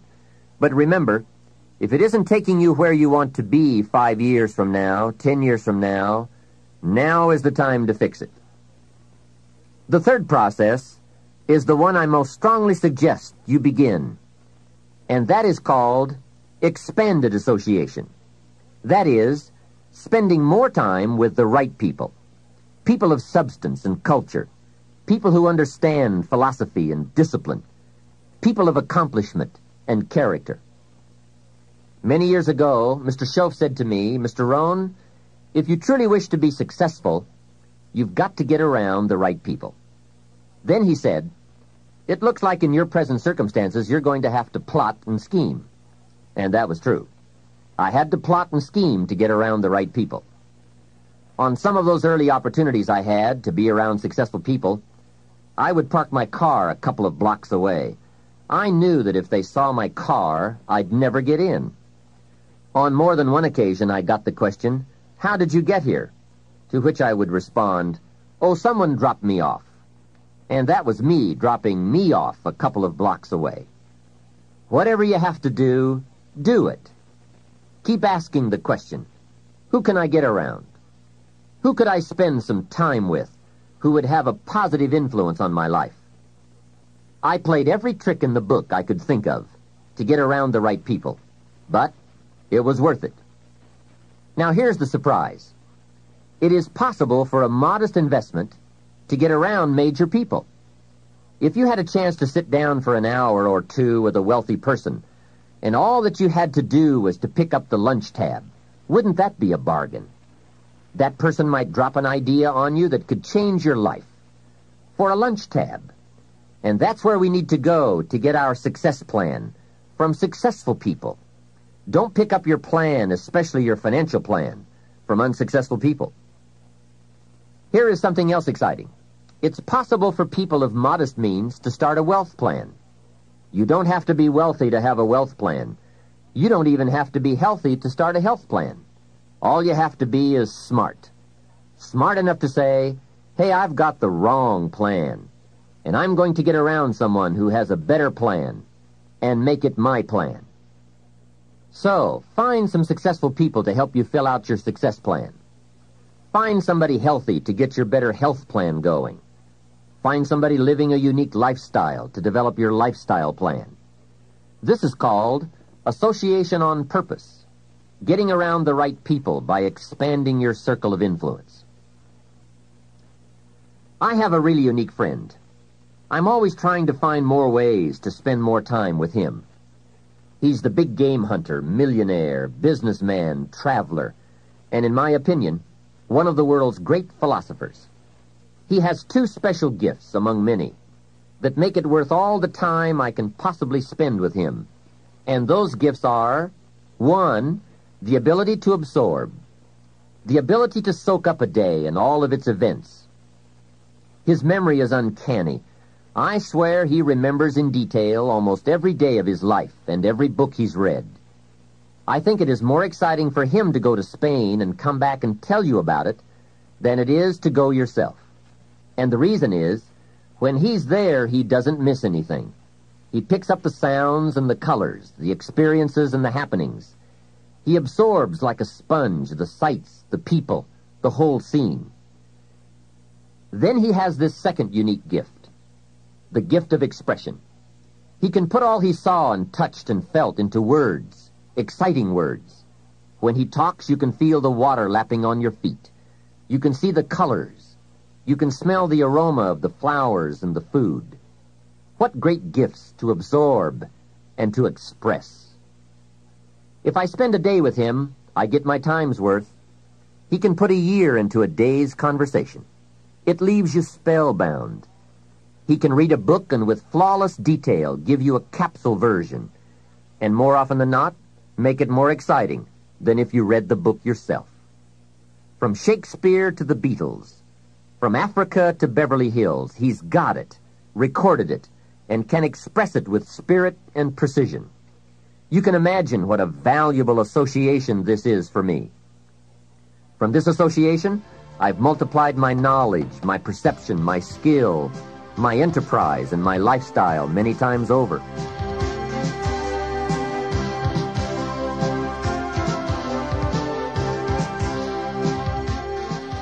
Here's another good question for you.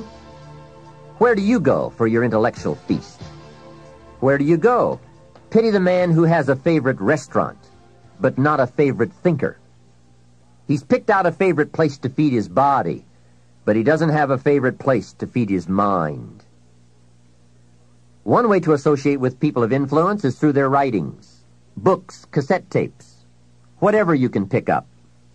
Maybe you can't meet the person, but you can read his books or listen to his cassettes. Churchill's gone, but he's left some books. Aristotle's gone, but we still have his ideas.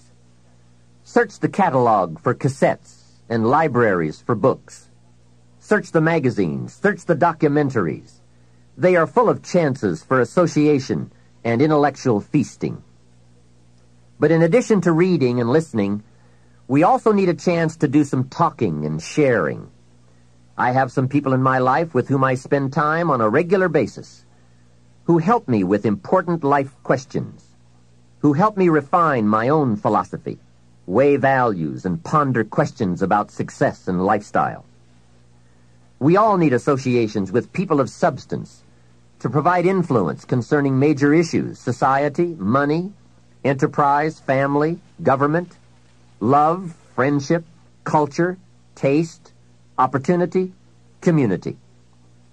Behavior is mostly influenced by ideas, and ideas are mostly influenced by education, and education is mostly influenced by the people with whom we associate. So don't join an easy crowd. Make sure you get around people who can ask the right questions about the latest ideas you've discovered, about your philosophy, your enterprise, your goals, your lifestyle. Go where the demands are high, where the expectations are high, where the spotlight is on to grow, to produce, and to become more than you currently are.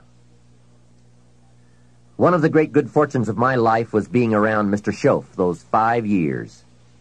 During that time, he shared with me, at dinner, on an airplane, at a business conference, in private conversation, with a group, all those ideas that caused me to make the helpful and necessary adjustments in my thoughts and activities. And those daily changes, some so very slight, so very important, added up to such weighty sums in 1 year, 3 years, and 5 years. A big part of the value of this association was having Mr. Schoaf repeat the ideas over and over. You just can't hear basics, fundamentals, major pieces of the philosophy of life too often. Another part was Mr. Schoaf's unique ability to check and measure my progress. That is so important. Measurable progress, and having someone to monitor that progress. I will never forget my first list of goals that I put together after Mr. Schoaf's breakfast lecture on setting goals. My list contained only 4 or 5 items. When I showed it to him, he said, "Is this your list?" I said, "Yes." Then he started asking those very wise questions that all people of success and substance are inclined to ask. He asked, "How about your health goals?" I didn't have any of those on my list.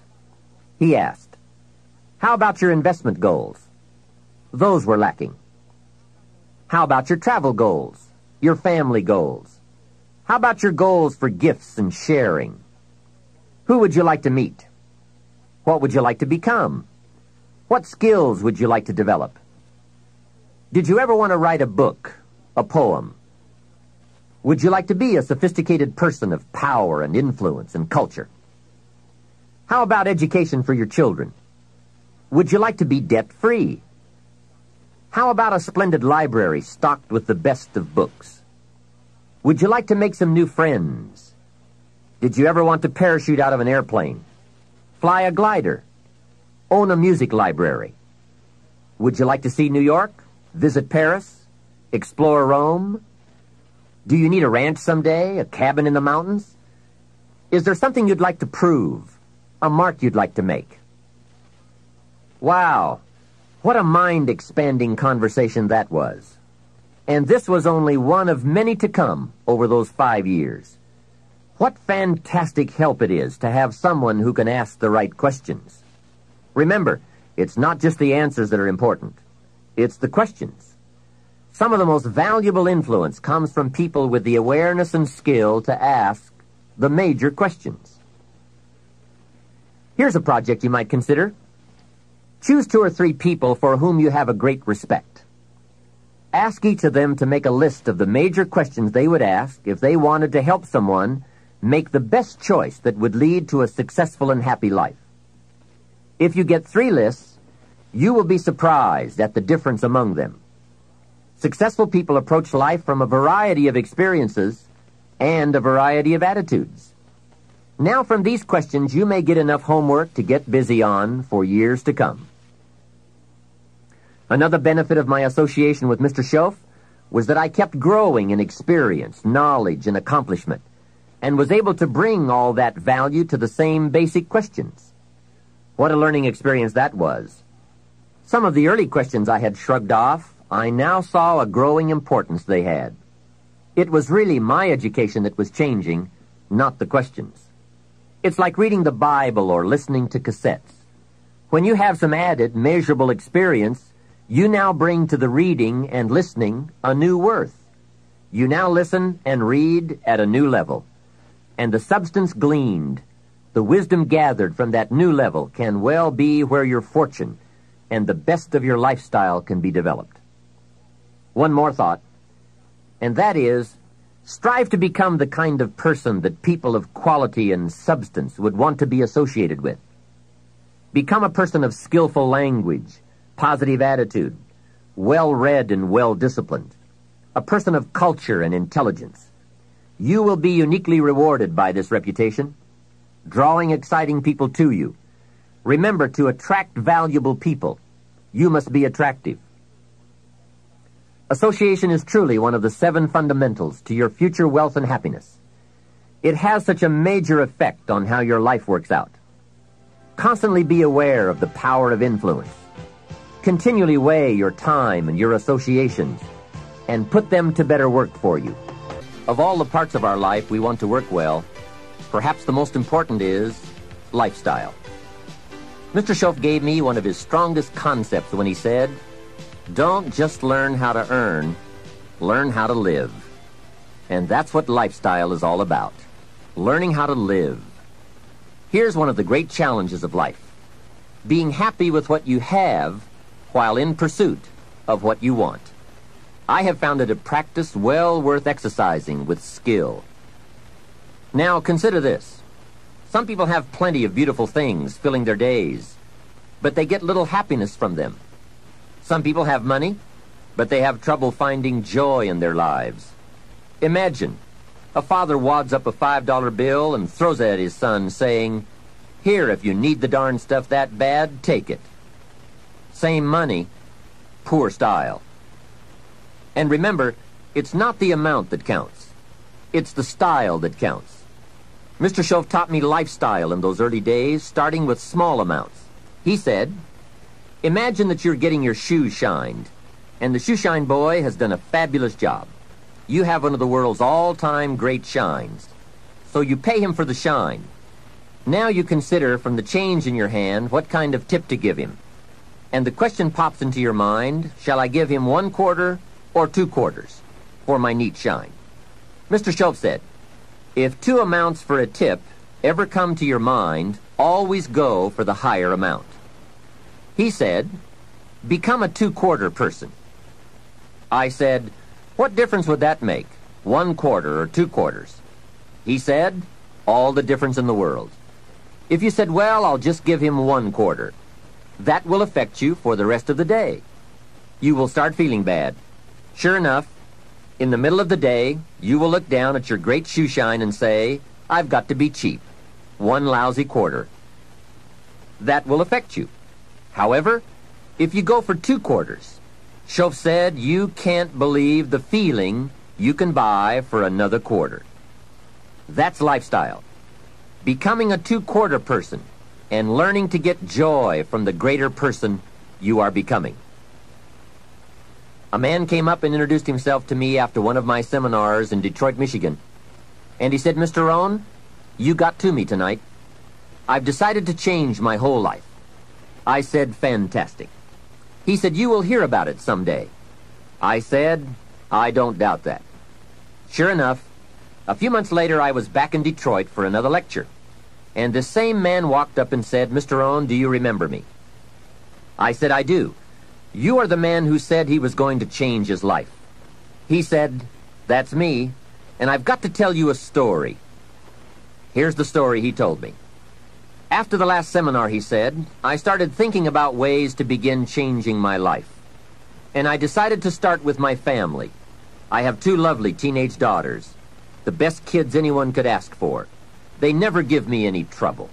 However, I've always given them a hard time, especially as teenagers. One of the things they dearly love to do is to go to rock and roll concerts, to see their favorite performers. Now, I've always given them a hard time on this subject. They would ask to go, and I would say, "No, I don't want you to go. The music is too loud. You'll ruin your hearing. And besides, it's the wrong crowd." I would always give them a hard time. Then they would beg, "Please, Daddy, we want to go. We don't give you any trouble. We're good girls. Please let us go." Well, after they had begged long enough, I would reluctantly throw them the money and say, "Okay, if you have to go that bad." So that's where I decided to start to make some changes in my life. Then he said, here's what I did. Not long ago, I saw this advertisement that one of my daughter's favorite performers was coming to town. Guess what I did? I went down to the concert hall and bought the tickets myself. Later that day, when I saw my girls, I handed them this envelope and said, "Daughters of mine, you may not believe this, but inside this envelope are your tickets to the concert that's coming to town." I knew it was one of their favorites. They could not believe it. Then I told them one more thing. I said, begging days are over. Now my girls really couldn't believe it. Finally, I made them promise not to open the envelope till they got to the concert, and they agreed. Now comes concert time. When they arrive, they open the envelope and hand the tickets to the usher. He says, "Follow me." And he starts down front. They say, "Wait a minute. Something must be wrong." The usher looks at the tickets and says, "Nothing is wrong. Follow me." They walk down front, 10th row, center. Now the girls really cannot believe it. He said, "I stayed up a little late that night, and sure enough, around midnight, my daughters came bursting through the front door.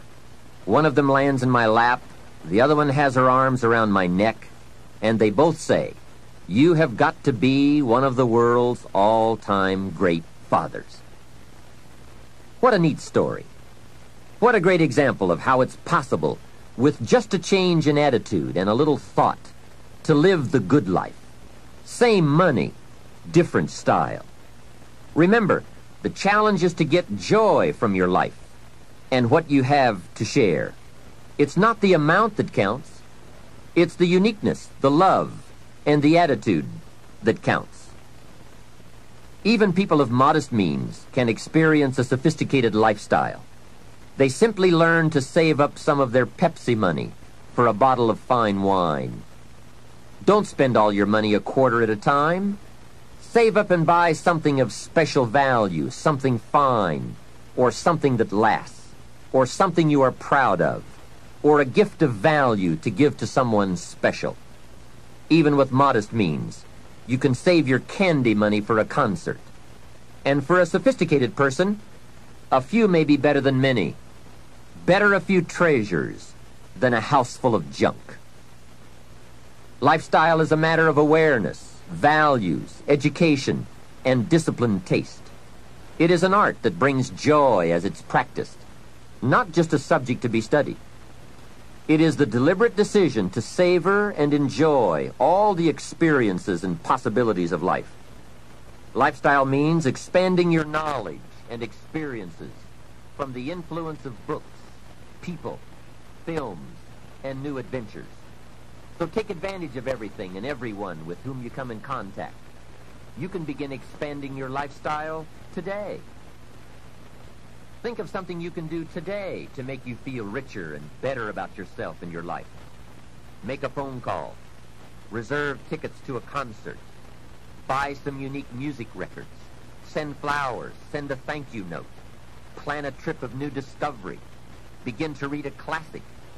I'll bet that within 50 miles of where you are right now, there are some places you have never seen, some foods you have never tasted, experiences you've never had. I grew up in Idaho, and I've never been to Yellowstone Park. And part of it is in Idaho.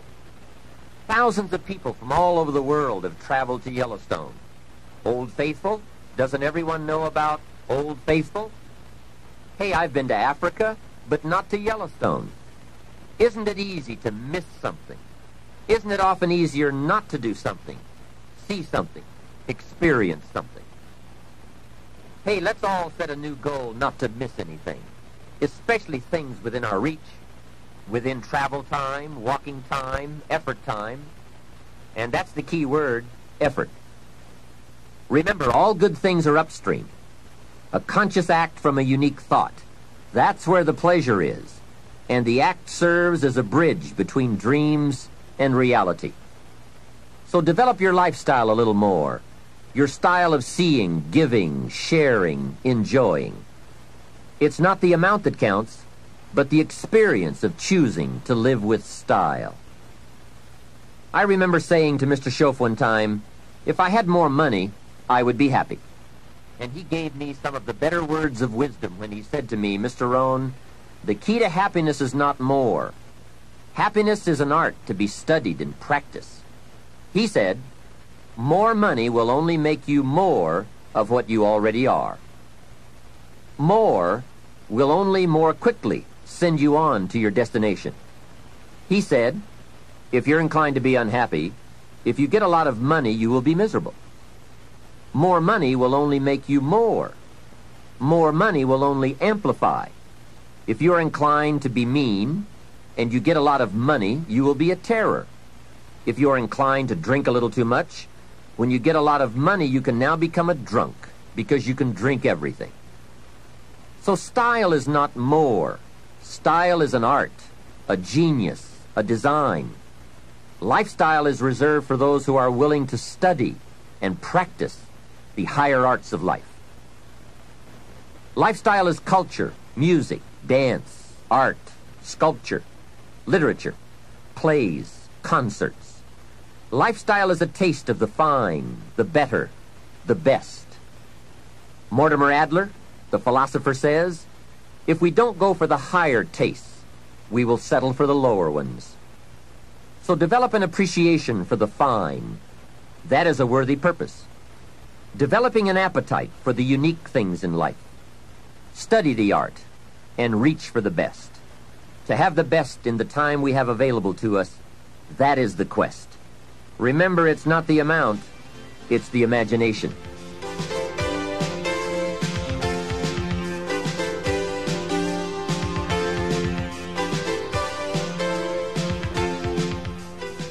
My lady and I were on a trip to Carmel, California one sunny summer day to do some shopping and exploring.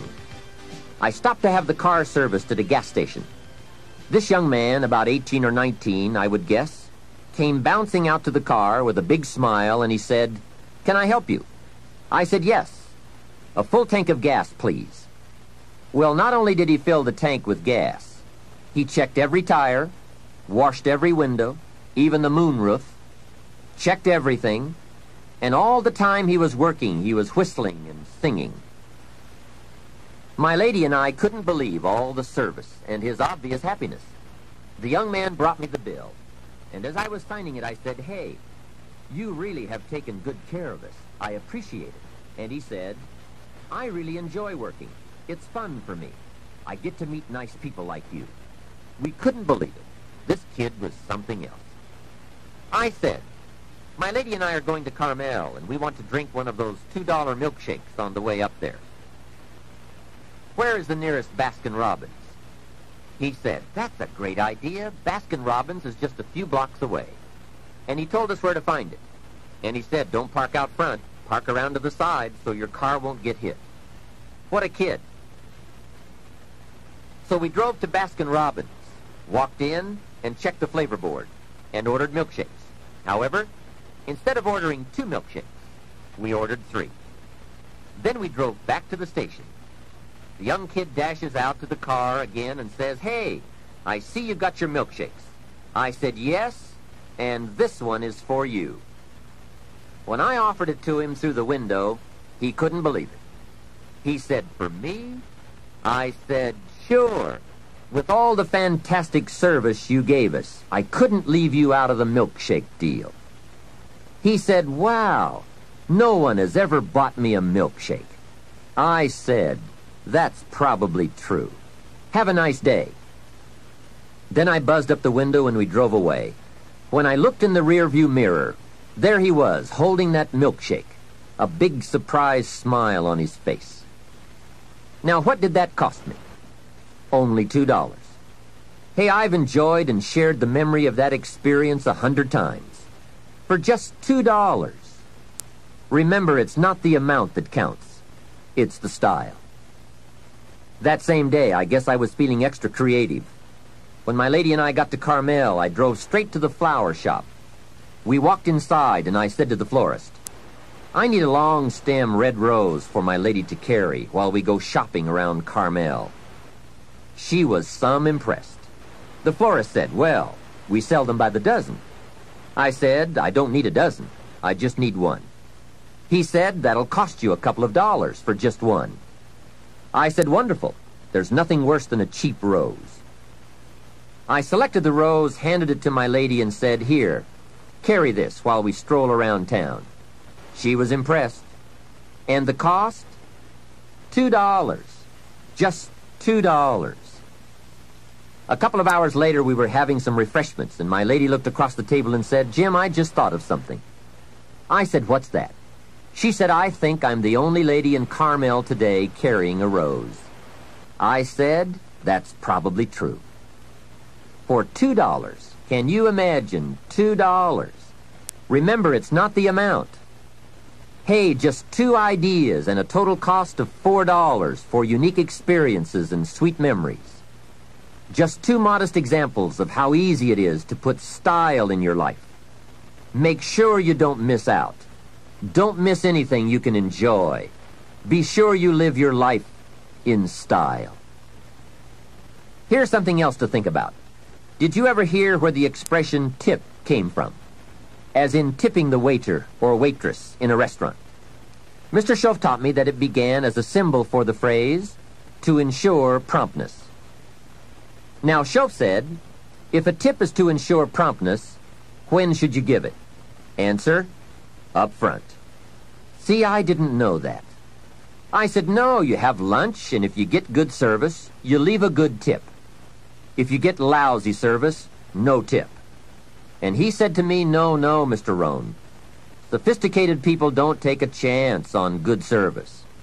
They ensure good service by giving the money up front. I said, wow, what a way to live. I had never thought of that. So the next time you have someone special to take to lunch, call the waitress over, arm around the shoulders, and say, here's $5. Would you take good care of me and my friend? Schoaf said you won't believe what happens. They do what's known as hover. They hover around your table. Without the insurance, you are usually looking around saying, where is my waitress? Has she gone on a break? Same money, different style.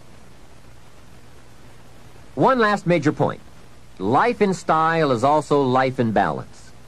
Make sure you pay attention to all the values and dimensions of your life. One is family. If you have someone you care about, there is no value to match that.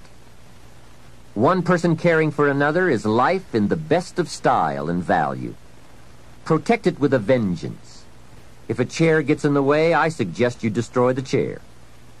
It was wisely said so long ago, but is still true for today. There are many treasures, but the greatest of these is love. Better to live in a tent on the beach and have a love affair than to live in a mansion by yourself. Ask me. I know. Family must be cultivated like an enterprise, like a garden. Time and effort and imagination, creativity and genius must be summoned constantly to keep it flourishing and growing. Next is friendship. A priceless value, friendship. Friends are those incredible people who know all about you and still like you. Friends are those people who are coming in when everyone else is leaving. And, as someone once suggested, be sure to make the kind of friends on your way up who will take you in on your way down. Life is a bit of both up and down, but with true friends, friends who care regardless of your circumstances, the ups are more automatic and the downs less devastating. Traveling around the world, I have made some unique friends. I've also got some strange friends. One of them is a thief. He steals, but you'd love him. He's really a neat guy, but he really does steal. Now, he's not a big thief. He's just a little thief, but he is a thief. Once in a while, someone reminds me, your friend steals. I say, I know. What can I do? I talk to him about it. He's just my thieving friend. I do have one very special friend, though. If I was stuck in a Mexican jail and accused unduly, I would call this friend. Guess why I'd call this friend? He would come and get me. Now that is a friend. Someone who would come and get you. Guess how much you would spend to get me? Right, as much as it would take. Guess how long you would try to get me out? You're right, as long as it would take. That is a friend, someone who would come and get you. Now, I also have some casual friends who would probably say, call me when you get back. I guess we all have some of those friends. But friendship is so vitally important to those in search of the good life. Make sure your friendships get the attention and the effort they deserve. Properly nourished, they will give back to you that priceless treasure of both pleasure and satisfaction called the good life. And remember, the good life is not an amount. The good life is an attitude, an act, an idea, a discovery, a search.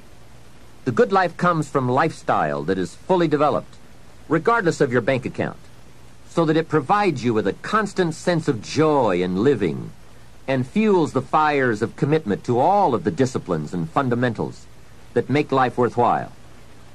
What is wealth without character? Industry without art? Quantity without quality? Enterprise without satisfaction? Possessions without joy?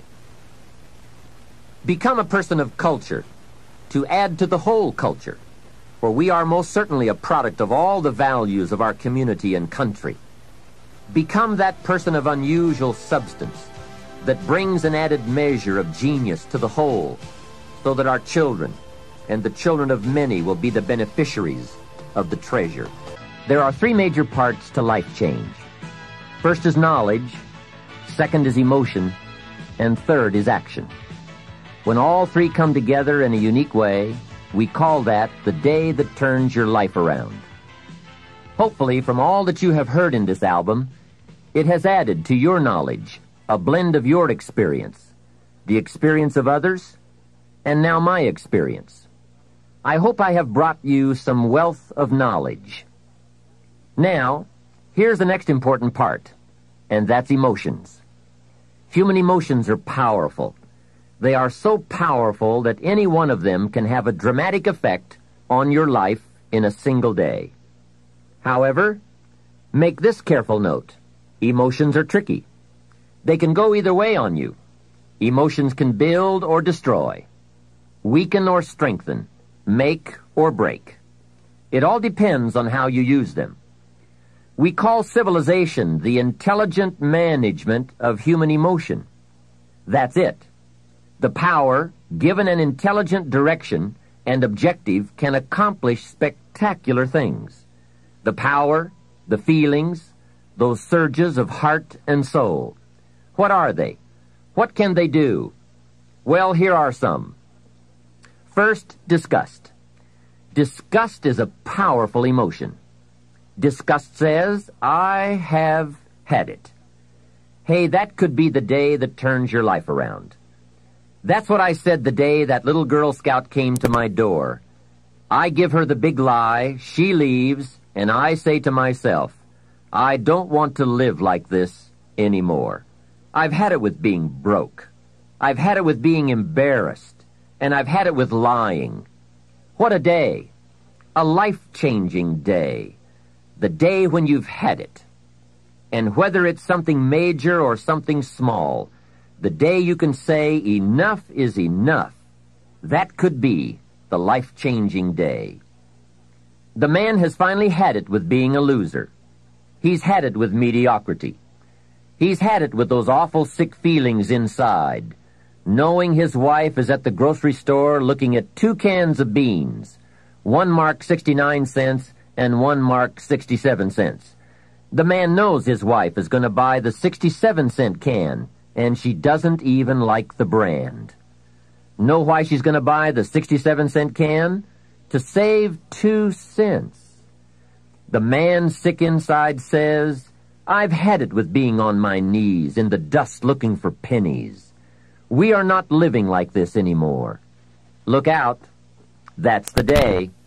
The I've had it day. The never again day. The enough is enough day. Powerful. Hey, nothing is so life-changing as a powerful disgust. And there's probably nothing so pitiful as a mild disgust.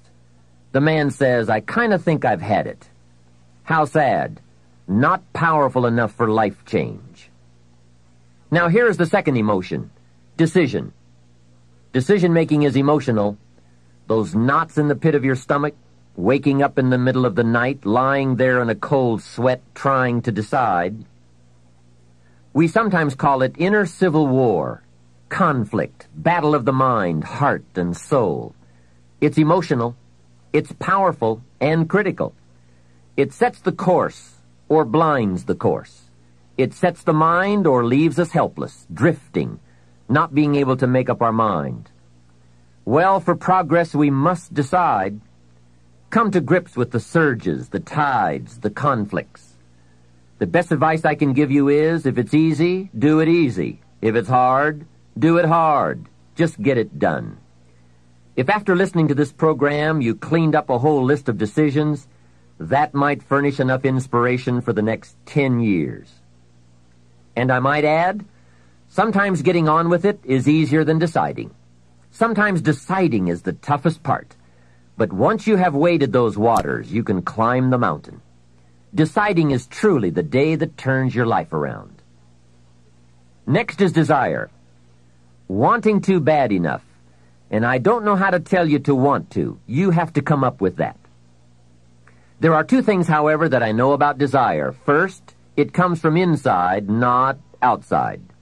You don't send off for it, although some people try. And second, desire can be triggered. Sometimes it waits and sleeps, waiting for something to happen. And who knows what that trigger, that happening might be. Maybe it's a song, maybe it's a sermon. Maybe it's a movie, a lecture, a seminar. Maybe it's a conversation with a friend, a confrontation with an enemy, an event, a day, a bitter experience. Whatever it is, it's good. Sometimes from the bitterest experience comes the greatest awakening. Here is some of my best advice to you. Welcome every human experience. You never know which one is going to turn it all on. Don't keep up the walls. The same wall that keeps out disappointment keeps out happiness. Let life touch you. Don't let it kill you, but let it touch you. It could be the next touch that makes the day that turns your life around. And here is the last emotion, resolve. Resolve says, I will. Two of the most powerful words in the language, I will. Benjamin Disraeli once said, nothing can resist a human will that will stake even its existence on the extent of its purpose. Shortly put, I'll do it or die. That could be the day. The man says, I will climb the mountain. They've told me it's too high, it's too far, it's too steep, it's too rocky, it's too difficult. But it's my mountain. I will climb it. Pretty soon you will see me waving from the top or dead on the side because I'm not coming back. Hey, that's powerful. Time and fate and circumstance call a hasty conference, and they all agree. We might as well let John have it. He says he's going to get it or die. Wow, that's it. Resolve. The best definition of resolve I ever heard was from a junior high girl in Foster City, California. I'm talking to the junior high kids, and I asked the question, who can tell me what resolve means? I got several hands. Some were pretty good, but the last one was the best. She said, I think resolve means promising yourself you will never give up. I said, that's it. Best I've heard. Promise yourself you will never give up. I asked the kids, how long should a baby try to learn how to walk? How long would you give the average baby before you shut him off? You say that's crazy. Any mother in the world would say my baby is going to keep trying until it learns how to walk. No wonder almost everyone walks. What a magic formula. The until formula. Good question. How long are you going to work to make your dreams of wealth and happiness come true? I suggest the until formula. It's the best. Emotions, disgust, decision, desire, resolve. Now let me give you the third part of the equation. That equation that gets results. It's action. Disciplined action. There's a famous line that says, don't just be listeners, be doers. That's it. Doers. The whole world loves the doers. That's what makes the wealth and the winning. Doing, disciplined, emotional action. Another famous line says, faith without action serves no useful purpose. Wow, what a major piece of information. Many people these days are big on affirmations. You have to be very careful of affirmations. Remember, there is a thin line between faith and folly. Here's the best I can give you on affirmation. Affirmation without discipline is the beginning of delusion. And there is nothing worse than delusion. Walking west looking for the sunrise. It's bad. However, affirmation with discipline can bring the most incredible results. But remember, they go together. Make sure you have a game plan to match your wishes. Otherwise, they will always be wishes.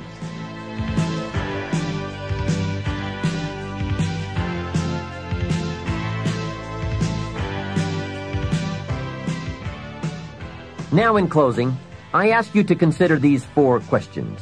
I call them questions to ponder. The first question is why?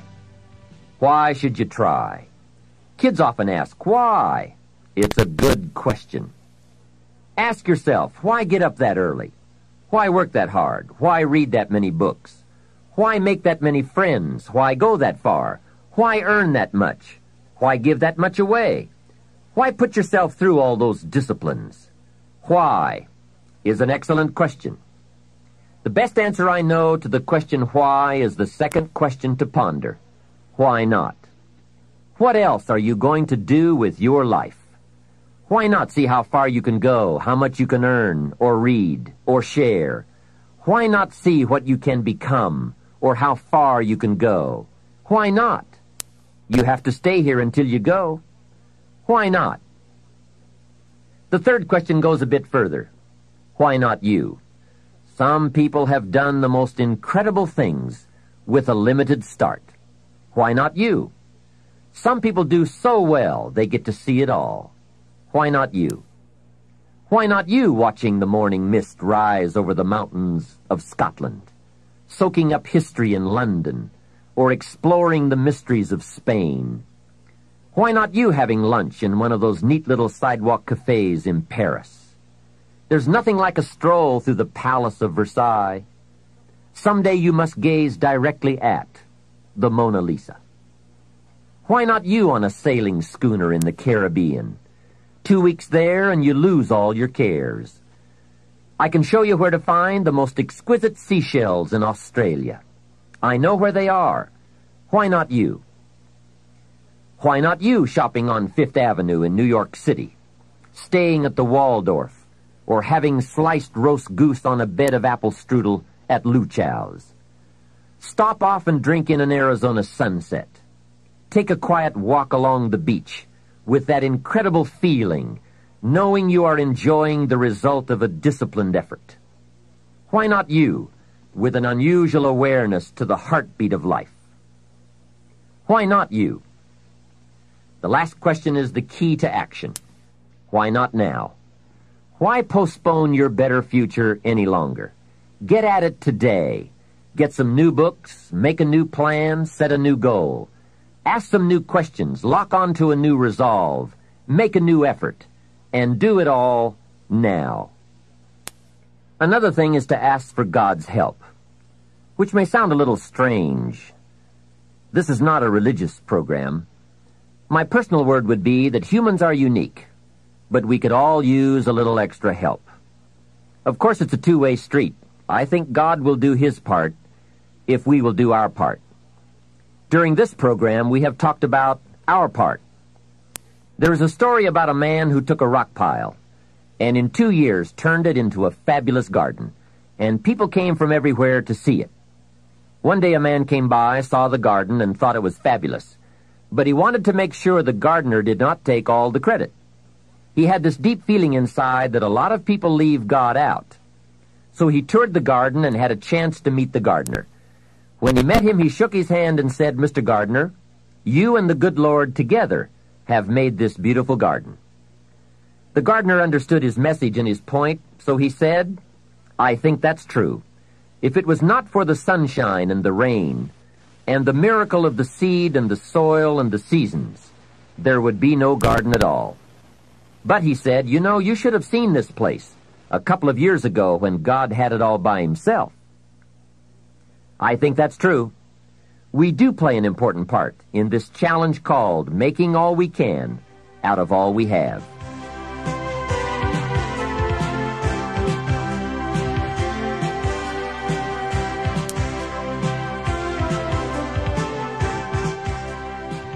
Well, we have shared a feast together during these cassette sessions, a feast of ideas that can, if we'll digest those ideas, satisfy our lifelong appetite for both wealth and happiness. Here's what I want to offer in the way of a suggestion. Now that we've feasted on the philosophical side, the theory side of the fundamentals, let me encourage you to participate in what should always follow any feast, and that is activity, exercise, and effort. In this case, the active and intense application of all that we've learned and shared together. I want to appeal to you right now to go to work. I appeal to you to review your associations with those people around you. I appeal to you to set your goals, to begin the quest for developing yourself, and to embark on a journey leading to your own financial independence by following a well-defined plan. I appeal to you to enjoy your life as you seek to improve it. I give to you my strong appeal to seek knowledge so that your value to yourself and to others might increase. And finally, I appeal to you to discipline yourself for the control and management of the precious commodity of which we are granted only a limited amount, time. Work on all these areas, but by all means work. It is always easier to think than to do. It is easier to promise than to achieve. It is easier to pretend than to produce. It is easier to plan than to act. I ask you not to do what is easy, but to do what will actually bring you the achievements you seek. Those who enjoy wealth but not happiness, those who are happy but not prosperous, as well as those who are neither happy nor wealthy, seem to ignore some or all of the fundamentals we've discussed. They are perhaps too busy, too tired, too preoccupied, too lazy, and perhaps even too rich to give attention to the basics. But don't let that be you. Go to work today on the fundamentals and commit yourself to yourself. The results will be well worth it, I promise. This is Jim Rohn giving you my final appeal. Let's do something remarkable.